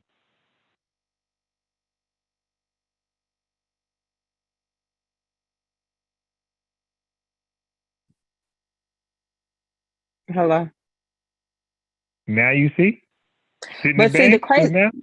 Yeah, but the crazy thing is, see, now I'm pissed off that you told me that, and I know I can hang them up now because I've had mine for months and I've never accidentally hung up or hit that button. But I'm looking at the manual and I'm like, oh, so I guess you can. And then I hit it and it hang up. So now I'm gonna be accidentally doing that I shit the told whole you. time. But when I take them out, I never accidentally hang up because I normally pull them out with the silver part on the bottom. I normally grab them Yeah. from the top, like and pull them out my ear like that. I never grab them from the side. So I never Wait, even how do knew you that grab little from the button. top and not grab from the side? How's that possible? Grab it So from the like top and not the so side. like the top of the bud, and then it's like the little silver hangy piece at the bottom. I normally Yeah. pull it out like that. Like I don't normally pull it out from the stem part. So I never accidentally hang up. Now that I know it hang up like that, subconsciously I think I'm gonna be grabbing the stem part. But normally I just pull it out my ear from the top and the bottom. Like I thing out, put it in. I just always have held it like that. Yeah. Now I'm mad as hell. Why should I be hanging up and doing shit by accident now? Just cause. I'm trying to tell you. I hang up on people all the time. And I'm like, yo, like they already know what it is. You know, I'll be talking in the mid sentence, bang. I call them back. Oh, yeah, you know that was AirPods. I'm talking again, mid sentence, bang. And then I'm like, God, You I must know got some getting little annoyed by ears that. though. Why you gotta keep adjusting your shit? Nah, my thing's still, I can't stay in my ear for shit. Man, you must got some little bitty ears. Them I things don't is know, but too too big for your ears. well, that's good then because growing up, I was Dumbo. You know what I mean? That's weird how like as you grow up, like shit changed. Because my ears was huge for my head growing up. And as I got older, like you look at my ears now, like you will never like if I told you that you would baby New Year, they call me for the ears, but you would never know that. You would never Not know you that was now. out that thing looking like Yoda. You would never know that now the way my ears look. They're small now to my head. People like, really? Yeah, when I was growing up, that shit was huge. That shit Man, normal now. allegedly they normal now. They might be small now. They was big then. They might be small now. Nah. Because I I'm don't trying think to they figure small. out. I'm trying to figure out how your AirPods be coming out like that. They come right out. I don't know how the fuck you. All this shit is like Spanish or French or something. Yes, it's God supposed to damn. be in the gym, basketball Oh, matter gym. of That shit fact, never come out. you said, huh?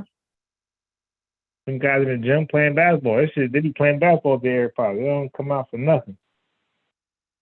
Yeah, like, nah, I stopped doing it, but okay, so the model number is A2564. Say It's it a again. version. The model number is A2564. For The what? version The is AirPod? 4E71.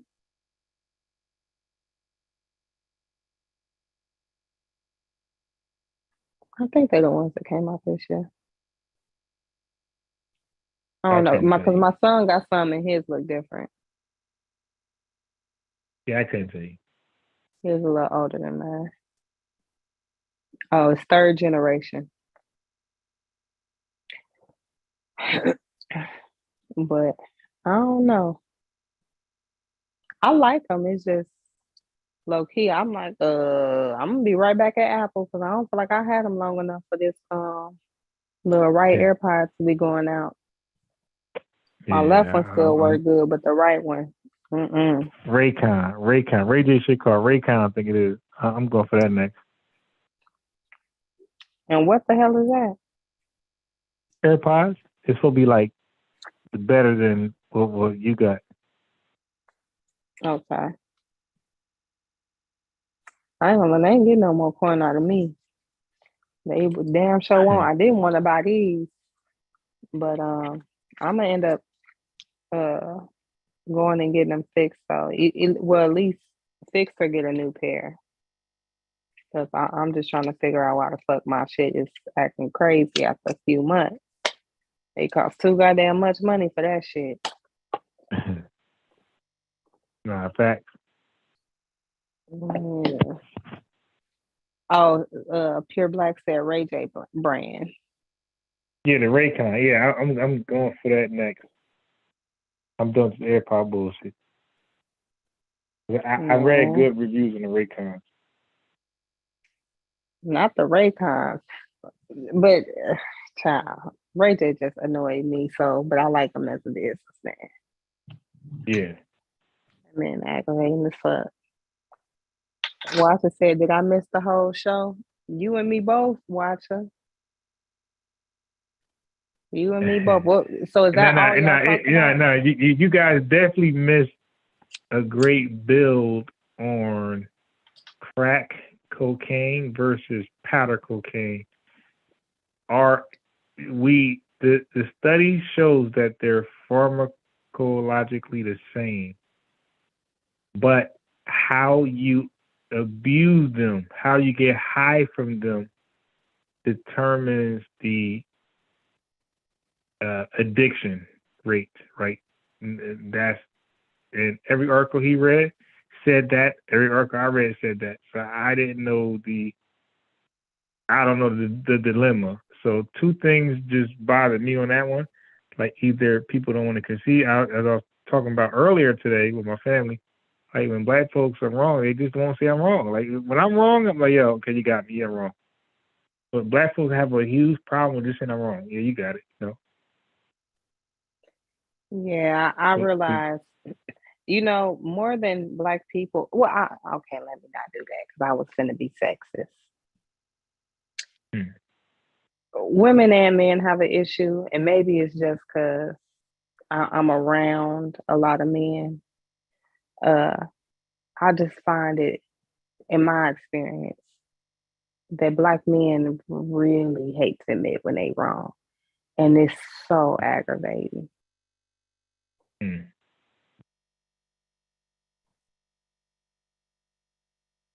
I assume that y'all probably feel the same way about women, but oof, Yeah. it's You know what? disgusting. And now that you brought it there, that's one of the topics. Not in the chat, not in the description, but it was definitely something I text to Stupies.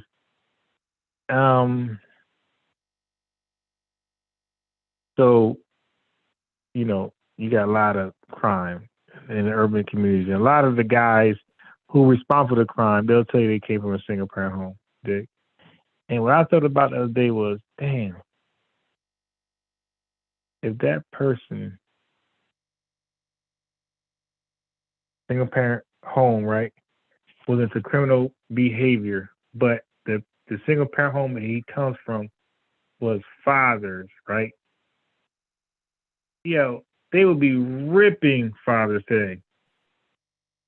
Like, the crime comes from you guys. They would basically make single parent fatherhood like child abuse at that point. I thought about that, like, in depth. Like, what if? So that came from the crimes, the violent crimes. You got a lot of street gang members just fighting each other and killing each other, but they're all from single parent homes mostly.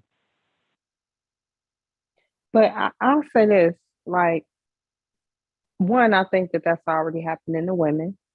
But and I'm not gonna say society as a whole does it. They have their ways of doing it. More likely to do blase, skippy, woo woo. In the Black community, though, I do think that women are largely blamed for it by Black men because they don't have to take accountability then for the outcome. They don't have to take accountability for being absent in the home. They don't have to take accountability for their actions. They could say, well, they was raised in single parent homes, and this is what happens when you come from a single parent home. But it's always been odd to me, though, that you have the violent crime, right, that comes from the single parent household. And then you have the influx in, well, what we perceive as the influx in homosexuality, which a lot of people will also too attribute from Black men coming from single parent, female headed homes. So my question has always been, well, how can both be true? Either we're raising extremely violent criminals or we're raising soft ass men that, just want to be women. Like, how they the same thing? Now, as far as I'm concerned, it boils down to individuality. Yes, these things play a role, they play a factor, but there's no one thing that you could say, yep, they definitely turned out that way because it was this. Like, it's a lot of different things that go into it. But yeah, that's always been, strange and odd to me, though, that typically the single female headed home is blamed for all of these varying and sometimes polar opposite outcomes, but yet them being raised by a woman is the reason for all of them.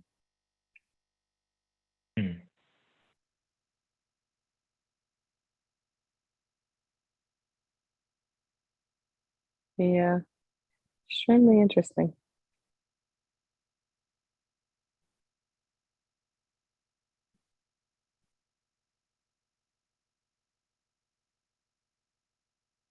I see Watcher with the looking eyes in the chat. What you doing looking eyes for, Watcher? It sounds like you on your way to bed.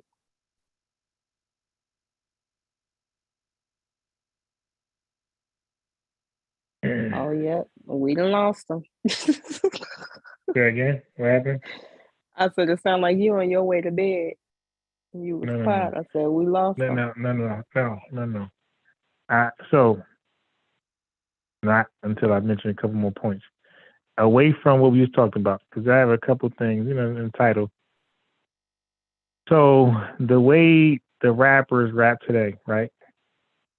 What they claim, indict themselves with the incriminating lyrics, like rap. To say you're a rapper, that became synonymous with gangbanger. So if you say I'm a rapper, you're basically you're a gangbanger, right? That's where it came to. Okay, so now that's one thing. And see, I always keep in mind the bell curve, right? The bell curve is a book written by, I forgot the white guy names, but he was trying to put the studies together. He was trying to say how that Black folks were like intellectually like inferior to white people on average, right? And I think of that when I look at some decisions that we make. Not that it's true, but I look at what they would use for justification or case points. Like, see, look Hold at on. this. Change your name, Watcher. So me and Watcher had this discussion before. So you got black successful millionaire rappers. This is like unknown, right? Unheard of. Who wants to get their hands filthy in criminal street activity, right? And then we're talking about Young Thug and Gunna and like the whole YSL, record label. But the fact, like, why would a millionaire, and Amber, we ain't talking about behind the scenes, they're directly getting their hands dirty, where the evidence is pointing to them and they can't get out of it. Mm-hmm. Like, why would an A-list, B-list musician, entertainer want to feel the need to get their filthy hands dirty? You made it, dude. You're a millionaire. What the fuck wrong? Yeah, I could. And so certain radical white people will say, see, only black folks do that because there's something wrong with them mentally, psychologically, DNA-wise. Only they do that. He made it. He's out the hood. He's never going back. But he went back to do petty, broke, how they would say, broke, impoverished crimes. Weird shit like that. Yeah, I can't understand it. And I mean, it didn't start with them and it ain't gonna end with them. I personally cannot understand why you would continue to I could see if they got famous and it's some dated shit that they pulled out the woodwork and hemmed them up on. Then I'll say, right. well, they right. went and dug and they found and they fucked up. Yeah. But to still be in a position of getting and keeping your hands dirty. Yeah. And I don't know all the specifics on their situation. So I'm not going to pretend like I know everything that's going on. I know the charges is pretty fucking scandalous. And from what I heard, they got balls to the wall. So it's Wait, unfortunate. They got what? They got what to the walls? That they got them balls to the wall. Yeah. So I mean, like you said, it's unfathomable. It's crazy that you get to that level, and like Tiffany, she said, it's the mindset, and I get that, but I'm just trying to figure out, like, at what point on your climb to the top do you not realize, no, you don't have nobody around you that's so smart enough or wise enough to tell you, nigga, this not what we finna do. What we not finna do is fumble this bag. Yeah. Like, I don't understand. Like, you don't got nobody to say, I'll take the L for you because you gotta continue this on. I can't understand or imagine, but it's crazy to me. It's absolutely crazy.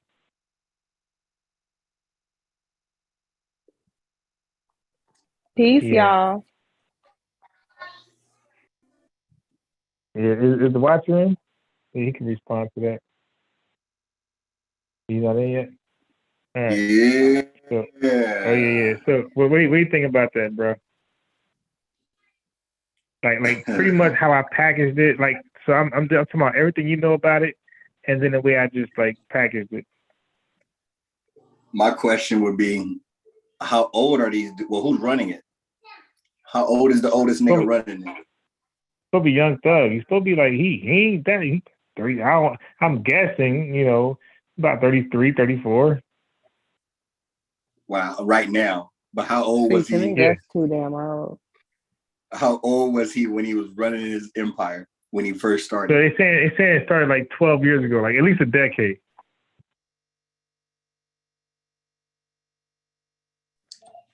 So he was in his early 20s before he started this.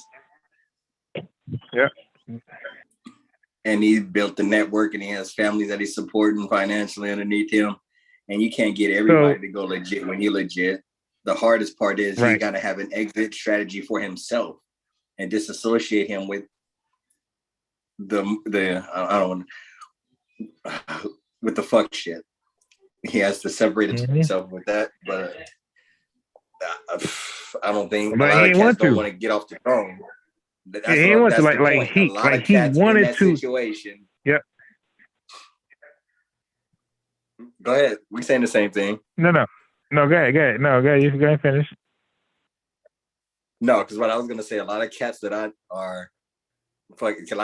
know who initially start out in the game like that, and they start making some type of money. The power is more important than the money, more important than the bitches, more important than what you can buy. Just having that clout and having control and being loved, or at least what they perceive as being loved, is what they thrive on. So all that other stuff, you can't get the love from the streets by going legit, because a lot of fuck niggas don't see that as a viable option to them. And not to be generalizing, I'm just speaking from my experience. So it's easier to keep people under you if they're doing what they're comfortable doing, which is no responsibility, just fuck shit, just trick off, money, burn. Just, I don't know. It's hard to move the whole ship when you got a lot of 80% of the motherfucking ship that got you there was doing fuck shit. So I don't know the dude. I don't know the Atlanta life, but I'm just going from what my experience is. People who get power, they don't want to get up off of it, even if you have an opportunity to wash it. Like I remember seeing The Wire, and I saw that shit like 5-10 years late, damn near. But I think one of them characters had a chance to go legit, and he was still out there pulling bodies, like on the last episode. You know what I'm talking about? Yeah. I mean, remember? My thing is like, well, then the issue becomes like, at what point does this? Because a lot of rap culture is built on, I had to do this to survive. Like, this is what I had to do to survive. Survival. That's what the lyrical content is typically, centered around. So at what point does it move from being how you manage to survive to, once you're now surviving, it's just your identity and who you are, and you don't know how to separate yourself from that? Like, I get like people wanting to be relatable, and to maintain a certain level of respect in the streets. But there's plenty of people who rapped about that life, lived the life, and still is respected by the streets, even though they don't engage in that life anymore. Or at least it hasn't been proven that they do. So I can't really even rely on that. To me, it boils down to just poor decision making.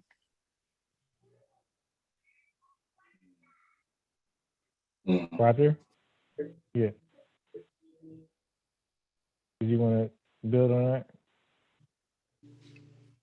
I would ask the question to you: is it something that they lack the capacity, the capability? Is it something about culture, or is it just they're short-sighted and not even looking to an end game or an exit strategy?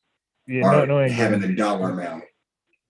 No end game. Yeah, I agree with you said earlier about the dollar amount is irrelevant. They just, the power, the fact that I can get people to move and snap a finger. Like, I think that's the thing that gets these guys, motivated to keep that energy going. The fact that I can snap my finger and get people to do things that's very, very violent. But don't you think that's a character flaw amongst a lot of people though?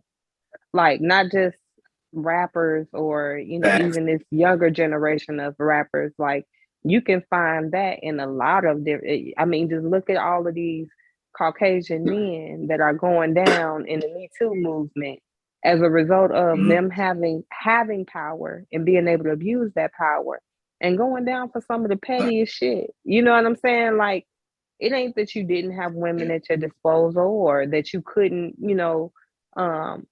find someone that was willing to, engage you in that type of way, you just found power in engaging in all types of deviant behavior and putting people under the gun.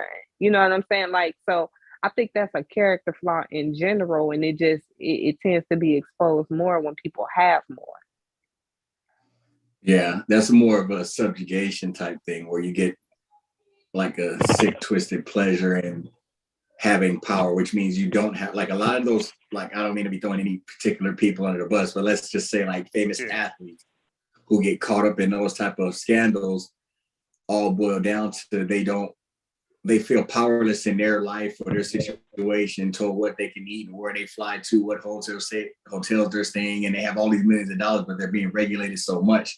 So they find their outlet in subjugating various type of women and doing certain things and pushing those gray area lines, almost like that binding, torture, BS type shit, but it's narcissistic or more psychotic because some of these athletes, like you're saying, you can go to a woman and write out a proposal with a non-disclosure agreement and then check off what you want to do and they'll agree to it, but that's not what the fuck they want. And they'll repeatedly search for, not flawed, but like women with psychological issues or daddy issues or financially compromised so they can manipulate. It's yeah, and that's not even powerful. I mean, I've seen people in the neighborhood that got the best dope or the best weed, and you can manipulate everybody. You know, all the way down to cigarettes in the cell, or shit. We're watching politicians do it all the time. It's just Harvey Weinstein. It's just when you have that power and that authority, and it goes unchecked. It's.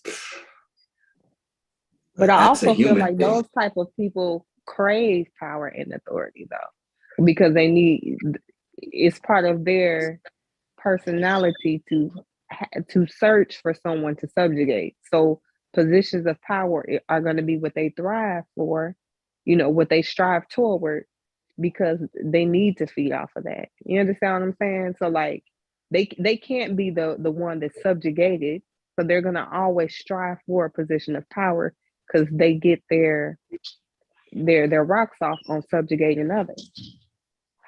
Do women deal with that? Absolutely. I think it's a lot of women that do. I mean, do I know any personally? I'm trying to think. Well, a matter of fact, y'all know who I think thrives off of that? Who? Monique, the comedian. Ooh. Oh shit. Break it down. So, I mean, Monique is one of those people that, like, she, in my opinion, she's realized that she comes from being a bigger woman, and she's been able to use her size over time to intimidate people. And once she stopped using her size and she was able to gain fame as a comedian or an actor, she's now began to use that to beat people over the head. And when that failed to work and stopped working, then she turned it into being a marginalized Black woman. So like she has this power, and there's nothing that she, in my opinion, won't do to try to weaponize whatever is at her disposal, be it her size, be it her success, be it her standing as a Black woman. Like, she continuously tries to find ways to subjugate others.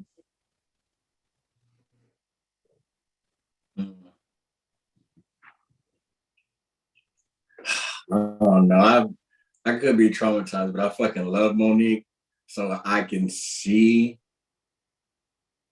the criticisms that other people are seeing, and I'm being charitable, but I feel like she is fighting for herself. And a lot of times when women are fighting for themselves, especially against bigger hierarchies or bigger systems, they're easily marginalized, and the full story rarely comes out the way it's supposed to be. But I've seen a lot of character issues with Monique that I have to be serious with, and also listen to what you're saying. I see it, but I also think that we're responding to the reaction. But that's the danger of it, though, because that's a master manipulator for you. She's watched the lay of the land, and these are very real issues, but they are mismatched. They do not apply to her situation, yet she's willing to pretty much prostitute and exploit real issues for her own personal gain. That's crazy to me. And then turn around and say, I love you, babies, and y'all my babies, and I love y'all for real. Then she hit you with the love bombing and shit. Like, it's so sickening to me. It's ridiculous. That shit like works. That shit works on me, though. It's hard for me to criticize it. But see, the crazy thing is, from the very beginning, even with the Netflix thing, I was like, oh no, she's full of shit. Yeah, she lost because me on the math just ain't math. So from that point, now I never knew the backstory of the Lee Daniels and all the other stuff, because it was just a lot going on. I come from that, business admin, financial information systems background, and in my mind, it just was never a public discussion to be had. If this is business and it's personal, it need to be handled behind the scenes. Come to us when you got some real shit, but you coming out against other Black successful people, I think that's a bad look. Me personally, I didn't judge her off that, though. So when she came out with the Netflix thing and she tried to spin that, I was like, nah, you ain't finna do that. You ain't finna do that. And you didn't look up Netflix, statistics on their diversity and inclusion and what they've been doing before everybody caught on. You ain't look at that.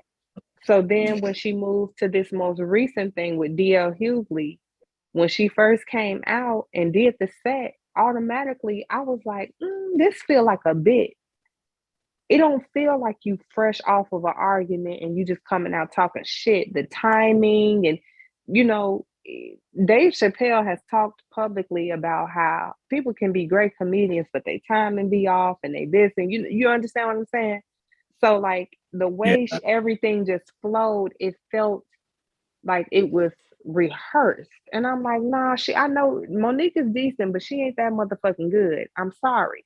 So from the very beginning, I felt like it was bullshit. This ain't stem from no contract issue.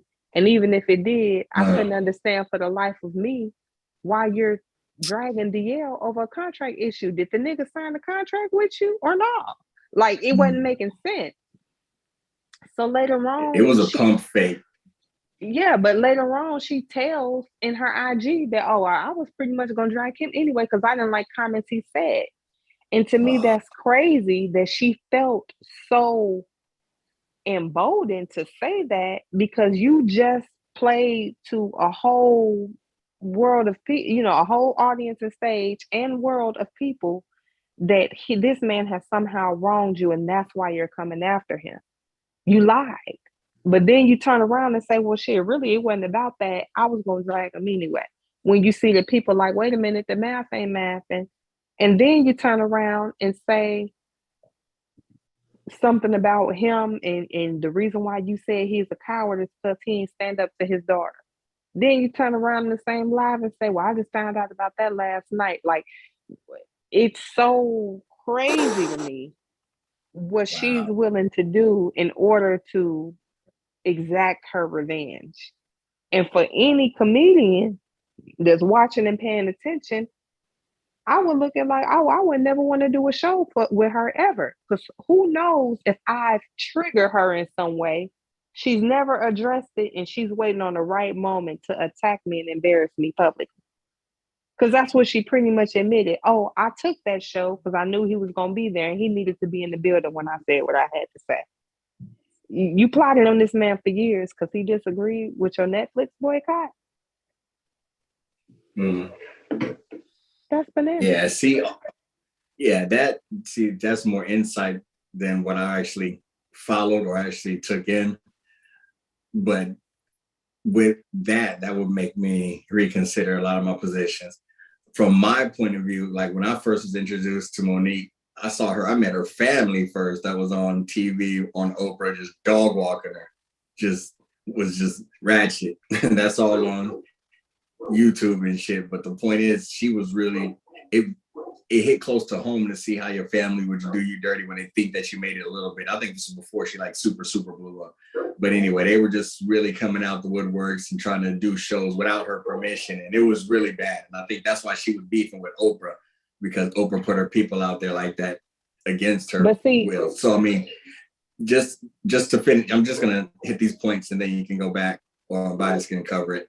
But so from that point of view, that's when I was looking at her like, damn, she went through a lot of shit through her childhood, and then she started admitting other shit. So hitting what Tiffany was saying, like when she would talk about like my babies and I love y'all for real, when she was going around the country doing motivational speaking and stuff, I thought she was speaking to the women that were in prison and jails and taking advantage of. I thought she really had her audience, and so she was raising her little group.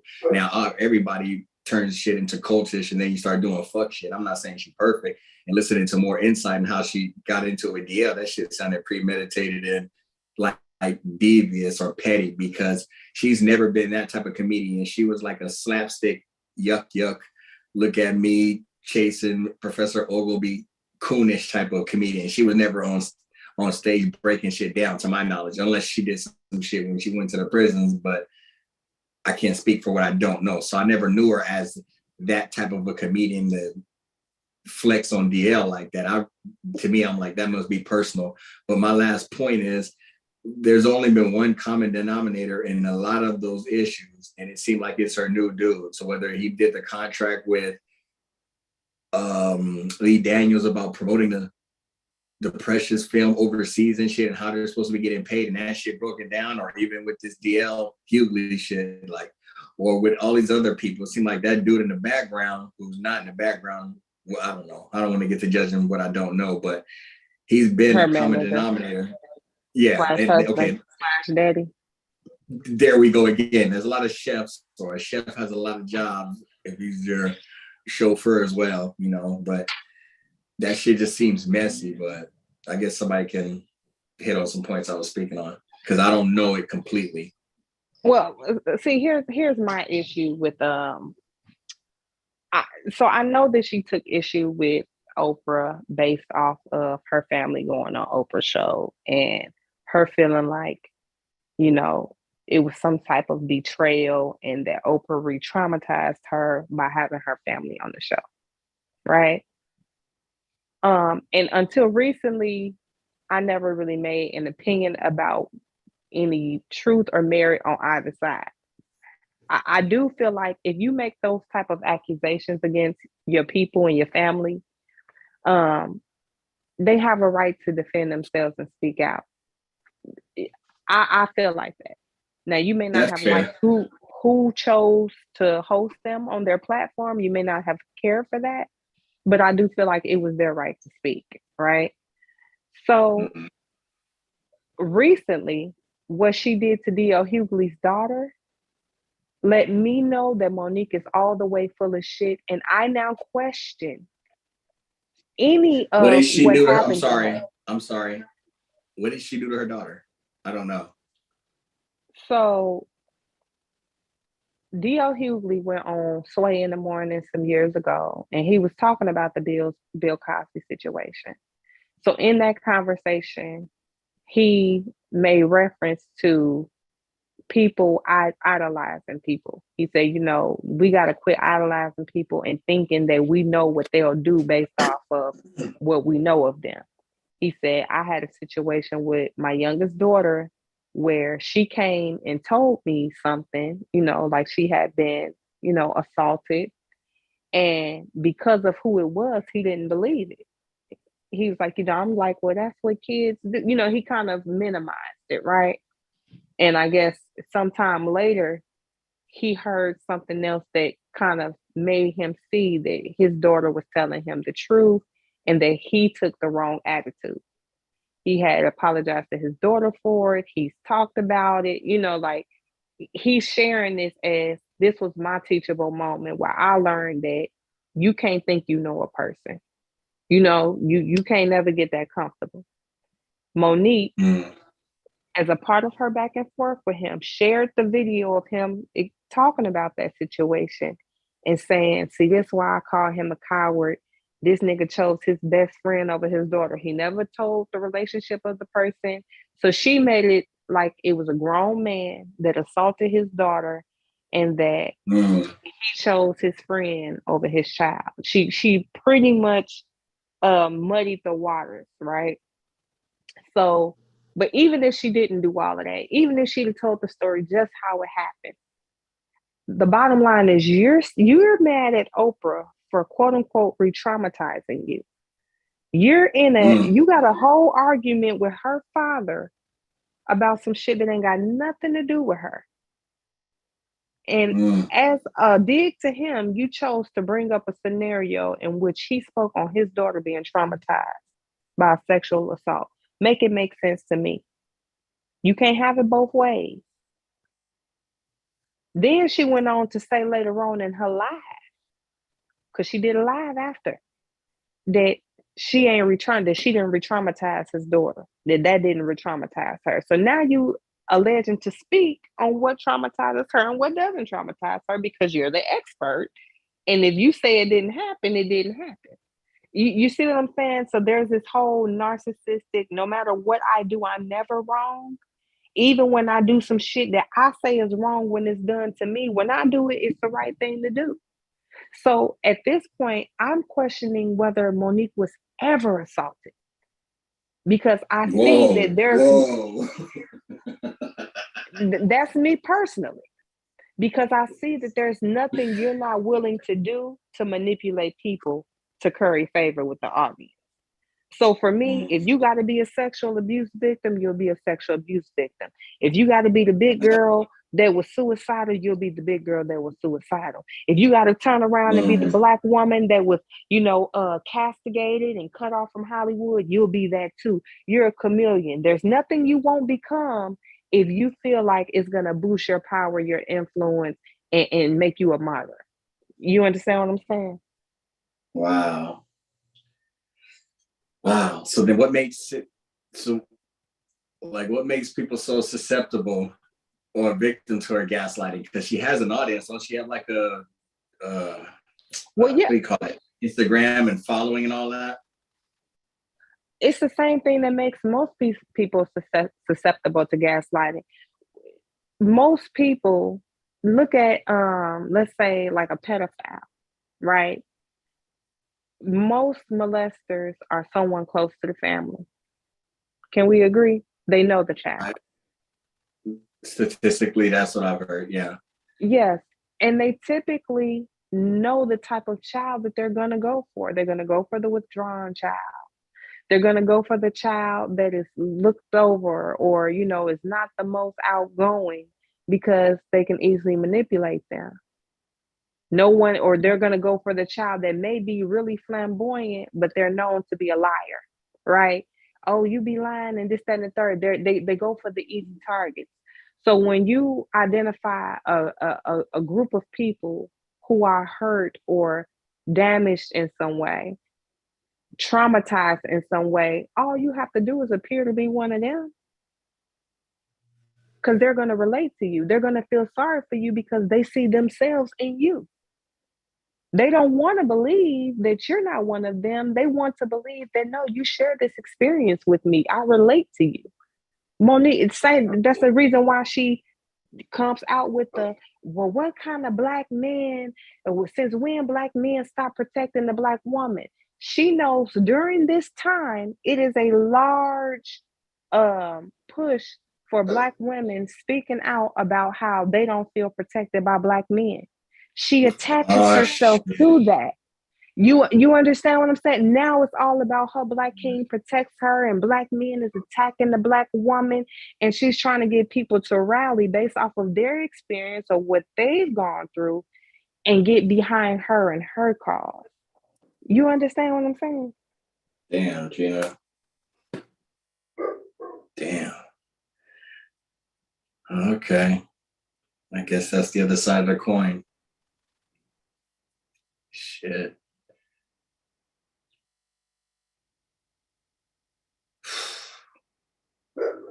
And I'm gonna go a step further because I want to touch on this because you spoke about the husband.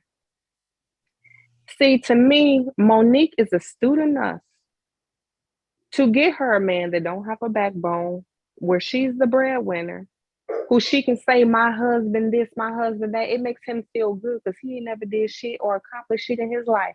It makes him feel good for her to give him all of this praise. Whole time he not even knowing he's the scapegoat. He's the fall guy. So when, if you notice, people are not blaming Monique. They're saying it's her husband, it's her this. She can hide behind, she can be as mean and as nasty as she wants to, and people are blaming the husband because they don't want to believe that not the Monique that we used to love. They would rather blame him, who they really don't know, and he ain't out here fighting all of these battles. Now it's funny because she always say her husband protect her, but who do you always see standing up talking the shit? It ain't him. It's her. But he her protection, yet she the one doing all the goddamn swinging and fighting. He's the scapegoat. So when all this shit falls down and the whole house of cards comes tumbling, then she's going to be the woman who was in an abusive relationship with the man that took, advantage of her, and she couldn't see clearly, and he had her brain. She's setting up her out already.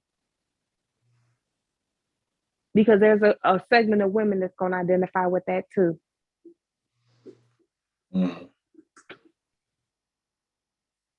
Shit, kid. Okay. I'm still stuck on the fact that Monique would insert herself into someone else's child's trauma situation. Was that public knowledge, or what? How can she segue or pivot to that? How did that end up into a topic for her to discuss? Wait, for which one? For D.L. Hughley's character as a man, not believing his daughter. Was this the same? Well, this was after a lot of, so she did the stand up. She did the stand up on stage where she drug his wife into that. I don't know how she could suck the dick of a coward. So she did that. Wait. So she just pulled her out of left field, just out of nowhere. The wife. Yeah. So wow. She was dragging him again. So she made it as though this is shit that she did off the dome. On stage, that's how she presented. Then later on, it was pretty much revealed that she planned to do this. So this was a sketch. This was a bit. This was her material, right? Her material was dragging Lee Daniels and Oprah and Tyler Perry and D.L. Hughley. That was her set. That was it. She threw the contract shit in there as a justification as to why she was going on that rant, but she always planned to do the rant. Okay. So her coming for his wife was a part of the plan all along, which she says she didn't come for his wife, she came for him. But she said, I feel sorry for his wife, because how you suck the dick of a coward. Now, I don't know about nobody else, but I feel like, yeah, you took a dig at him, but you also took a dig at the wife. You pretty much said, you over there sucking a coward's dick, bitch, you ought to be ashamed of yourself. You understand what I'm saying? So at the end of the day, turn around, he responds. And even though she said all of that shit, his response was minimal as far as him taking personal attack. The messiest thing he said was, you didn't play Precious. You are you didn't play Precious. That's who you are in real life. Autobiography. Yeah, he said it was an autobiography. So that was the extent to what he had to say. He spoke about the contract briefly and pretty much. So then she goes, well, pull out your contract and show your contract and this, that, and the third. She showed her contract and he needs to show his contract. So it was this back and forth. Then she went on IG Live. He went on his show and he said his words and he was supposed to be done with it. She then, goes live again, don't really get no response. She puts out the video. His daughter responds, one of his oldest daughter responds under her comment, and then he Pause real quick, pause. I'm sorry. She showed her contract. Did he show his contract too? First off, he didn't have to show his contract. What he showed was his deal memo. Now, but truth be told, I wouldn't have showed shit because the bottom line contract law, first off, I'm not in a contract with you. If you have a contract dispute, you need to take that up with who you signed the contract with, which is the promoters, or you need to litigate that shit in court. I don't have to show you my contract. It don't matter. And truth be told, even if his contract didn't say what he said it said, guess who contract they fulfilled? So you need to go to court and figure out why they were willing to fulfill a verbal contract based off of me asking for some shit and them delivering it. And then whatever written contract you thought you had walking into this shit. But see, again, Monique overtalks her ass. In her stand-up, she inadvertently admitted that she knew about his contract. She started out like, yeah, see, I deal with contracts. Motherfuckers want to renegotiate and re-sign. I ain't re-signing shit. Whatever's in the contract is in the contract. Now, if you didn't find out until the night of that D.L. Hughley pitched the fit and he wanted to go on stage and have shit his way and they wanted to change the contract, why the fuck would they rewrite a new contract? Why would they even do that the night of? All it has to be is an agreement. Oh, is you gonna take this? Nobody would write a new contract the night of. Oh, you finna go perform in 5 minutes, but instead of performing last, like we said, you gonna perform and let's draft up a new contract for that. She's full of shit. They contracted with Monique first because they didn't think D.L. Hughley was gonna come through. He came through. They're like, oh shit, we actually got D.L. Hughley, so we want him to headline, but we still want you on the show. I'm 90% certain that's how that shit panned out. Monique said, hell no, y'all signed it. I'm headlining. They signed the contract with D.L. Hughley and figured, we'll sort that out later. That do sound legit, and promoters are janky like that, so they do be double booking and shit. So I mean, like logically, that all makes sense. But as it's been broken down to me, people in the game, if you get, as long as it doesn't affect your pay, you should still just go do it and not even really give a damn about it. Yeah, so that makes me feel like there's more of a hidden agenda. She wanted to go last to burn it down, so homie couldn't respond, but that was gonna be her game. Exactly. He probably knew it, don't want to say it, and he wanted to. Yeah, that's okay. I get all that. All right, thank you for catching me up on that. So now to the daughter. So he responded under a daughter. What was this? Yeah, so her daughter so his daughter responded to Monique and was pretty much like, we've tried to let it go, but you keep pushing. Like at this point, I feel like you want us to act out of character. Like you haven't let it go. You've said what you had to say. Ain't nobody responded to you. And here you go pulling up this video where my dad is discussing my little sister. And you can't explain to me what any of this got to do with a contract dispute. You didn't talk about my mom. You didn't talk about my dad. Now you bringing my little sister into it. Like you claim to be so much about Black women and Black women empowerment. But here you go, dragging 2 Black women into some shit over a dispute. Like of all the stuff you could, and this is the daughter speaking. There's stuff that you could legitimately come for my father for, and nobody would have nothing to say because it's legitimate. But you're choosing to come after family members, Black women at that, to get at him. Yet you all about Black women. You know different than the people you're talking about. If this is how you're choosing to handle it. So D.L. Hughley responded. He responded on his show, Last and Final Time. And again, she goes live again. Now, whether or not they still going back and forth, I tuned out because Monique is sick.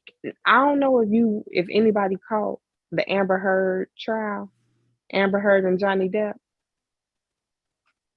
I saw like reviews and reactions to it, but what's your point? So I think Monique got some personality disorders like Amber Heard. So Amber Heard was diagnosed during the trial by psychologists as having histrionic personality disorder and borderline personality disorder. But the way that these people twist words and evade any type of accountability or responsibility is truly, it's cringy to watch, but it's also like,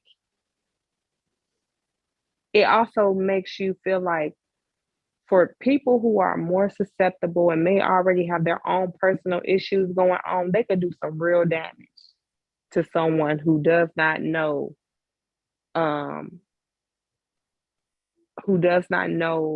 themselves, or how to distinguish when someone is really mind fucking them. You understand what I'm saying? Like, oh yeah. Oh yeah. But damn. I never really analyzed Monique from that point, at least not from that point of view. It's just, I mean, until recently, she hadn't gave a whole lot of people any real reason to, like, until recently. The whole DL Hughley, it was way left field. Now, the other people, nobody knows. And then, truth be told, I don't think people really cared. Like, Oprah is big enough to where you're not going to touch her or affect her. You know, like, Tyler Perry, like, these people are kind of bigger than her. But then you start to see a pattern though. Like, and one of my biggest problems was when she got on stage and called all the people coons. Like, you know, Charlamagne a coon, and Steve Harvey a coon, Oprah a coon, and Tyler Perry a coon, and Lee Daniels a coon, and now D.L. Hughley a coon. Yeah, she called them all coons on stage. Yes, they all coons. They cooning. They eating coon pie, and like, it was so disgusting. Like, oh yeah, okay, disgusting. She's like that Amber woman. Yeah, I see it. Okay, so I didn't even hear what she was saying on stage, but she somehow made herself the victim in the way she was talking, which I guess that's what she relies on, not the people knowing all the facts, because that's a lot of shit I did not know. Yeah. And if it would have probably went over my head if D.L. Hughley hadn't put in that work and have so much credibility. Because he's the one name that I had to be like, all right, hold on. D.L. Hughley? All right, now I need to pay attention to this. But yeah, she got something going on. Yeah, I mean, and then it's been rumored that she's had issues with other people too. You know, it just ain't been as public. But the crazy thing is, she tried to use an interview that she did on his show some years ago. So on stage, she kind of would have led you to believe that he was there, and one of his co-hosts presented a disrespectful question. Like, this was around when she was having her Lee Daniels issue, and they was playing a game, and the co-host asked her, would you rather your husband fuck Superhead without a condom or fuck Lee Daniels with a condom? Yeah, I gotta go, cuz. Next question. God damn. She answered that? So no, so apparently they got upset, and she turned into a whole Karen in the studio, and pretty much, she didn't say this.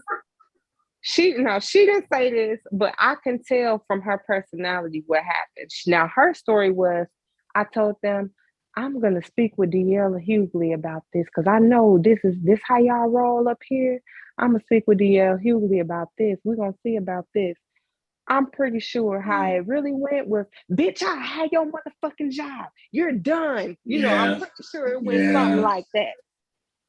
Yeah. So she called D.L. Hughley, and he was pretty much like, oh, well, you know, we comedians, you know, it's part of, you know, the job. But, you know, they decided not to air the show. So the interview she's talking about, it never was even aired, right? So the only way we know this question was ever asked is because Monique mentioned it on stage. Nobody would have never knew this situation happened at all. Yet she's using this as one of her reasons for coming for him. You got to make it make sense. Loaded. Damn, man. Okay, I ain't caping for her no more. Wait a minute, 504 said after she shit on homie pillow. Yeah, that lady is bananas. Bananas. And she's still out here doing interviews. I say, girl, if you don't go sit your ass down before you get hit with another defamation suit, like, girl, just give it up, honey. But she's another, so she, Amber Heard, she's positing herself as this domestic abuse survivor, sexual assault survivor. Like, I feel like if people was to dig into Monique, like real background and really dig, they probably would find out that she was the motherfucker that was abusing and assaulting people. She took what she did and then made it her story so she could garner sympathy. I think that's kind of her story. Like she gave me Amber Heard vibes. Like, so you out here acting like you an abuse victim and trying to garner sympathy whole time you the abuser. Whole time. Do she have any kids? Who? Monique. Yeah, she got kids. Hell, allegedly they say her one of her sons don't fuck with her.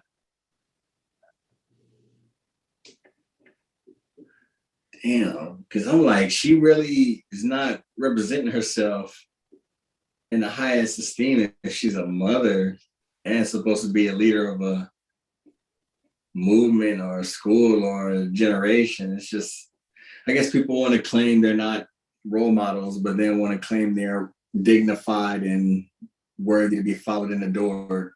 But that Amber woman, I've seen some tapes on her. And them clips that they showed her in court, you gotta be shitting me. Did she really do a bumping in court? You said, did she really what? Do a line. No, I don't think she did a line in court. I think what she was trying to do, I watched it on someone else's review. I think what she was trying to do was she was trying to make herself cry. So she probably might have had some vapor rub or something, or like something to try to make herself cry because, people already say she looked fake as fuck, trying to be emotional. And her acting coach had already said that she have a hard time, emitting emotion. So I think she was trying to make herself cry to make it more believable. So she might have had like some substance on the tissue to try to make herself cry. But I don't think that she actually was trying to snort a line. No, I don't think she was trying to do that. That would have been crazy. That would have been real crazy if she was trying to snort a line on the stand while giving testimony. That's next level.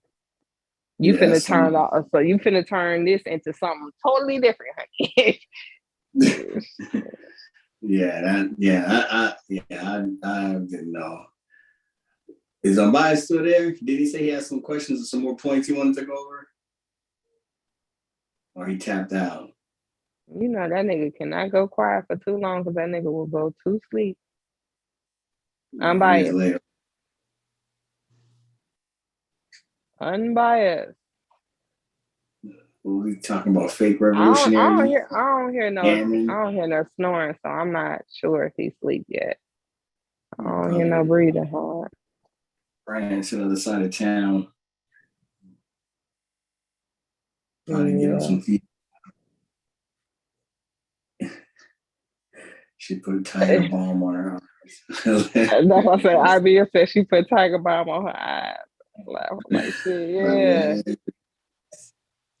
Yeah, that's so like if you pay attention, like when one of them times when she wiped she was supposed to be wiping her eyes, the bitch wiped the whole forehead, eyebrows. She just put it all, like trying to wipe it all across her face. I said, now what is you putting on your face trying to make yourself cry? Girl, it's not working out. You know how many millions that man missed out on because of this situation? For dealing with that broad? Yep. Amazing. I'm glad it was exposed on this scale though, because it's a lot of motherfuckers that be definitely on bullshit lines saying that a nigga beat their ass or whatever. So I I was glad at least it, and not to say that women just be lying, but I do feel like we had gotten to a point where if a woman say it happened, we don't even question. We don't look at the evidence and, oh, you're traumatizing the victim or you're diminishing their experience. And it's like, no, motherfuckers need to really state the facts, and like we need to evaluate if there was an experience. Like we people can perceive themselves as being all types of shit. That don't mean it occurred under the eyes of the law. Like we need to really evaluate this and stop just because someone said it, it's true, or because a woman said it, it's true. And that extends to the Me Too movement as well. You know, it's a lot of women who have claimed that they've been assaulted and all types of stuff. And it's like, okay, but are we listening to the story, or do we care about the facts, or are we just going to say that the man is guilty because the woman said that they did it? I think that's unfair.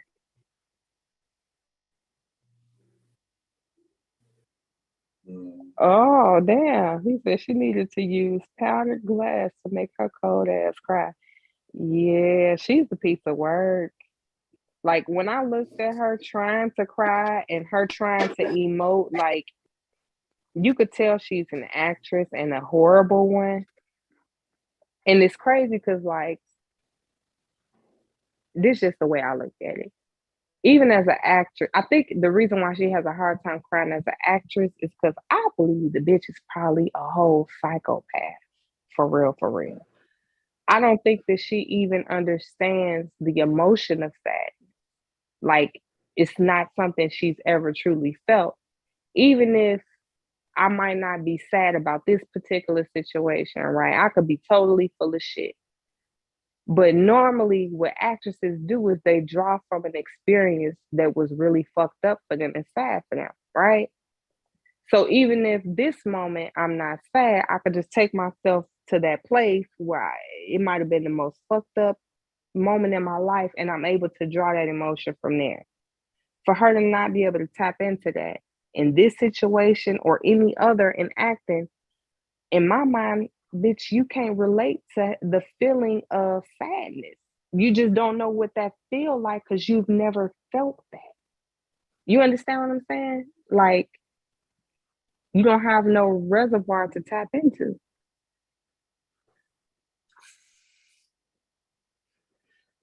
Yeah. And that's a whole nother psychosis. I guess that's why they have those method actors who have to go live with people and immerse themselves in environments for months just to take on that mentality and then end up taking that mentality home. But yeah, that's a whole. Is that normal? I guess we treat these actors and stuff like that.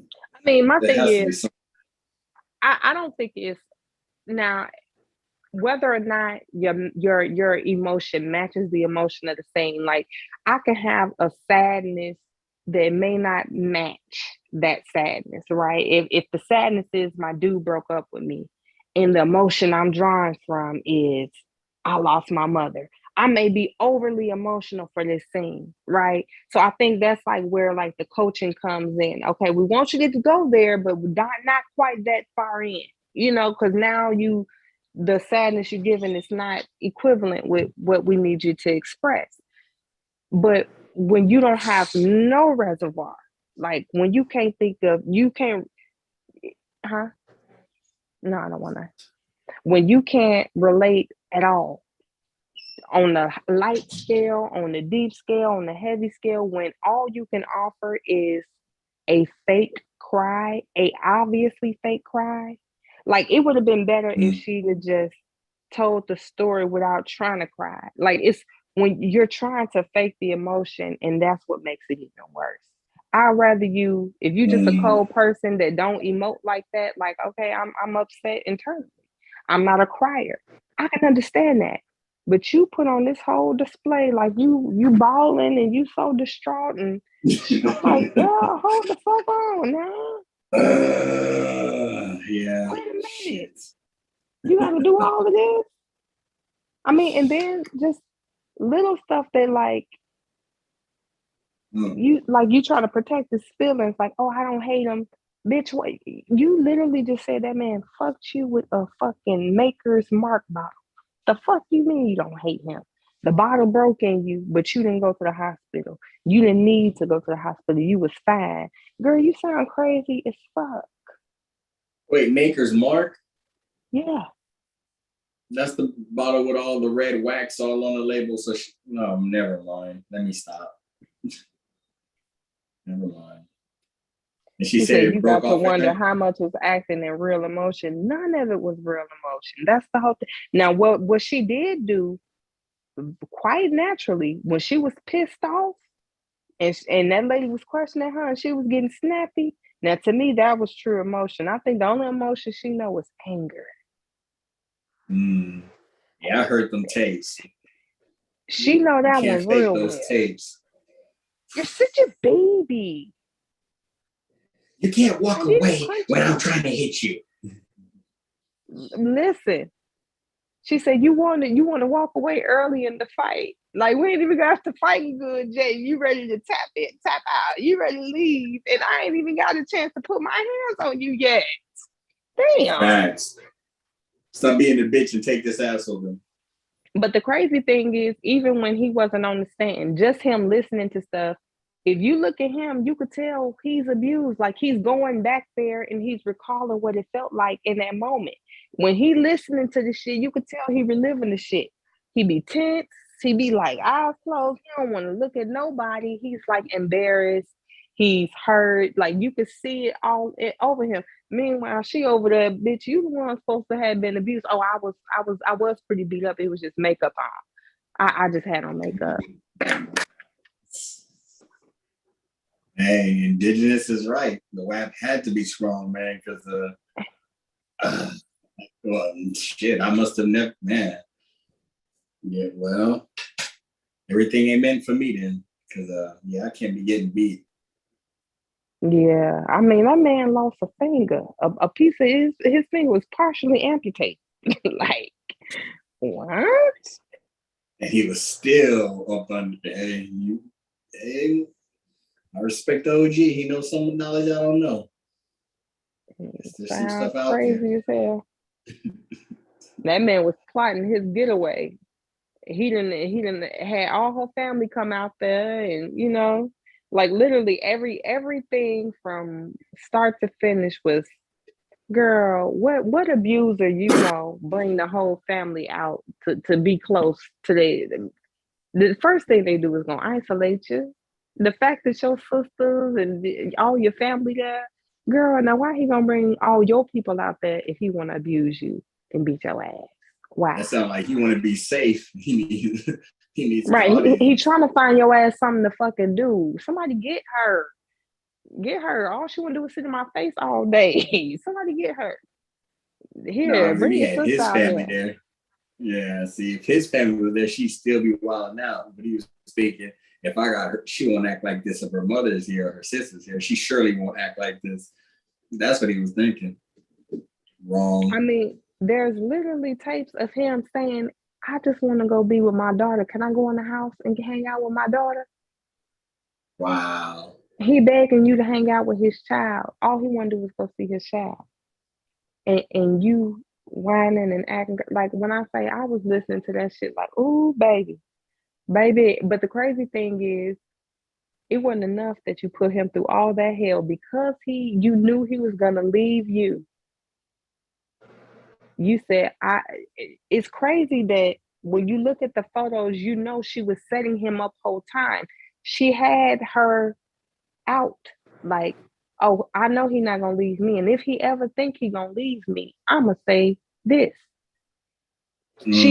She was all, even in some of the tapes, she was saying, I got so much evidence. Like, what are you talking about? You're trying to blackmail him into staying in a relationship with you. That's bananas.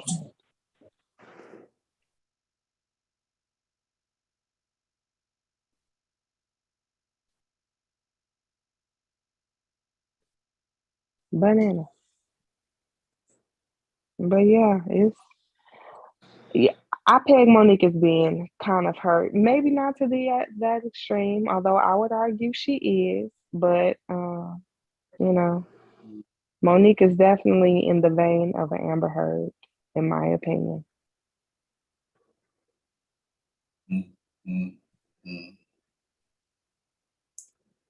Were you in the conversation when they were talking about that rapper who got caught up at some female's house? What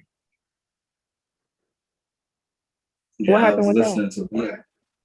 I was listening to one of his videos earlier, and that's what I wanted to ask him about. I guess it was some Atlanta rapper. He got caught, went to some female's house, and I guess her dude came, or her ex-boyfriend or some shit, came home and ended up shooting him. So 504 said trouble. I've seen some people talking about that. I don't know. I know. I've heard the name before. I don't know who that is.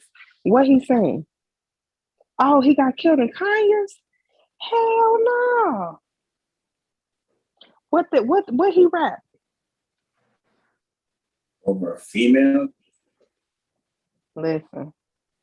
Well, truth be told, I mean, the nigga might have just bopped him off because he was in his crib and he might didn't know. So do we know that it was like an altercation and he definitely killed him over that, or did he just like, oh, somebody in my house, I don't know who this is, let me shoot because it is Georgia and everybody down there got guns? I don't know. I heard Sosa and somebody else talking about it because they knew it in detail, but I guess I didn't hear that part. I finished. I think it was something like it was a domestic type situation. He got a song with Bootsy and Drake. Okay, so he out there. Well, was out there. Yikes! Poor guy. It's a lot going. Not poor guy. Poor guy. Not poor guy. He said poor guy. Yikes. Yeah, that's tough. But I think it was like domestic, like he had left you said you ain't the house for like a week or two. Was the rapper's so name? the dude, her dude had? Yeah, like I don't know if they lived there together. See, I don't want to fuck up the facts, but the way they were explaining the story, it was like homie was really wild and out of bounds because he couldn't control his ex-girlfriend, or well, who knows the full story.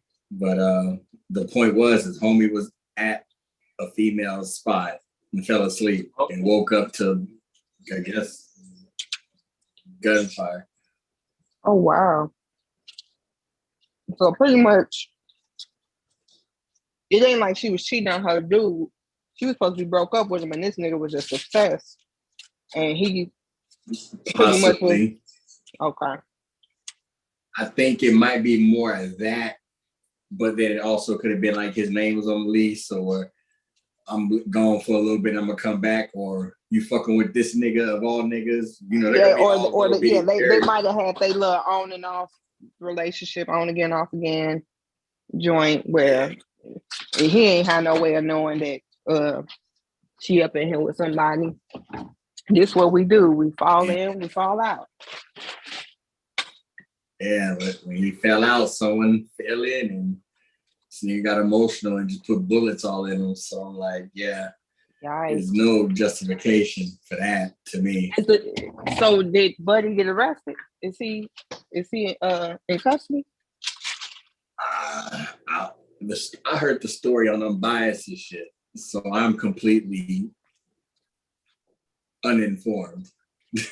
Okay. I ain't read no article. I ain't hear nothing on the news or none of that type of shit. I've heard them talking about it, but I think the point of the conversation is it's dude's fault. You can't get caught slipping like that. Going to sleep at some female's house or staying the night. As a young dude, you ought not be doing that. You should have her come to your house and then most dudes don't have the resources or money or living with their girlfriends or whatever it is, so they couldn't do that. So, or living with their family. Whatever. I forgot where the conversation was going, but it was. I've heard a couple people kind of talk about that, and I think I dropped in on that show that day when they was talking about it. I ain't stay long, but yeah. I mean, I can see how guys feel like that. I mean, ultimately, you got to protect yourself, you know. But at the same time, though, like, how long you got to be around before you decide now it's cool? We don't. I mean, do we know how long he was dealing with that girl? That's a good question.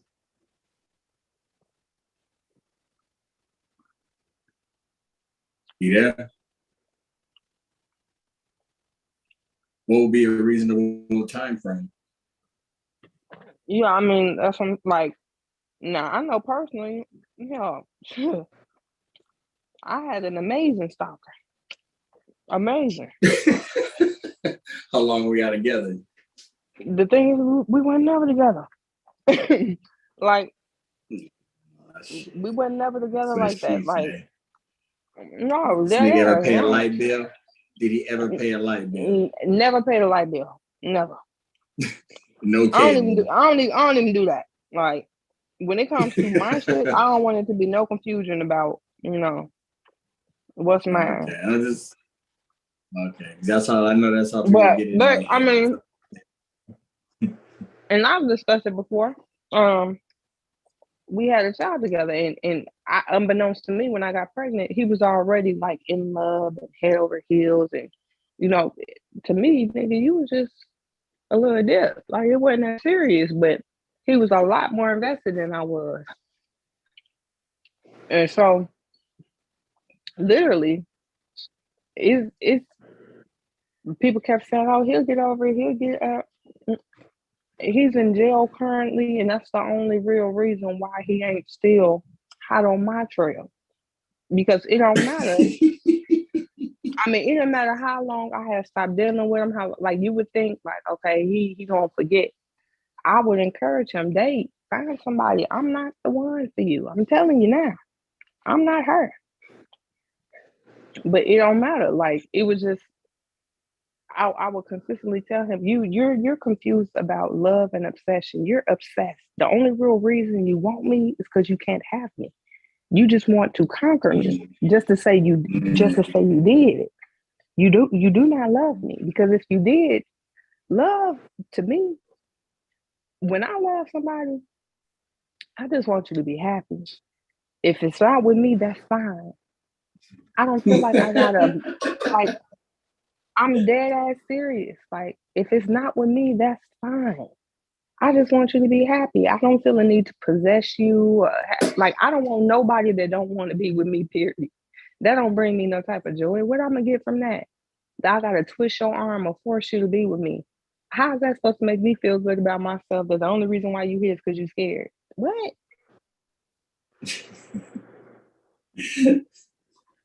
That's foolishness. I want you to be here willingly and gladly, or not at all. Shit. Shit. Yeah. But I mean, the crazy thing is, one thing about it though, I made it very clear to let people know when they was pursuing me, I got a baby daddy that don't like to let shit go, and he love to fight. So you gonna have to be willing to throw them hands or something, cause yeah, the nigga he with the smoke.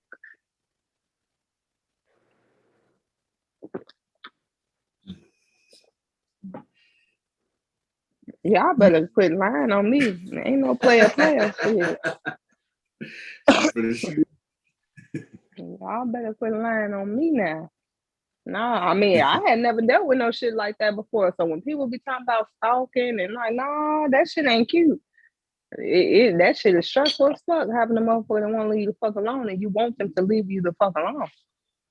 That shit's stressful. Ain't no cute shit.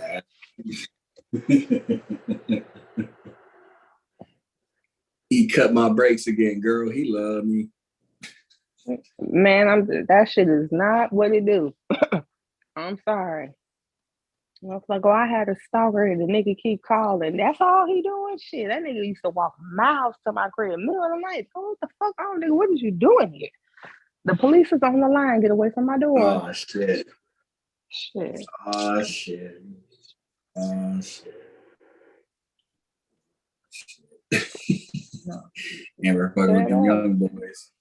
That nigga wasn't young. He was older than me. Shit. Damn. I don't talk to young dudes. It's 5 to 10 years my senior. That's the thing. I'm like, you too old for this, man. You ain't tired? Shit. Damn. Take a nap. No, I took a nap on the bus. For real. I didn't sleep all day. I slept all day just so I could be up all night. I mean, little shit. So yeah, I mean, I don't know what their relationship was like with her and old boy, and how many times she had tried to leave him the fuck alone, or whether or not she was involved or cheating or whatever it was. But all I got to say is, yeah, sometimes these niggas be niggering, okay? They be doing a whole lot. He turned himself in days later. 504 said his mama called the police so he wouldn't get killed. Damn. Mama gave no fucks. Or did she give all the fucks?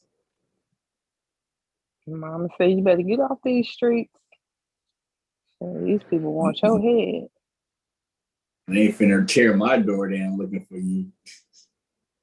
Mm-hmm. Because you know that's exactly where they was going. Mama said, I'm on y'all side. And now we're going to get this nigga locked up. Don't come over here starting no shit with me. I told that nigga he was doing too much. I just planted those bushes. We just got the screen door fixed. Shit, I don't think Mama did that shit for the police. Mama did that shit for the streets. I'm turning them in, so y'all don't come shooting my shit up. Fucking for with real. Us. I ain't got nothing to do with that. Because you know, if they couldn't have got to his ass, that's exactly where the fuck they was headed.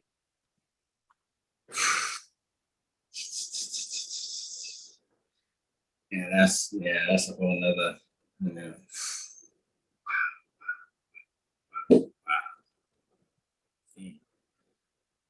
What was the fake revolutionaries about? You didn't hear anything what he was talking about? Who? I'm biased. I see the topic or the title you says talking about scamming. Well, so what he was talking about was when I was talking to him, pretty much like he tired of people boosting up and propping up all of these people that ain't produce shit but a motivational speech. You know, all they talking about is history, and the history is a whole bunch of niggas that didn't really do shit, you know, but talk a good game.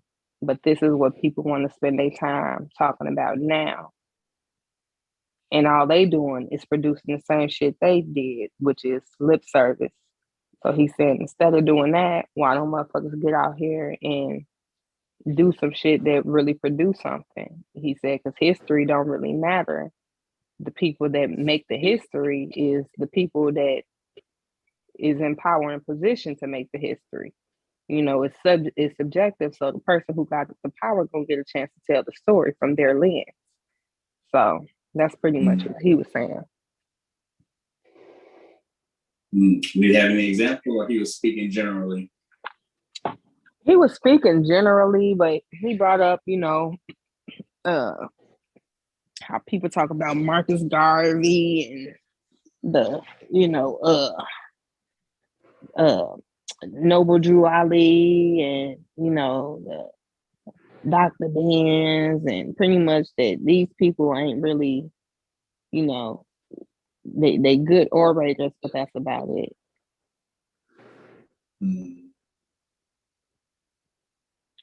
Let's see. So yeah. And so is the point like not worshiping or glorifying him, offering a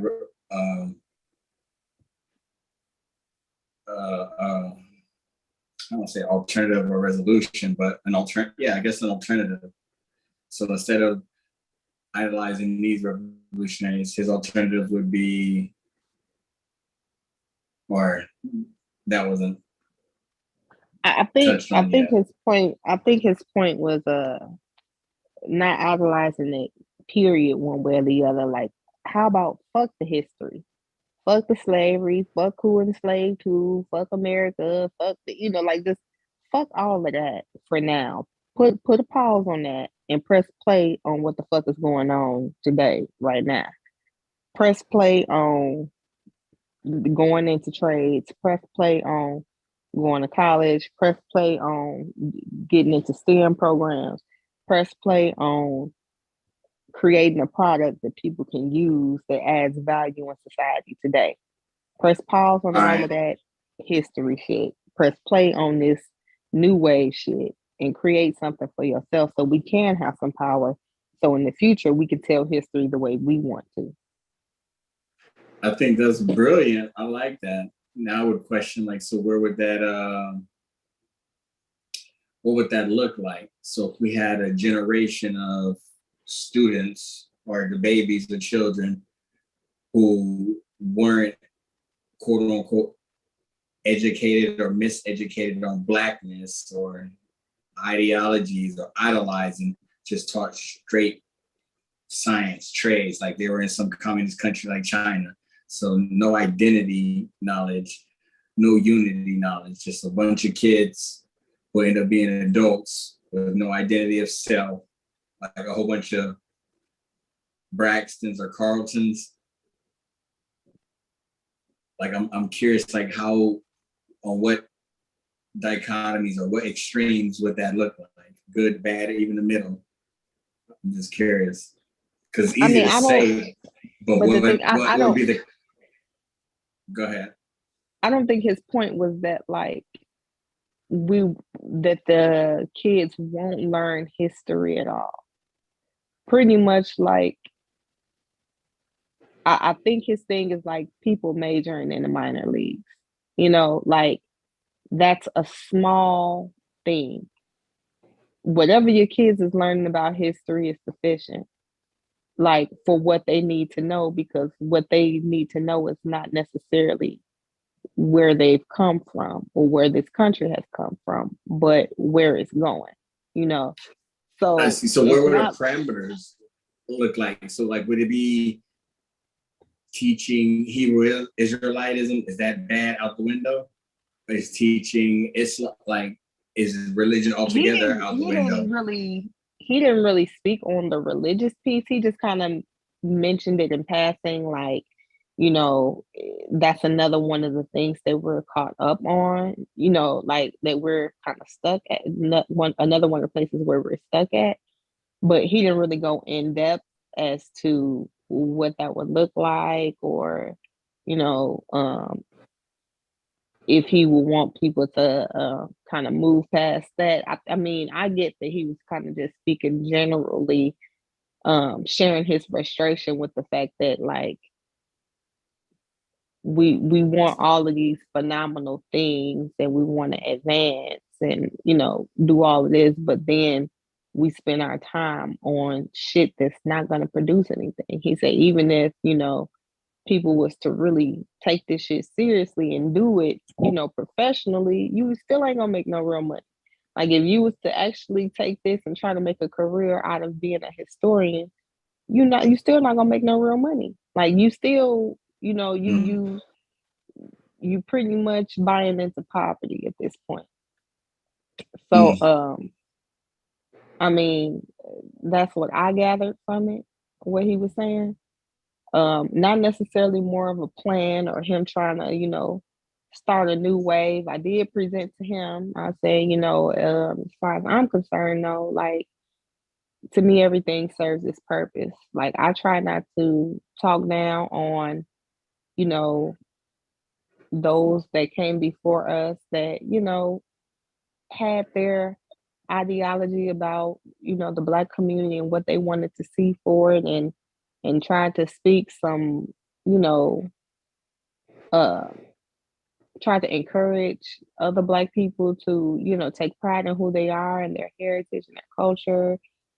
I don't see anything wrong with that. And to me personally, I think a lot of them get a bad rap because of the way people utilize it and try to ride it today.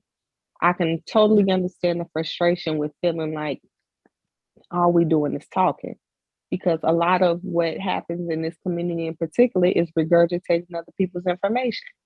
So yeah, at this point, it is a lot of talk. But for those people then, for the crowd that they were speaking to, I do feel like, they may have had an impact. Is their impact going to be the same today as it was back then when it first, was said?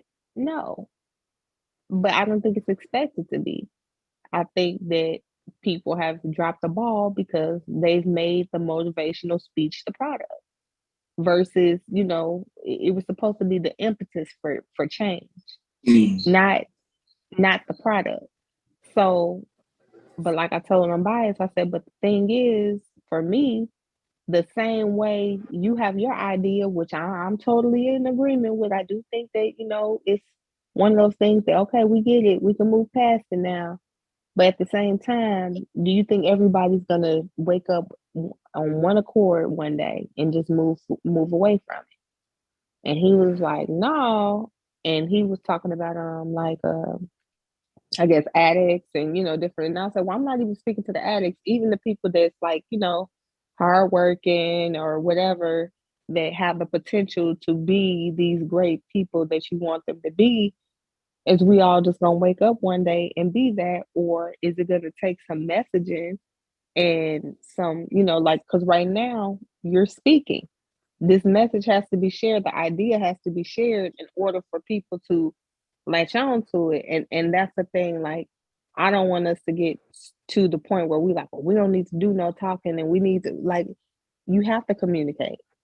Like, you have to. Now, me personally, I think we're beyond the whole one page, and I ain't gonna even say we're beyond. I don't know what anybody else is beyond. I know I'm not on no kumbaya, let's all come together and work together and do this. As far as I'm concerned, if everybody work on themselves personally and they work toward, bettering themselves and improving their quality of life, then the job will be done. If everybody focus on that, then everybody will be improving at the same time. You said what? I agree. I said household first. If you can't really run yourself, and then your household it becomes hypocritical for you to be telling someone else what they should be doing with their wife, their husband, their children, if your shit's fucked up. So I completely agree. Michael Jackson, Man in the Mirror, for sure. I honestly need to ask some bias more on that, because I'm curious on his opinion, because I get it. A lot of the people who, I don't want to say monopolize it or try to monetize it, but if there is a group of people who are, peddling or overemphasizing dated material authors without acknowledging that their work has been improved on and updated, I think that's disingenuous, or that's lazy scholarship or lazy product placement, because they're offering a product which isn't even theirs per se, but it's more entry level. So I can be empathetic to a degree, because people are going to try to hustle and try to earn a living and feed their family any way they can. To me, that's a minor way of doing it. There's a lot of other egregious ways that it could be done. And then also it serves as a launching point to other people who are trying to find their way into it. But I don't think it needs to be, I don't think I'm really anyone to speak, because I remember, what's that guy? He used to always wear the kufi, smaller dude, real intelligent. Divine Prospect, I think. You know what I'm talking about? Yeah. And see, I don't really follow the community that much, but I think it popped up in my algorithm maybe about a week ago, and I clicked on it and I went to his page and channel. I'm like, wow, he's still doing this thing and it's actually growing. I can see thousands of people click or views or whatnot. And it gave you more insight. Like, you can consider, I was just wondering, like, how many of those people were there from the beginning to the end, and how many people found him throughout their journey and liked his presentation and was following him until they were done with the Hebrew Israelite. I realized, like, what I got to submit to these, or what I got to do this type of shit, or whatever it was that allowed them to transition. If that's necessary, maybe someone looks at it pessimistic. I'm pessimistic, and they're falling away from the doctrine. So I guess there's different ways you can look at it. But from my point of view, I view a lot of these different messages or text, research, dated or updated. I think it's levels to a bigger picture of you developing yourself, so you can go ahead and evolve your family, whatnot. But I saw someone like Divine Prospect who can stick with it and serve his purpose. It's not really there to judge him or his message, because who's to say how many people he's pulled out of whatever situation they were in, or gave them focus or something to believe in, or some sort of structure. So I had to really stop being so pessimistic on it and shooting a lot of it down, even if I could say that a lot of harm. And I know there's strong arguments for a lot of bullshit that has been done in the name of religion or behind religion. So I don't want to be naive and act like I'm not aware of that shit. But some people actually need their book or that doctrine. Some people need that follower, that religion. They don't have any motivation. And so it would be real scary to unplug it, a lot of people from the Matrix, and see them running around without their comfort blanket. I think that's why a lot of these mass shooters and all this shit's happening. They're being indoctrinated from all their politics and all their friends and stuff. They're superior and they're better. But by the time they start getting to that senior year and they realize that this little black girl got a better grade than them and she's actually got accepted, or this, when reality starts hitting them about some false superiorism or whatnot, some of them can't handle it. Or they just, I think a lot of them have to live up to that, and they're not prepared for that next level. And they're just fucking breaking. Wow. Yeah. But I mean, like, when you take away people's, I'm gonna say, reality or stepping stone. Yeah. Without that stepping stone, we're praying that they find some proper landing. But the reason why I'm saying all that would just be to posit or to get more insight from biases, like, because I do agree there is a lot of BS out there, and it is muddy in the waters. It is, because I feel like I wasted years on a lot of conspiracy in my life, or blackology, or being indoctrinated by different shit. And I know I'm not the only one, so I do think it is a hazard to a degree, but it did keep me stagnant from really fucking up some shit to it. It served a certain purpose at this moment in my life when I did have a lot of resources and I could be doing a lot of dumb shit, ignorant shit. But since I did have some sort of those indoctrinations, go ahead. I feel like I'm rambling. But that's so he was saying, he brought up the scenario, like, he said, well, if you put on a certain outfit and you walk outside, certain people, you know the comments you're going to get or the attention you're going to get. He's saying you're going to ignore it, like, and you're going to go about your day. He was like, but, like, it's like out here, motherfuckers just need to ignore it and go on about their day. Like, what it is bullshit. Like, just keep it moving. Like, you don't have to pay attention to that. And so I was like, well, I understand what you're saying, but you also know that there's always a segment of people, because me and another woman could put on the same outfit. And while I may ignore the cat calls and all of that and go on about my day, she may mistake it for genuine attention and interest, She may actually get a nigga some play. and not knowing that, oh, it's your outfit and it ain't him that it ain't you that he interested in. It's your outfit and how you look and what he think he gonna do. He finna get behind that thing, So he was like, oh yeah. He was like, but people got to learn to ignore it. But I think what a lot of it is missing, and not that I think that anybody is wrong. And I first want to say, at this point, I'm beyond. My biggest issue is people who do the same thing, kind of speaking on what other people did do or did. They ain't this and they ain't that because they ain't teach this right and they ain't do that right. But meanwhile, they've made mistakes. They gave incorrect information. And can you give an example or like a vague one? You don't have to be specific. It's just like a general. I mean, just to speak on, the elders or, Marcus Garvey or Noble Drew Ali. And to me, it's unfair to say what someone's intention was, unless they have a diary somewhere where they said, I'm intentionally misleading the people for my own specific purpose. You could draw whatever conclusion you want, and that's your opinion. But you cannot say what that person's intention was, no more than I can say, I can have my opinion on what I think your intention is for having the show or stating an opinion or framing things a certain way. But ultimately, that's my opinion.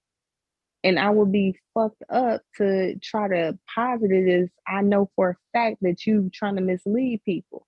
You could have very good intentions. You could be doing a good thing. I know most of the people in this community probably don't think that they're doing a bad thing.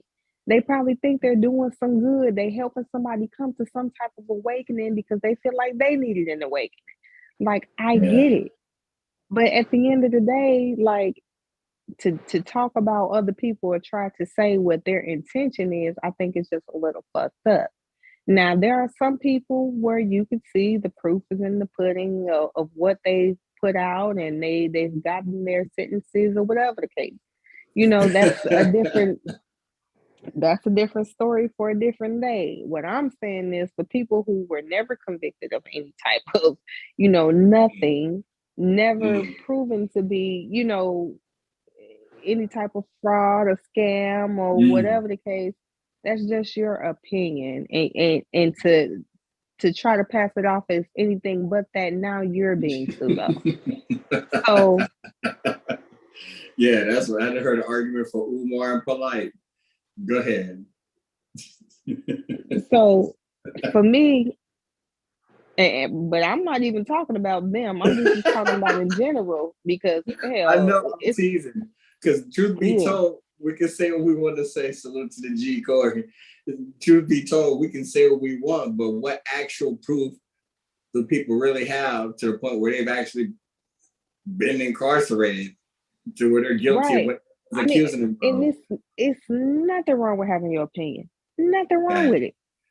But when you try to pass an opinion off as a fact, now you're being pseudo. Like, now you're doing what you say you don't like to do. Like, you can't do that. It's your fucking opinion. You entitled to it, but it's still just an opinion. So that being said, as far as I'm concerned, like, it ain't for me to tell nobody what to put down, what to pick up. Like, at the end of the day, do I think that religion causes some issues? Yeah, but I think it's really the misuse of religion, just like the misuse of education can create issues. I think when people misuse things for, questionable reasons, it tends to have that effect. So I'm not gonna say, oh, people need to quit doing this or people need to quit doing that. Hell, eating healthy has become a thing where people are taking it to the extreme. Like,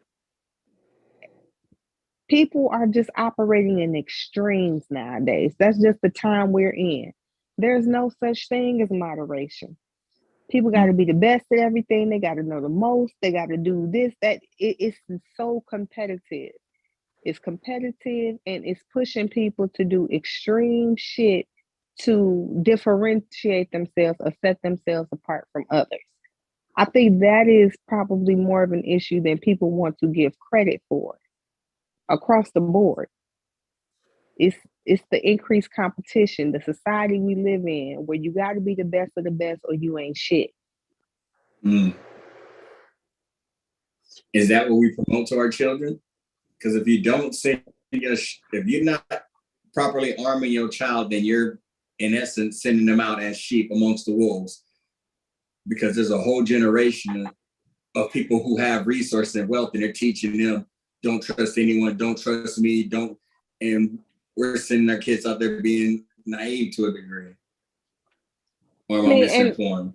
But the thing is, I don't think we sending our kids out there to be naive. I think in a lot of ways, our kids are more aware of shit than we are or ever could be. I think we like to believe that we know a lot more than what we do know. Now, when it comes to you know, experiences and maturity and things that we've had to kind of go through in our lifetime, do I feel like we got our kids beat with that? Maybe to a degree. You know, we didn't really have to live in a pandemic. We didn't have to worry about social media and different shit like this and how to cultivate you know, who you are or your identity when there's the potential that somebody could click a button and create a whole narrative for you and who you are, you know, via social media. We didn't really have to deal with those types of things. Did we deal with other things? Yeah. But I think it's a lot of shit that our kids know that we don't give them credit for because we don't even know that this is a thing. Do you think they'll be prepared to make the right decisions in the next generation when they're in their 20s to mid 30s, especially when in an era where they're trying to find themselves in the society and the world around them, and when they start searching within, when they start picking up a doctrine or questioning outside? Well, I've always been raised Christian. What's this Muslim stuff? What's this black kid? You understand? So like when people start going out there searching, they're gonna go down that inevitable path that takes them to these outdated elders. Or say, that journey, we're trying to bypass that journey with the next generation. I mean, I can only speak from experience with my kids and then family. Like for my kid, my immediate kid, I don't think that they'll be interested in any type of religion.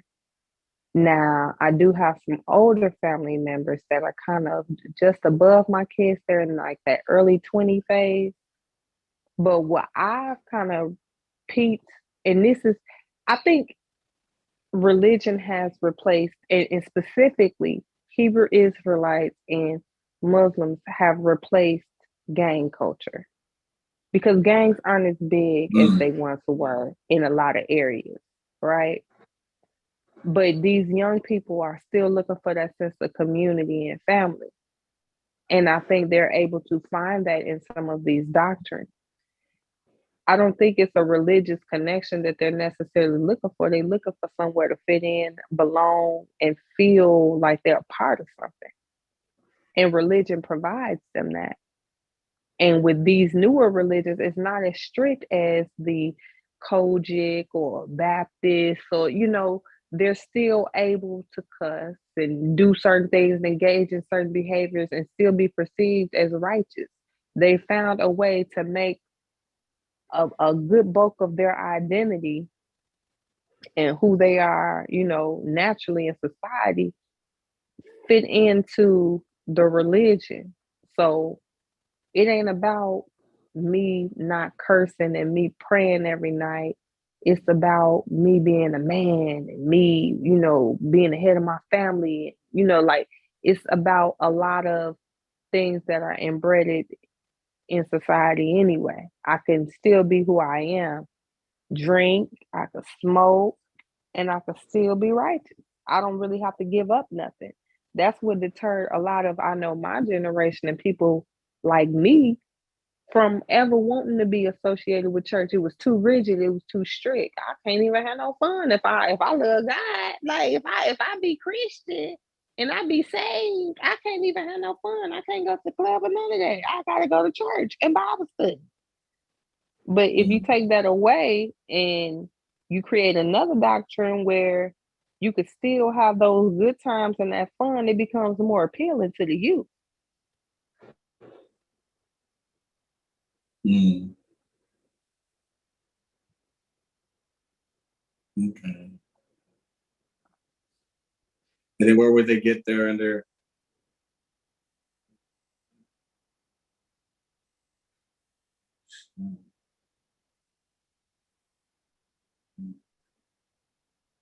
You said where would they get their other what? No, because I was just looking at it from a point of view. It's like, all right, if you're getting that understanding, not just taking your kids as an example, just thinking of a whole generation of youth, like between the age 19 to 27. So whether they're graduating high school, getting a job, going into college, or college and a job, playing sports, whatever they're doing at that age, they're going to come into a point where they're going into the workforce, school force, the job force, career, getting an apartment. They're going to see themselves in their society, and then they're going to get treated whichever way. Now they can run back to their family to find that community, but they're pretty much going to be out on their own. So like what coping mechanism, or I'm trying to figure out what's going to be the method that they're going to use to find themselves in the world and look for understanding. Most of the time, I feel like people will go to their elders or go to the smartest person in the class or the oldest person in the class and ask that question. And that information is going to be based off of what they've experienced and what they know. So if we don't have that historical reference to reach back from, and again, I don't want to get too deeper to the loss, but it's like I'm trying to find that point if a kid's not raised, or I don't want to say not raised, but if they're not in counseling, fuck. It's hard for me to find this point. I don't know if you can get anything from what I'm saying. So I think you speaking to biases perspective a little bit. Like if we're gonna do away with history and do away with, I guess maybe religion, and do away with all of these things that have kind of established a moral code or a value system or just a pattern for how we should establish our way of life, then what is going to be our reference point? What are we going to measure when there is an issue or when there is a question as to how one should handle something? What are we going to look to as a reference? Is that what you kind of saying? That, and also like a rally cry or unification, because if you lose your sense of identity or sense of blackness, so it's like when something happens or when you see, let's say a horrific crime on TV, like a police shooting, you don't have that sense of we, or it may not be as strong. You'll go more into a socioeconomic point of view, or like they're impoverished. It would just, I just feel like it would, ideally, if we were in a proper society, they would just go extinct in themselves. But since we're not there yet, I think people have those enclaves, those groups, or they quote unquote cling to their guns and their Bibles because that's pretty much all they have right now, because they're not sure of the footing. If they were to put it down and were to take a step, where would we be? And I think we're kind of in that right now. Well, part of my issue earlier, and it was just me kind of begging a question when he was saying it,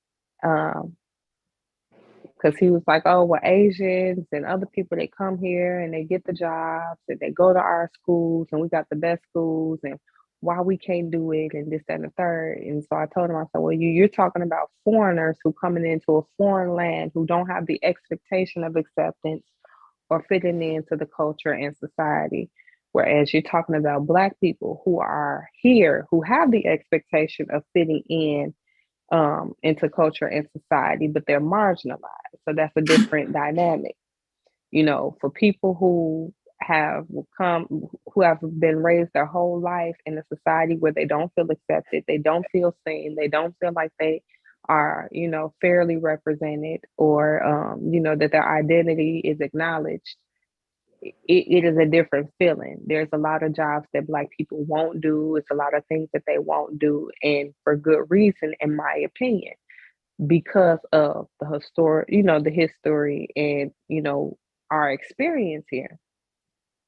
So his argument was like, well, where are we not represented at, and what's wrong with the schools? So I was telling him, even on in elementary school, you know, you have people that have an issue with Black people, especially, you know, even in our urban schools, them not having the same quality of education, them not being represented or learning about that. He said, well, we got a whole history month. I said, yeah, but you know, that pales in comparison to having the majority of the things you learn be in the dominant white culture. So for me, I don't have an answer for that, because that was a concern for me even before he said do away with, you know, kind of the history. As far as I'm concerned, I can understand why he says don't get stuck there. And I'm a fan of don't get stuck there. Like, let's learn the history, but let's not get stuck there. Let's not fall into this, you know, cycle of, you know, endless discussion about history that, while it informs us, it does not really propel us. You know what I'm saying? It's not propelling us forward. So that's my stance on it. I'm not really sure what Unbiased's stance on it is. I don't know, but that would be a good question for him. Yeah, because I guess the best analogy, or best way I would propose it to him, that's why I really wish he was awake, was be like, if we all, the whole community, we're just have one baby, just one child, everyone, the whole quote unquote Black community, or everyone who wants to be a part of the group or whatnot, or identify as, or however you guys want to claim it, born here, indigenous, abo, or whatever. Well, first off, we gotta agree on how the baby's gonna identify. What the baby's gonna be. Bingo. Thank you. That's what I'm being maybe a tiny bit hyper, but yeah. But the point is, like, okay, if we were to have one child, and like, how will we indoctrinate them on religion? Are we just gonna open up the Human History Almanac and just say, okay, these people were there, this was this type of people, and they all came with their own religion, and just explain it to them like as if they were an alien on a foreign galaxy coming here and explain it matter of fact? Like, this is these people, this is what they study, this is these people, this is what they're studying. However, this is like, what type of viewpoint would you indoctrinate the child with? What vantage point? All this shit is foreign to us, and we're gonna pick and choose buffet styles, or this is what other people use to as a moral code and their culture and identity. It's like, how do you address other people's religion and viewpoints? And then from there, the way they move in society and they stick together and they have their own quote unquote enclaves or Chinatowns or Jew towns, or however you want to break it up, because eventually they're going to start seeing this and then wondering like, okay, why are we so fractured? So if we're going to just start building one child, how are we going to explain what other people are doing, in opposed to get them an understanding what we're going to do has some sort of a value before we even think about trying to unify? Yeah, right now, I mean, go ahead. I couldn't quite get whether or not, because I get the sense that unification wasn't really his message, but at the same time, he kind of wants a united, like he wants it to be like a concerted effort to kind of leave certain shit alone and focus. So it's kind of like, like a Black society purge, like a Blackology purge. Yeah, pretty much. And that's what he kept saying, Blackology, like Like he just want us to get away from it. But at the same time, though, like to me, I think that's a hint of blackology. To have this idealized, we all need to come away from this and stop it at this moment so we can do this. I think that's a hint of blackology as well. I mean, I see. Go deeper into funny. that. Go deeper into that point right there that you're saying. That's true. Can you expand on that? I mean, well, first off, statistically speaking, the prospects say that we could get reparations, we could do all of the things, and we are not going to come to power no time in the near future. We will not close that wealth gap. So the whole all we got to do is just do this. All we got to do is just do that to maintain or to survive, but to catch and be the ones in power and calling the decisions as a community, baby, we got to do a lot more than that. So that ideology of all we got to do is just come together and unite, to me, that's blackology. Like, that's a pipe dream. Show me where it says that that's all you got to do. We talking about research and facts and what the science say. Show me where the projections say that's all we got to do, and we in the money. Otherwise, you made that shit up. You just talking.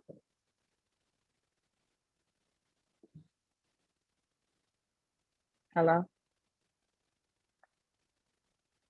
Watcher?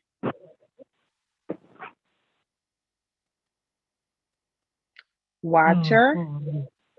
Oh, I'm biased. Are you up? I'm biased.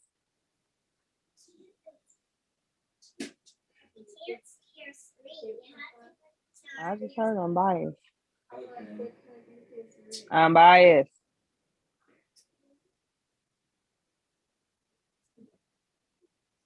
Well, yeah. As far as I'm concerned, that's blackology. No, that was my bad. You said her?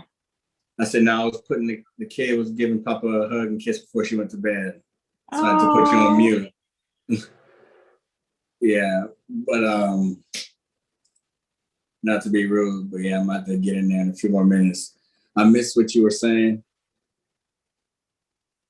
No, I'm just saying that the idea that we'll all be on one accord and be on one page, and if we do that, we'll just catch up and we'll come to power. Like, there's no evidence that is the case.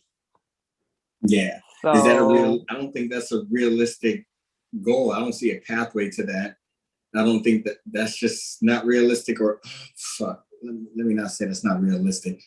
I just don't see how tangible that is and what that would look like and what even the goal. Well, no, we could say it's unrealistic, because one thing for certain, two things for sure. If everyone started on that path tomorrow, everyone living currently now, it still wouldn't be us having a rise to power financially in the way and coming to power and writing history. Us as a Black people, we ain't even talking about people of color. We're speaking specifically about Black people. That would not happen in any of our lifetime. I see. Yeah. You can't speak for what's going to happen when you die. It definitely won't happen in our fucking lifetime. So I say yes, it's unrealistic. I'll go with unrealistic. I see. Again, I have no argument against that. I'm just curious, where would it's just like if you disrobe people from the quote unquote blackology and they view themselves as clear, when there is a call to arms, do all the clear people come together?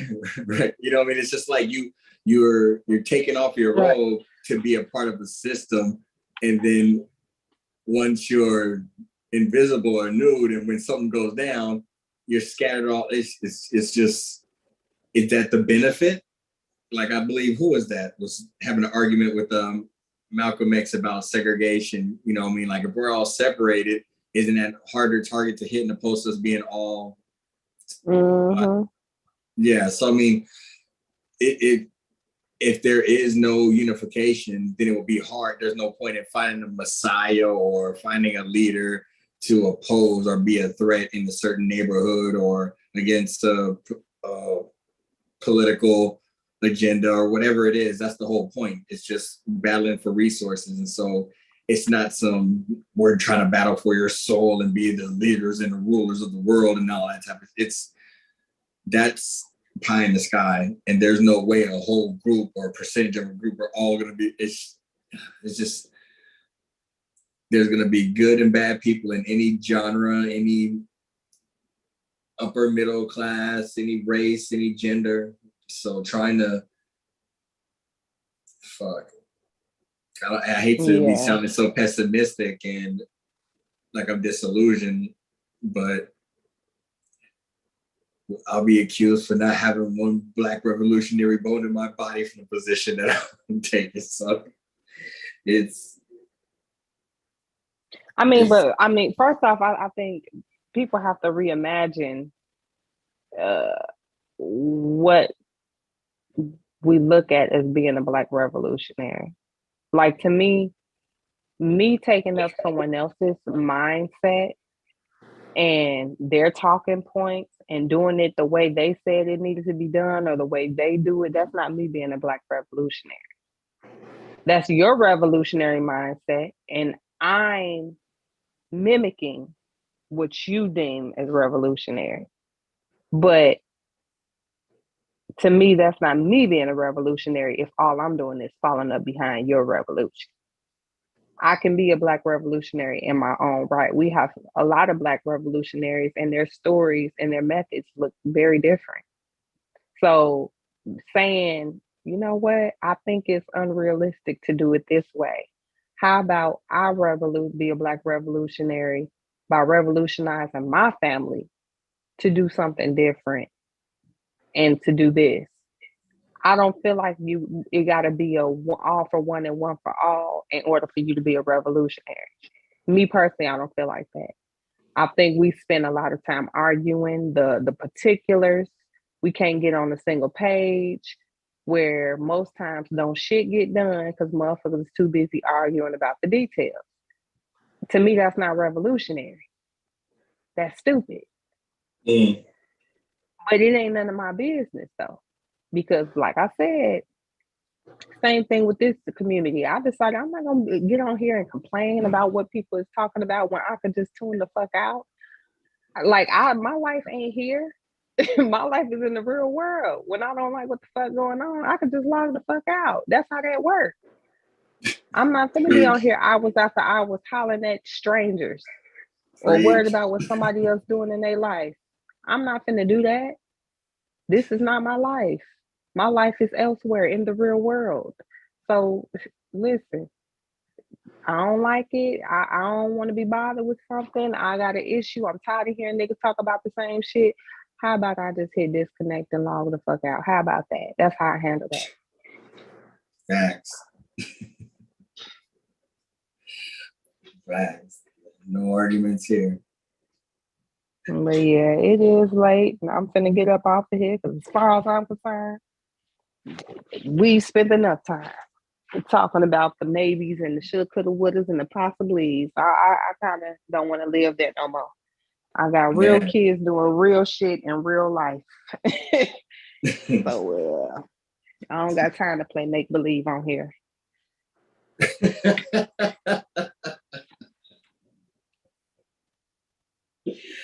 Oh man, that's mic drop. Wow. Yeah. Wow. All right, Miss Amber. What time is it over there? It's 1:49 here. Wow. All right. I'm gonna go ahead and log off then. I'll see you guys next time y'all on. I don't never get these notifications. I don't know how y'all be getting on. Well, actually, I didn't get a notification. I just so happened to have been scrolling through YouTube because I use it to listen to music and all types of shit. And I'm like, did I say live? So I'm like, oh, it might be over. So I hit the live and he was actually still live. Because normally he was just letting me know when he was live. But I ain't really had no interest in being on live or joining no show, and he kind of knew that, and he was busy, so I didn't even know he had started back up going live. But yeah, I'm still kind of there. Yeah. Shit. So you said what? I said I'll hit my notifications. Like I never get it. I'm always seeing like 2 or 3 days later that he went live. And so I have to watch it or listen to it. I have it playing in the background and shit. So I'm like, I never end up, this is like one of the first times I caught it live in a while. Wow. Okay, yeah. Subscribe and my notifications on. I don't know why. Probably shadow banning me. Take this nigga out. Yeah. So you're in. See, let me ask you a question, because in Arizona, I'll be quick. I know we're supposed to get off, but in Arizona they have this university that they're expanding, and they're expanding it past these trailer parks, and let's say there's maybe like between 20 to 40 different trailer parks that are being relocated. That's the term they're using, relocated. So they have another spot they're going to move into. And some of them saying that they can't. They've been there for 10, 15, 20 years. They never move. They don't have cars, X, Y, Z, all these issues. So they end up starting a fund or whatnot, and they're giving them $5,000, and they're going to also help them move and relocate or whatnot. So they have another park for them to move. So a lot of people are complaining, and they're trying to get more money. They want to sue. They've been fighting. They actually gave them 5 years notice. So I found out a lot more shit. So with that, 5 years notice?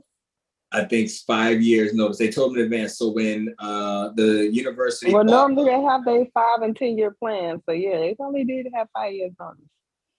Bingo. Ooh, child. Bingo. So I mean, like, so they had to see. It's hard, yeah. But again, I'm trying to be charitable. I don't want to be. I'm told you I'm don't want to judging. be the jerk. You don't want to be the jerk. So you're giving all of the okay. Go ahead. I'm trying to present neutral. So just with that understanding that universities willing to do that, and private companies and the community came together, so they have a amount of money they're going to give to these people, and there's also programs that they can apply for more assistance in helping moving or whatnot. So there's still certain people who are getting on the news and complaining, and that's not enough. But the lot was already sold, because I guess they're renting the lot, but the lot was sold 5 years ago, and they were all told that this was going to happen. So now, with understanding that, now you're in Gary, right? No, I'm in Minneapolis. Oh, in Minneapolis. Okay, well, let's just say. Well, I'm from Gary, so you can go ahead. Okay, so let's just use Gary. So let's just say in Gary, and they had an impoverished area, and they're like one block or some housing projects or one neighborhood, and they're willing to renovate it and just take, let's say, 20 to 40 families out and away for maybe, and relocate them to another location, or even move them back after 6 months. Do you think that would even be feasible or possible? That they would actually leave? Or were they fighting? Well, I mean, do I think that Gary residents would leave or fight it? I think they probably would leave. There may be a few that would fight it, but the bottom line, what people got to understand is the government has that power. Ultimately, you can try to protest, and you may garner enough support to do it, but the bottom line is they have the right to sell that land for the betterment and development of the area. And PB, you absolutely right. He said the whole Gary is impoverished. Facts. They'll move. But the killing part is, and them niggas know they impoverished. They waiting on somebody to pay them to move some motherfucking well to fix it up. Now, it's going to be a few people that say, hell no, we won't go. But for the That's most part, my question. Now, what about the people who want to stay there? Like, this is my land, this is my culture, this is my heritage, this is where my family went. We've been here since the state or whatever. This the flight. This is where we, whatever it is that people want to hold on to, some sentimental or family historical value.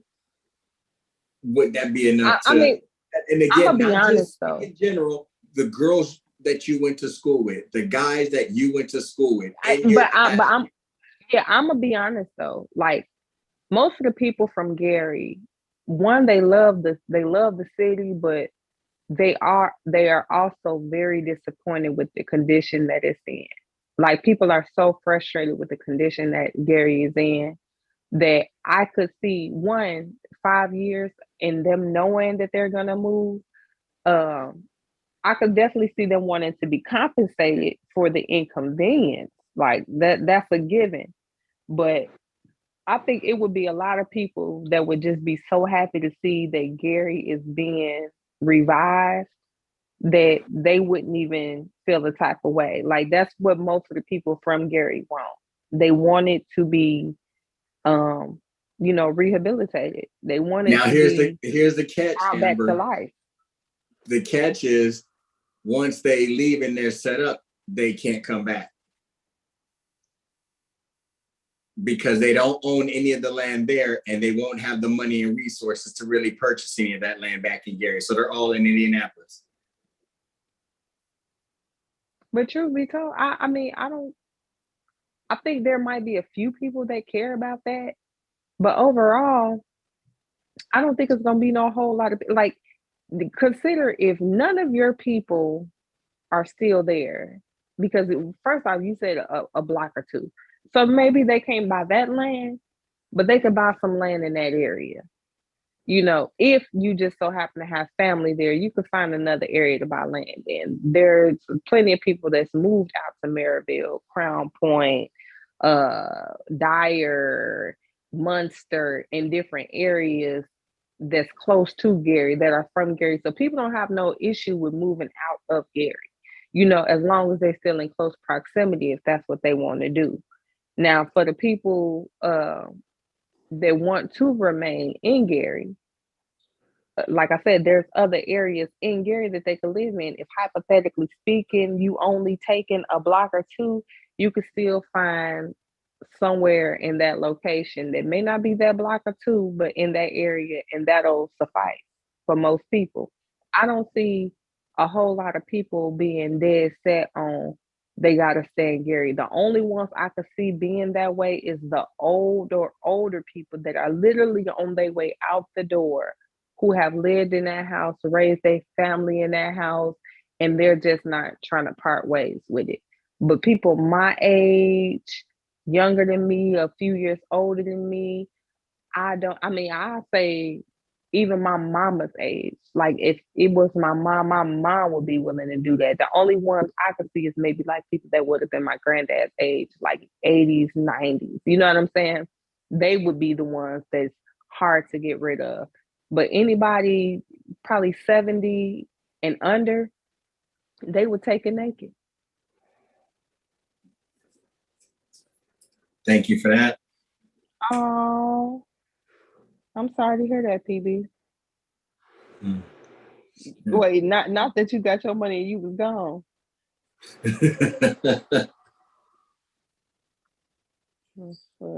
Got your money. Oh, y'all wasn't on here earlier. Y'all wasn't on here earlier, but my son graduated last Saturday. Graduated high school. Yeah. Your first one?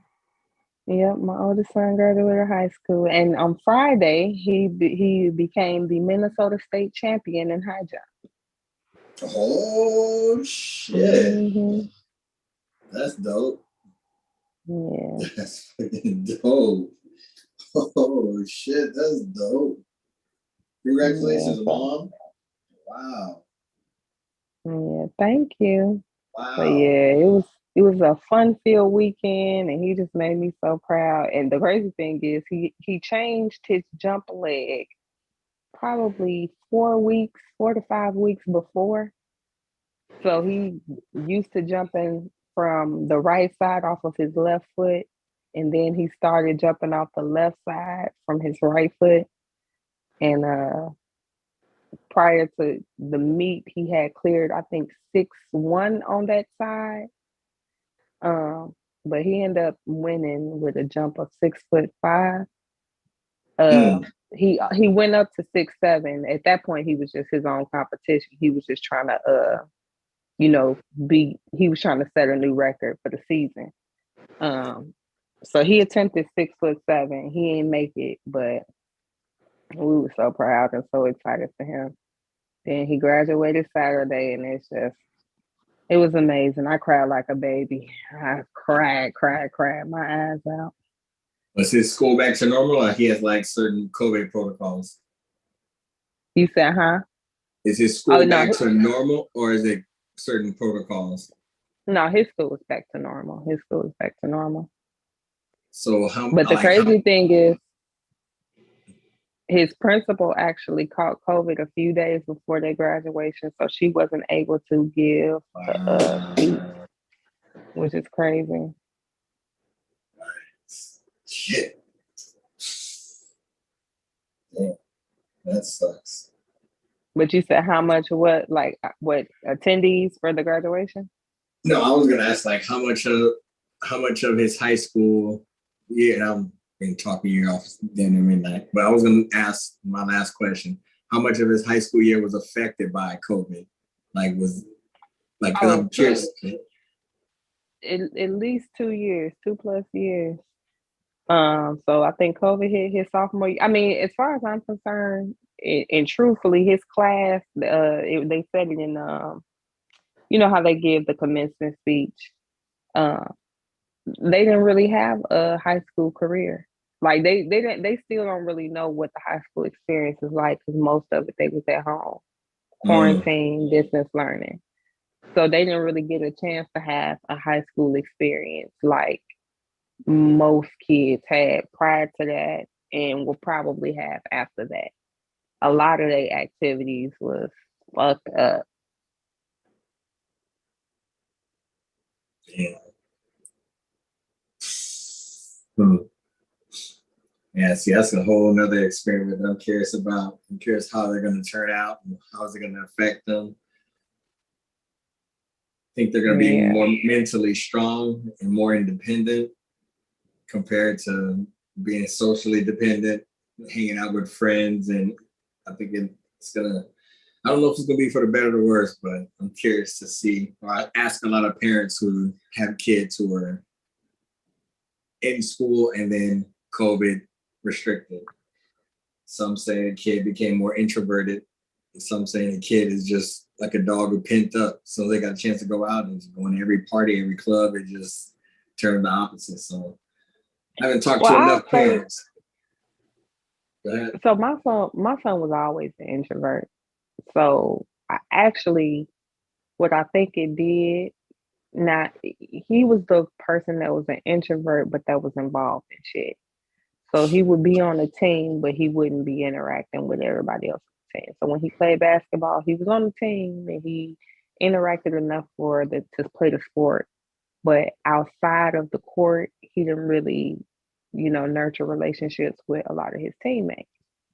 Now, during COVID, when, he really didn't have that connection to other people physically, it forced him to connect with people from home verbally. So when he went back to school, he had built relationships. He learned to be more of a present person. So even though he chose to do an independent event, even on the track team, so that introversion still came out. He still was able to be captain and nurture relationships with other team members because he understood the importance of that human connection. Whereas before he was choosing to isolate, but once he was forced to isolate, he appreciated that interaction, if that makes sense. I do think that these kids will be a lot more resilient when it comes to certain things. Like, it's crazy because my youngest son, he's actually more of an extrovert, but I would have expected him to struggle more with being quarantined than my oldest, but he's been able to, like, even now beyond quarantine, he still don't really do no whole lot or, go out, because I'm just funny about that. You ain't finna run the streets with your friends. We don't live in that kind of area for you to do that. He still don't be like fucked up, like, oh my gosh, I'm tired of being in the house. That nigga literally will sit in the house with me all the day. Even when I'm like, you don't want to go with such and such? He's like, are you going? Fuck out of here. Like, but you would think that by now he'd be like pulling his hair and ready to get the fuck out of the house. Like, my oldest, he gonna work, he gonna do all like stuff that he wasn't really interested in doing before. He's gravitated to because it gives him an opportunity to get out the house. Like, now he came in my room earlier, like, Ma, what I'm gonna do now that I ain't gotta go to school? Like, what I'm gonna do with the rest of my day? He said, I feel like I still want to jump. I said, well, I don't know. Maybe you can jump. Maybe you can work out. I don't fucking know what you're going to do with yourself, but you ain't finna worry me.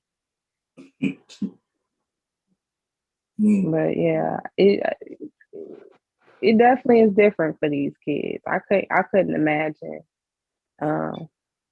being in high school, the kid I was in high school and what I like to do then, introverting and all. I still like my freedom. I like to go places. I can't imagine being forced to quarantine and stay in the house. Like, they definitely had to deal with something that we couldn't even have imagined having to deal with.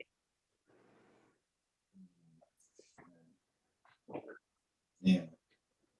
See, that's a whole nother conversation. I don't want to derail it. So I'll probably end up talking for more hours. Next time I catch you on the phone, I'm gonna if he up to it, I'll probably let him hop on and he can give you his perspective straight from the horse's mouth. Oh shit. I would love that. Oh damn. You said, huh? I said I would love that, but I'm a little real and raw. So I ain't gonna sugarcoat shit. That ain't none of my business. I probably won't even be on that show. Y'all have it. Shoot. He think he grown now. He think he grown now.